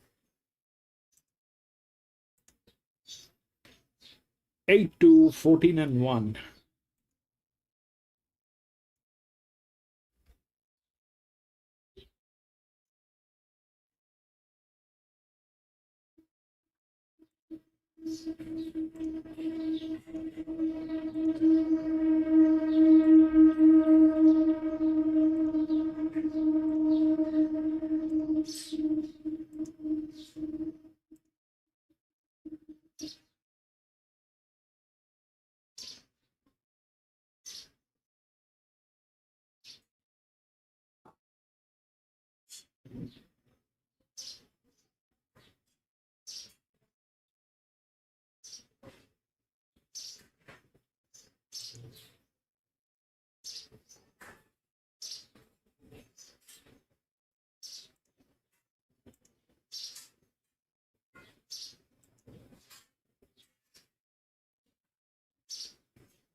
Okay, so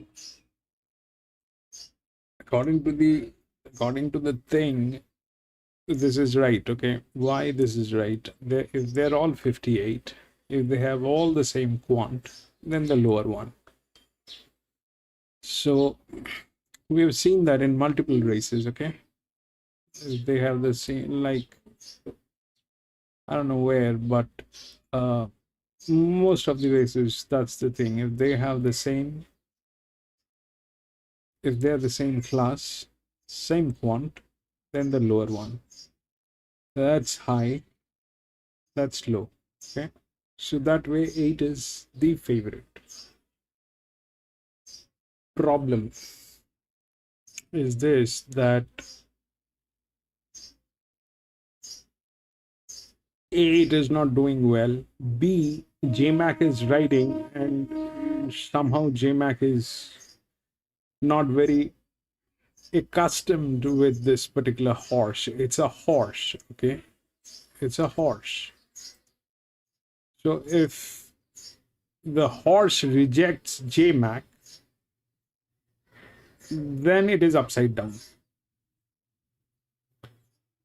What happens with horses, you need a jock who is well versed with that horse, and that's not the case here. JMac is going to be riding for the first time this horse. Technically it is right. Okay, technically it is right. If they are the same quant, the lower one. Now in that case, what might happen?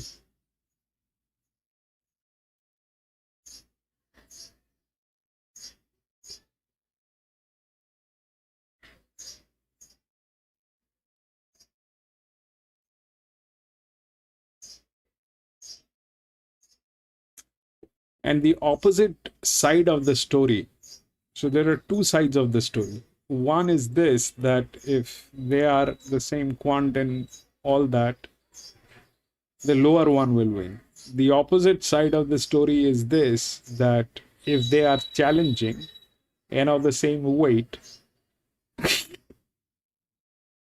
then the higher one should win. Okay, but the higher one is getting into negative. And is from gate number 12.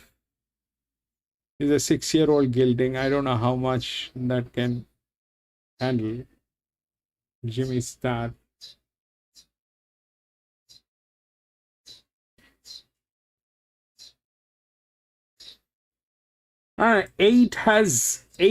Technically 8 is right and wrong both. Okay, why it is right? Because if they have the same quant, that's the lowest. JMac is riding, should do well. The flip side is, if they're challenging, then 2 should win. So that's the flip side. So 8 is right and wrong both. Now the bad part on 8 is this, that JMac doesn't know this horse. The horse has a little weird kind of a form line, which is not exactly the form line that you need. So that's that part of the story. In that case, what will happen?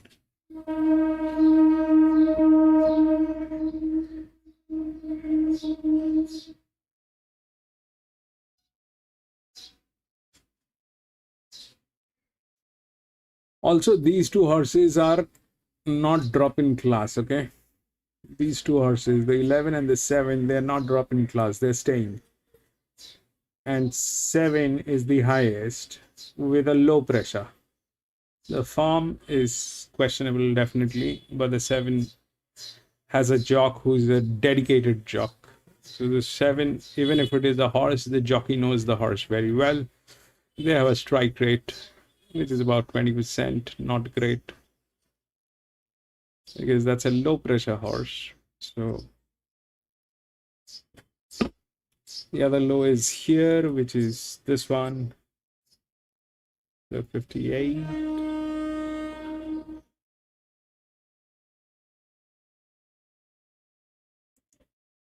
And 91. This is doing better than that. So that's that.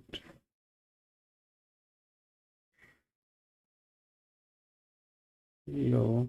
And then here 10,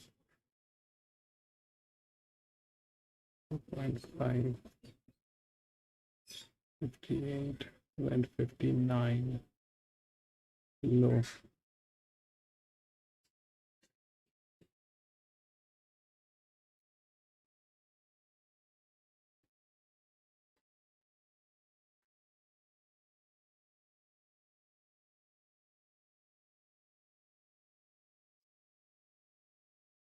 And nobody is talking about this one also. So 41, 52.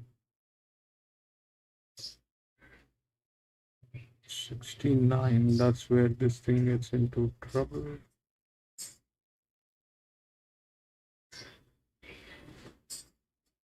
On this.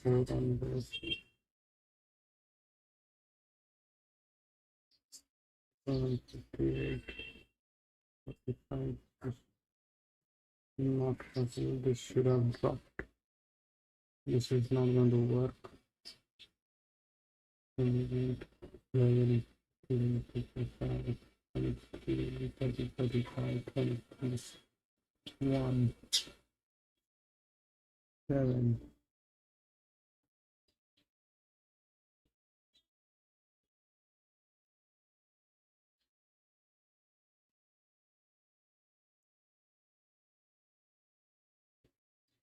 It's still lower.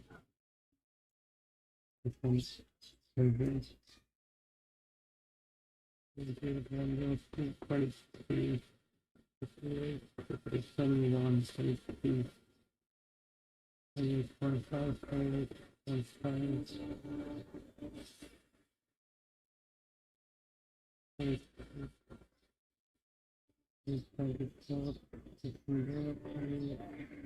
59. This is bad. 74. So 1, 3. Where is a low now? This is the change. 59, 6, 7.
Actually, everything is right about the 8, apart from the form line and the fact that J-Mac has never ridden this horse, everything is right.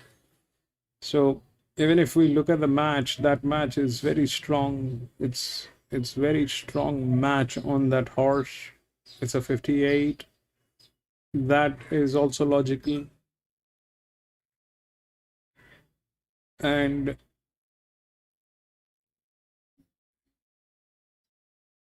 all that is right. All that is right. The flip side of the story is JMac has never ridden this horse. So if that happens, then it is upside down. If that happens, then it is upside down.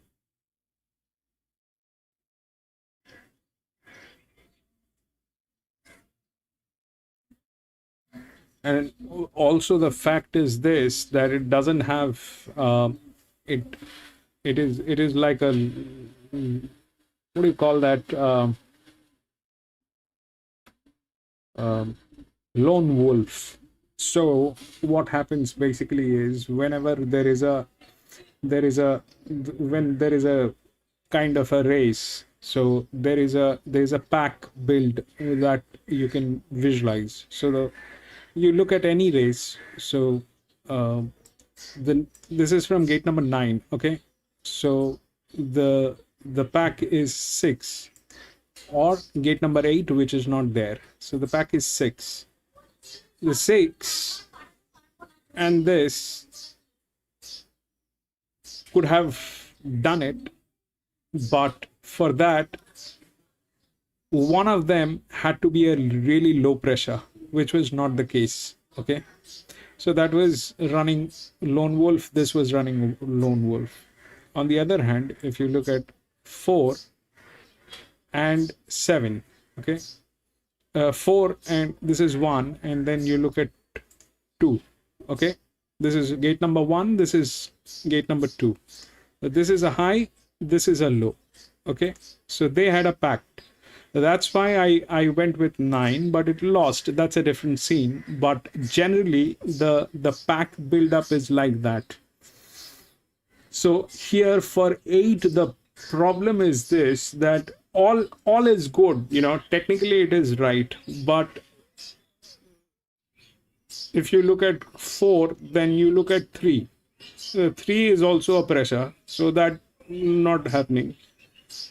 If you look at gate number 5, that is even bigger pressure. So that becomes the that becomes the low. So that's a problem. So this thing is a little dicey.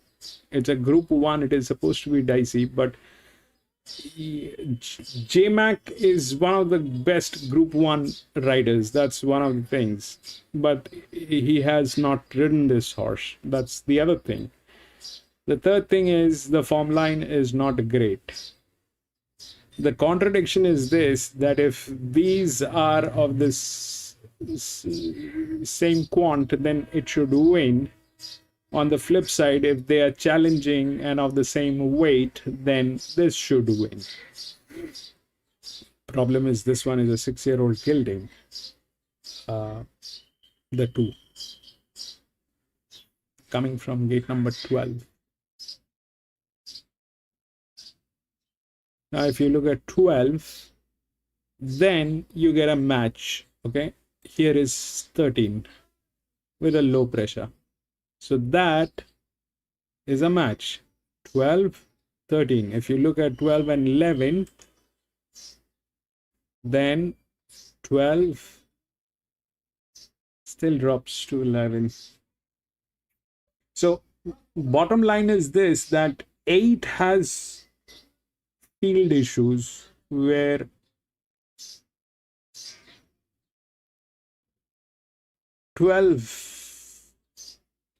is better, but that's a lot of resistance on that horse on a 6-year-old gelding. And if we have to believe some way or the other, then that 1 probably is the safest option for a place. Maybe that thing is going to get a place. Why? So why, as in like how I am thinking. So firstly, it is the lowest resistance line, not high, still challenging, lower than this. Balance is there, form line is there, Uh, now you look at the gates. 7. Okay. That is gate number 7. Nearest one is 6, the inner one, which is a low. Very strong chance for that thing to go through. And 8, which is a 7-year-old mare, which is up here, which is also a stair. This is 70. So that probably not happen. It'll have the support from the inner gate at least. But 8 is going to be like a lone wolf. I don't know how to do this. Basically, I like 2, but that's a 6-year-old gelding, and then 1, which is a 58.5 lower resistance. Maybe 1 is in a better shape, I think.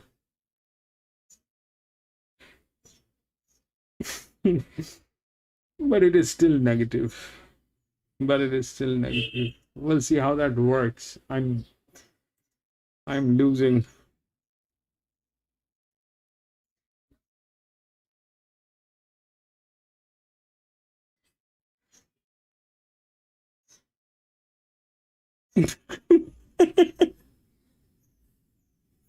PC is angry.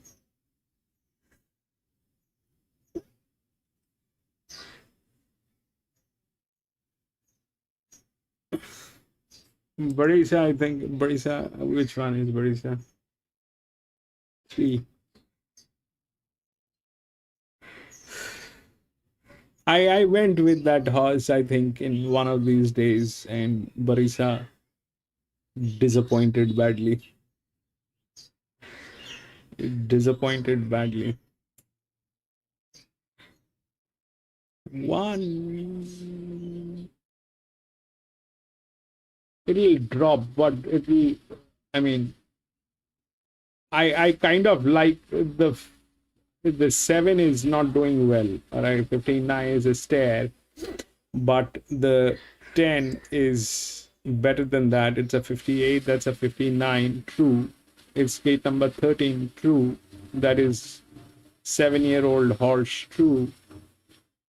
That's that part of the story. It is still better numbers. This is 86.72. This is 91.87. 81.82.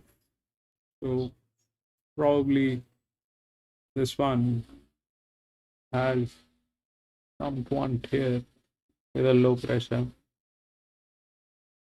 I don't know what to do. 12, 10. That's actually very far, actually very wide, but it'll have the thing. And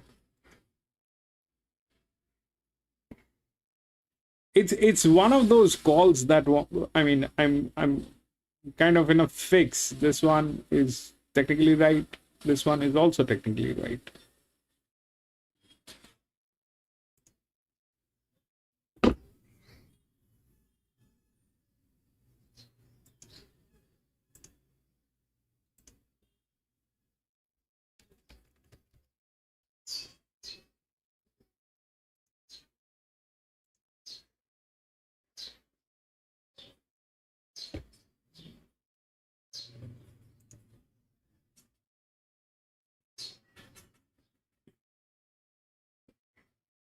This is not.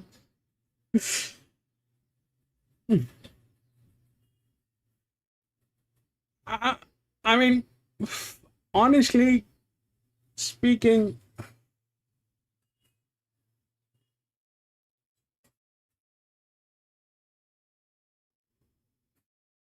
this is an 8.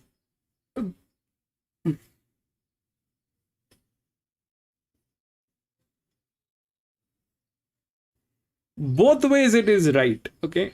This way it is right. This way this is right. This gets higher on the thing, but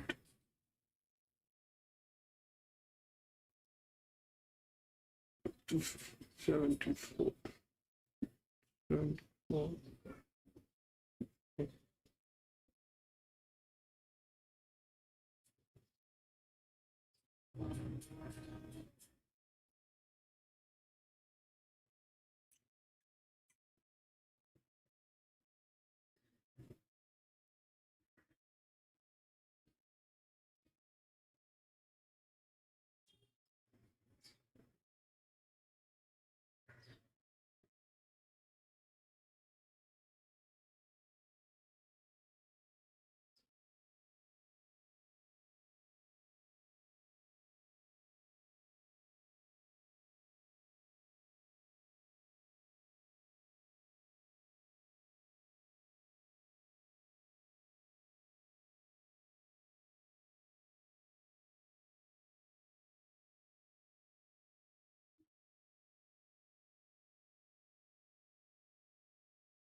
Also cool.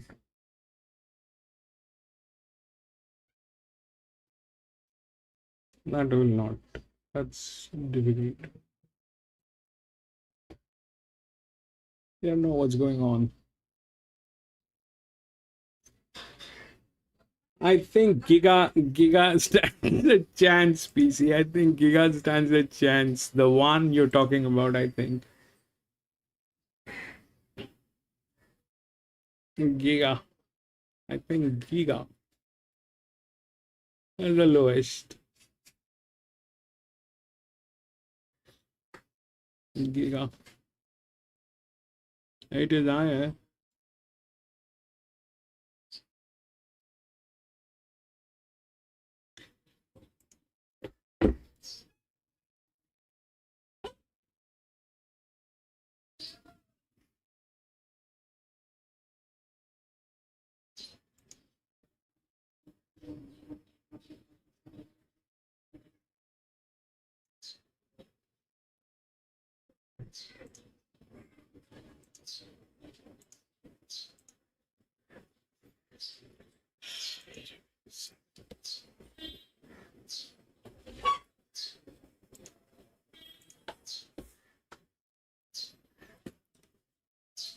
Either. Giga will win. EW1. Okay, EW1. Sorry. EW1. Giga.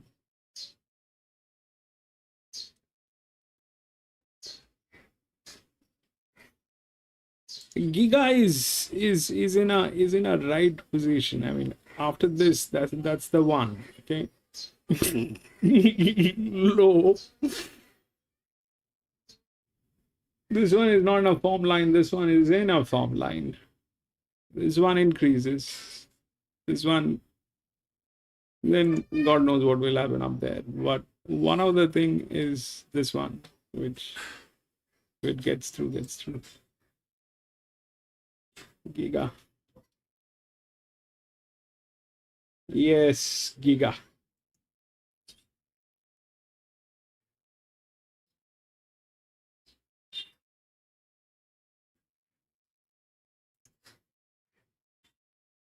Some of these things are Under Dawn, and the last pair in Nodo, yes, and Talent Scout, Rohisha. Five Rhodesia wins the Nitschke Stakes. It's Kayla Crowther in the saddle there, returning 331.50 to more than hope $10. 10 tip. and my feed is running at least 1 minute delayed. At least 1 minute, 60 seconds. My feed is like delayed by 60 seconds at least. Ascot Handicapping. This is quite betting. 6 Golden Boom, 480. 4 Payline 5. 2 Hidden 550. 1 Uncommon James at 750. 5 Abounding at 8. And 12 Battlefield at 850. So, as you can hear by that, it's a clustered market. Jimmy is not going to take any chances. Yeah, one probably has a better chance. This guy is a horse. This guy is.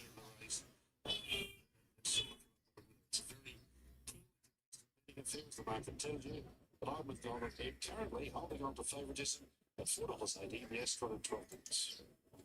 The Morphin tool on the Nitschke Stakes, the numbers, well, we're through just about it. 5, 2, 10, and 9. Yes, they are correct. 5, 2, 10, and 9.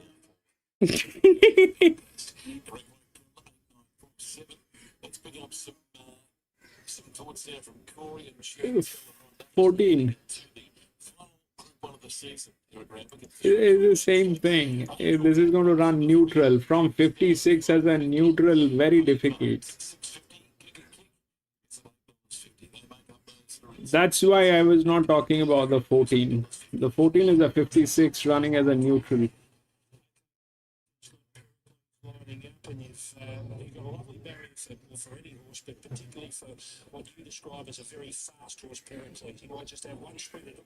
Yeah, I think he is. He's a little bit underrated. He's had a great preparation, but I think the key is 1400 gate one on the track that seems to favour horses on the inside. I think it's a great chance. So you're going well. Yeah, and he's a lovely horse to get. You dream about training a horse like him, low key, easy, straightforward, and has shown us he can. Arman 6-14. And Chantel to find out who they like in our final Group 1 of the autumn here in Sydney. Who comes out on top, Corey? Arman is 6-14. What is that 6? Two starts. He was great in the fifth jury down there in Melbourne first. 6. 3 had no luck. Doncaster had to go way too far back. He's drawn one, took an absolute dream run directly behind his, well, not stable mate, but good off runner, favour. I'm with Maybach. It's just one of those races where, look, I've tipped all of these horses on top previously, so it's really hard to come up with one on top. He looked great. Briasa was another one. I think he's reaching his top. Tricky little situation for him, but I mean, You have a point. Corey's with Pericles, and I'm with Maybach. Game 1, 6 and 8. 14 might get a place, but winning is difficult.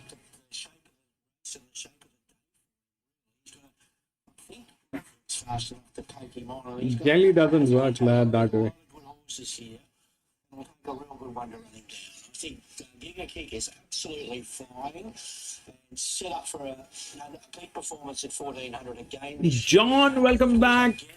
3 and 12. He does fit in nicely here, and it's only a price angle with Angel Capital. He's certainly set up beautifully for his big grand final here. 14, 1, 6 and 8, Tim. Well, Angel Capital 370 to $3.80. Jimmy Star 5 to $5.50. Baybark 6 to $6.50.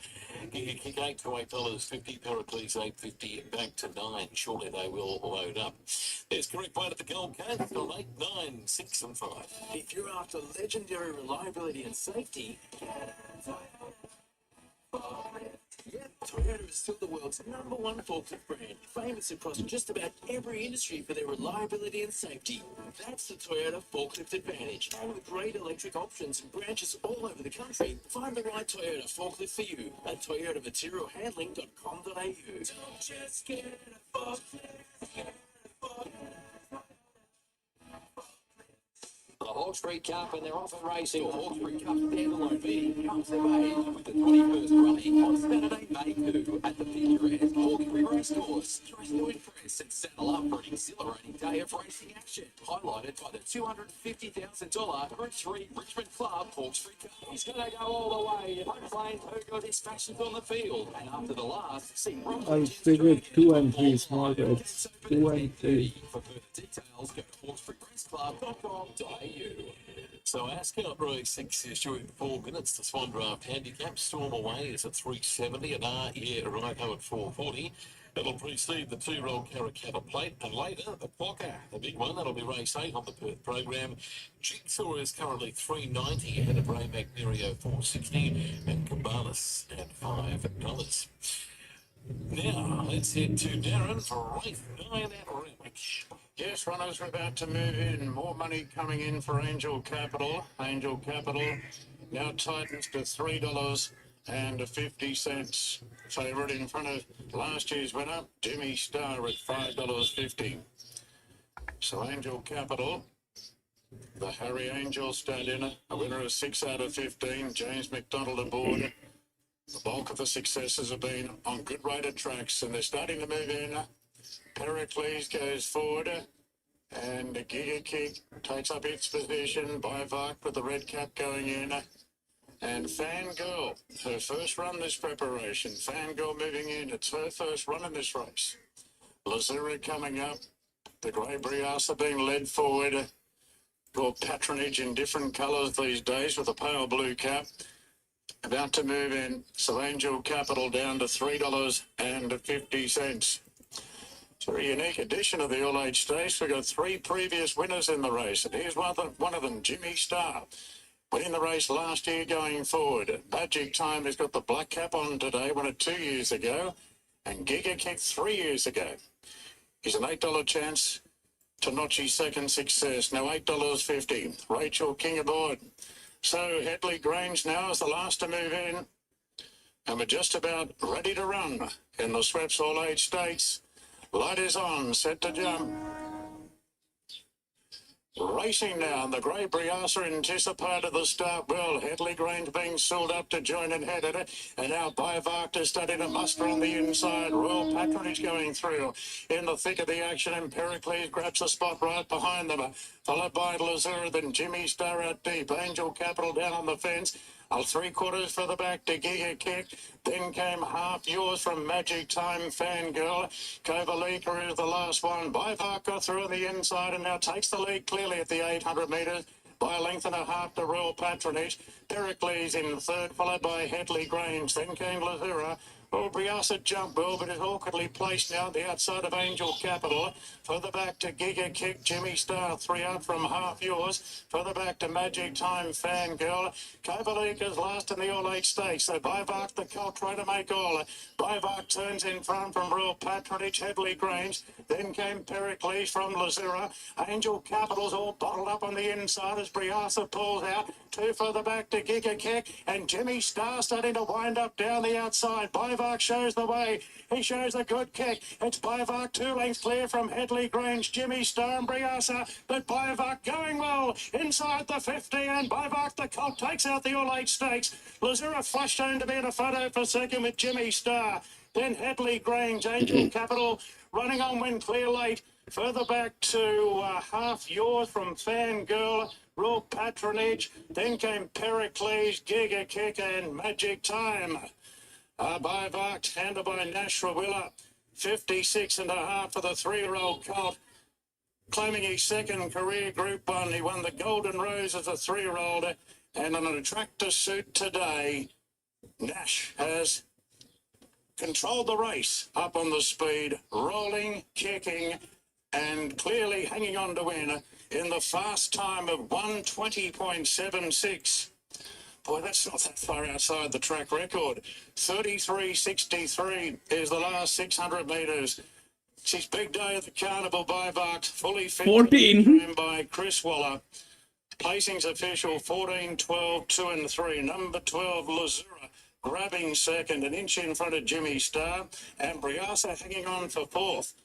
Number 3, Briasa officially fourth.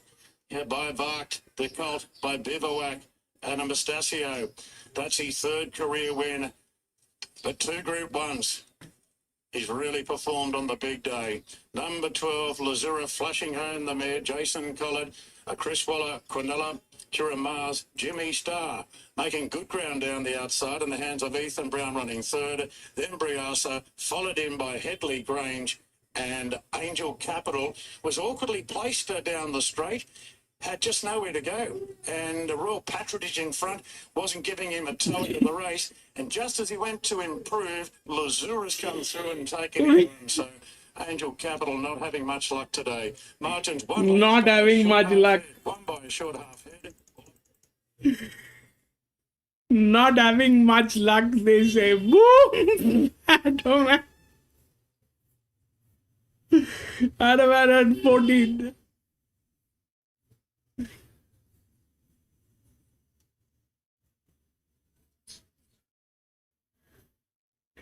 No, one thing that I think is what has happened is, so everybody is 5-year-old, 6-year-old, 7-year-old. This is a 3-year-old. That's a bad idea, but it's a 3-year-old that just knocked out, and the form line was perfect. The form line was perfect. 0. With a 0 pressure line it went through, and everybody else was just sitting there doing nothing. 4, 12,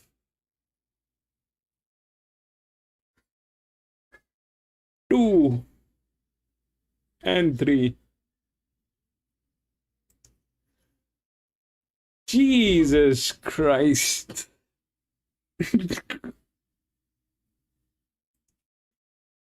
We'll take the next one.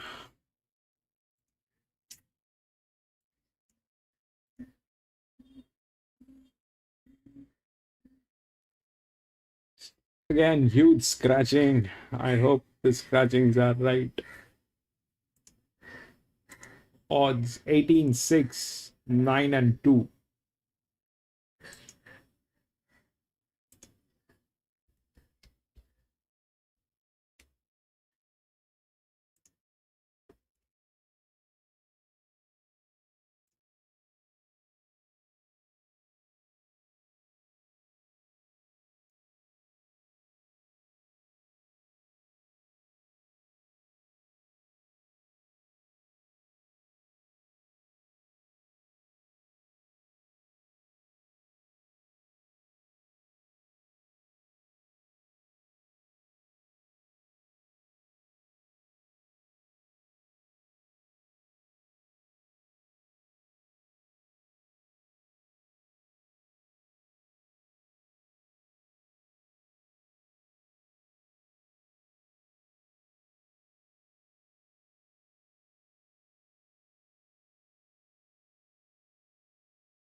Okay, so the 18 is the favorite, okay?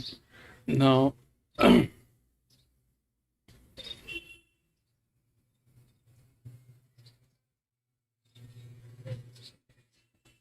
it's right in its own way because of the form line and the body weight. That is right.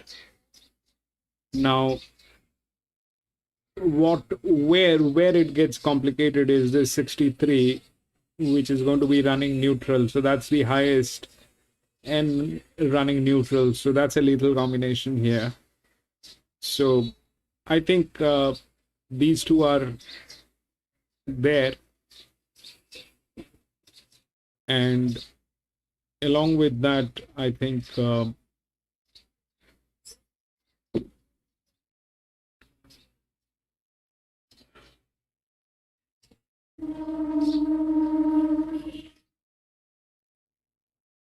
this one. So somehow it boils here.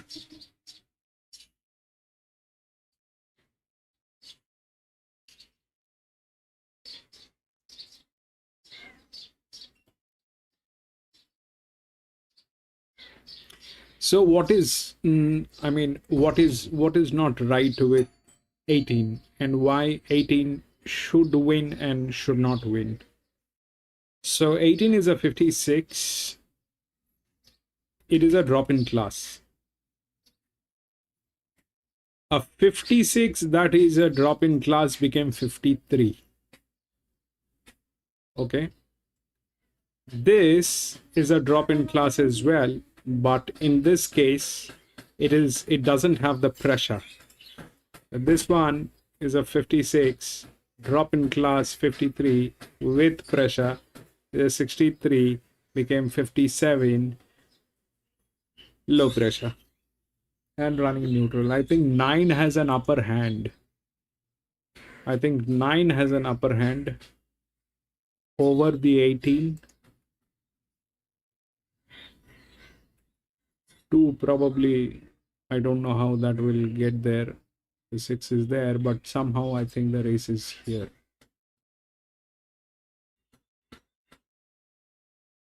That's way too much. That's way too much. Those are very high, from 53 going to 59, way too much. 2 gets knocked out anyway because of the stress. 1 is not doing well. So that's more or less the thing. I think it is 9. I think it is 9, 9. Then it will increase. Probably it will get here. Or it can go anywhere. But 9 probably is having a better hand.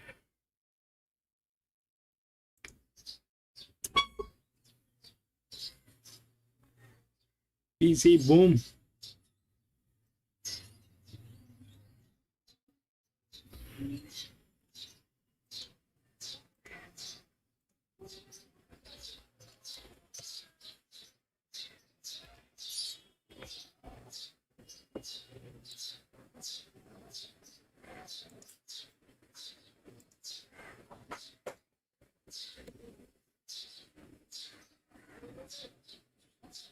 That's 4. 9.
But I think this jockey is on fire today. Karen McAvoy.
Daos, thank you for being here, my friend.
Yeah, definitely a good one, but yes, you have a point. But it also had the advantage of the age today. It is a 3-year-old out of all those grandpas with a form line, no pressure. So is it a great horse or a lucky horse with opportunities? There's literally no pressure on that horse. Form line, age.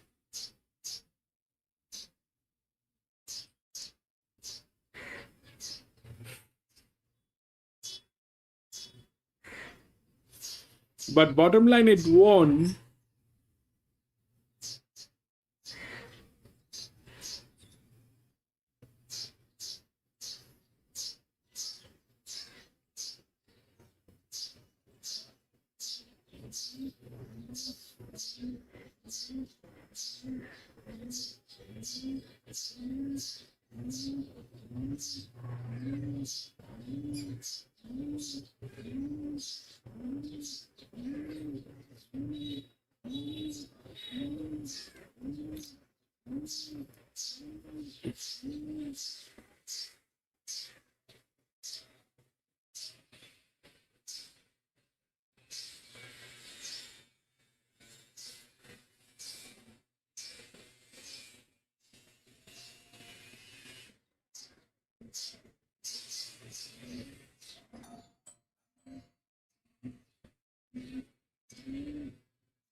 Run fourth with just Tripod Terror.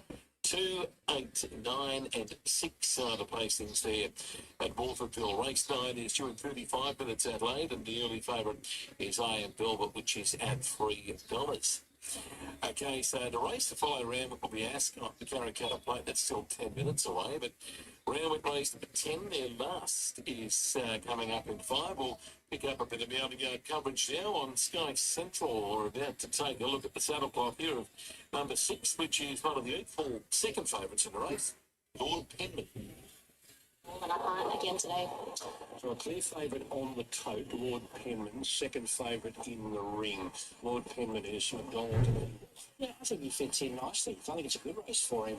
And he comes out of that Doncaster Prelude, so this is back to a winnable race for him. He was good winning first up. So if they open up for him here, I wish he had a better draw, but I think he's the timing's right for this race for him. He's always one of those horses that's just absolutely covered in dapples. He's just got dapples from head to toe, and he always does. He's not as fresh as he was at Rose Hill last start, so he's settling down as he's getting out into the campaign, but he's at his top. Next is Colonel Jakey, National Willow on for Joe Pride. Yeah, tough on-pace competitor with the right jockey on board to judge the speed of him today. Obviously, most of his forms most of his better form is on the wet tracks, but he'll get into his rhythm and give a sight. Yeah, he's a lovely big bold galloper. He's been racing well, he's fit. Can't say anything negative about him. We move on now to Skylab, number 12, Ethan Brown, Paul Perry. Yeah, he's had a long spell. Blinkers back on, 2 trials. Half of his wins have been fresh in the past, but yeah, there's no money for him first up today. Yeah, nice kick-off point for him. He actually doesn't look too bad, but I'd like to see him with a run or two. Snow in May, Zach Lloyd on for Tom Charlton. Yeah, I can see the point with her. She was held up and should have got closest there, second up behind Idle Flyer. So race fit now, good draw. Well, I'm not going to say good draw, but a little bit chase the tongue by and not out of it. She's rock hard now. She's had a few runs. She probably a little bit unlucky last time out. You can make genuine excuses for her. She could definitely bounce back off her appearance. Or internal Bayless on for Baker. Yeah, it can be hard to follow, but you look at his track and distance record, more than half his win distance. Sorry, not settling. He's had plenty of racing. They've popped a set of shades back on him, and it looks like it's brightening him up a bit now. God's Window, Jay Collard on for Chris Waller. Yeah, he's got some fresh form to his credit. He's got an inside draw. He ran second in that both into Asterix last preparation, and he won first up today. So let's see if this bloke can do it at 1400. He's always one of those high energy horses. He's just left before a few of the others gone out with the pony. That is usual for him. A few little gear changes. I think he'll be better over further. Captain Fury, McAvoy on for Waller. Yeah, look, I'm on the wrong side of the fence with him. I tip against him and he wins. And I think he's going really well. So just a drier track today. I'm not knocking him. I just think he's short enough, but he's got a good chance, but short. Where did you get a 10? 10 has been scratched. To win. Tipped him when he's been beaten. So let's just say I'll say off him again here today, but he's much the same as he has been. He's going really well this time round. Hyperbolic, Jay Millam. Nice mare. I think she did enough first up, and I would have thought she's got a little lightweight chance here, nice. Yeah, lovely big mare actually. She's full of life now that Jamie's jumped on board. She's always better off a run, so I'd say she would have taken significant improvement from that run that she had in Campbell first up. Okay, getting closer here, Corey. J-Mac hasn't had the rub of the green today. No, definitely not. He hasn't had things go his way. He's been sort of trapped behind him and he's had to come around horse, and I don't think it's been favouring. Early in the day, it favoured horses coming from back, but he's on Lord Pemmon here, who's definitely a back sort of marking type of horse. He's got to find a bum. He'll need a little bit of luck and not have to come as wide as he would like, but if he gets anything to go his way, I think he'll be very hard to beat. Chantel the last. Zimbardo for me. I haven't seen him before. He's a big, bold horse. He still has plenty of condition on him. I've got no doubt.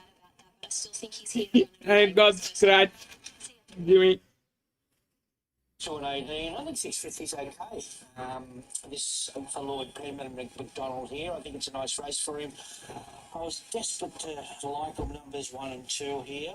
I would love to have just seen them firm, but it just appears that it's not grand final day today. I still think they're good enough if things fall into place. I'm leaving them there, having times Zambar, Bardo, and I put their consistent Captain Fury. I don't think this is cut and dry, this race. I'm 6-1, 2 and 18. 6-1, 2 and 18. Lord Pemmon on top there for Duff, and they are about to load up. Albion Park Owners Racing is on tonight. Their first is coming along in 10 minutes. And Ascot, the Carricata Plate, 2-year-olds due to jump in 5, where your favourite is Warren Bell at $2.90. Well, I'll say good afternoon to you. Mercedes along shortly for the National Racing Service. Enjoy Saturday night, ladies and gentlemen. But now to Darren for the final race at Randwick. Thanks, Simon. Runners getting set here for the final race on the program. And Captain Fury is the favourite, but very good support for Cool Jakey. It's been a great day for National Willow with a riding treble. Winning the All-Age Stakes there on Biovart. Karen McAvoy, who's on the favourite Captain Fury, he's chasing a treble as well here today. So we're in the final stages uploading. At 5:45, we have the Quokka coming up from Perth. And Cabalas, a $5 chance behind Jigsaw for the Quokka at Ascot at 5:45 Eastern Time. Now God's Window's gone forward. Here's Cool Jake. He has been well supported. Nash looking to close the program with 4. Zambato is the last moving in. So we're just about right to go. By Park, the dominant winner in the All-Age Stakes today. Ready to run now. Stand by. Right again here next Saturday on Anzac Day for an 8-race program. And an extra meeting here on Easter Monday.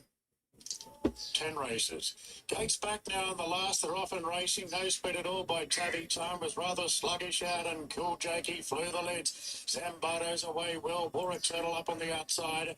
And right up there is Captain Fury, followed by Media World, who settles in 4th. Now, Lord Penman's gone to a clear 5th with the field strung out. Snow in Maze on the inside, a hyperbolic, a gap to God's Window. Further back then to Unspoken from Taffy Time Zambato and a gap back in the field to Sky Lab. Down the side and Cool Jakey shows the way. War Eternal second from Media World and the favourite Captain Fury's up running 4th.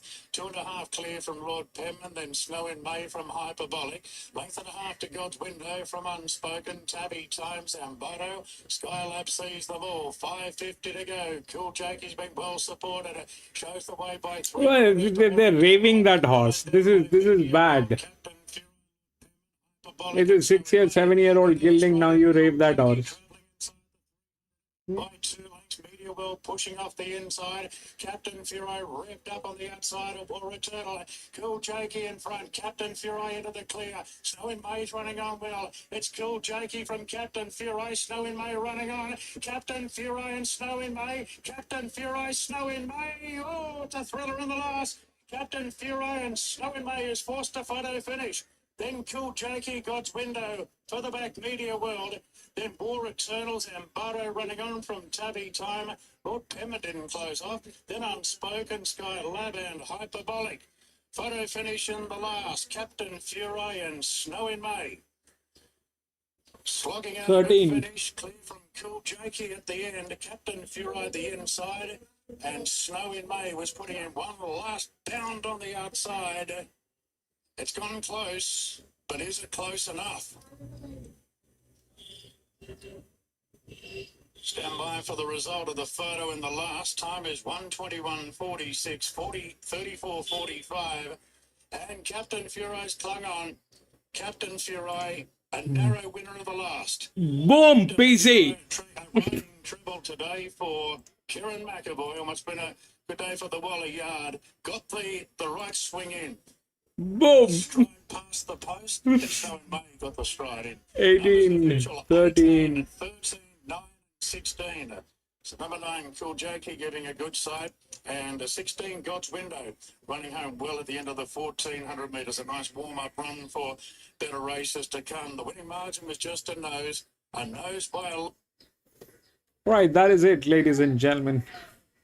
We had 10 races today here at Randwick today. That was the last one, but I'm going to be racing back again on Wednesday. So if you have a little time, please come and join me. We will race together, do a little chit chat, and we'll try to solve the puzzles here. Yeah, I want to thank everybody who's been watching this stream from anywhere in the world. Thank you so much for doing that. It means a lot.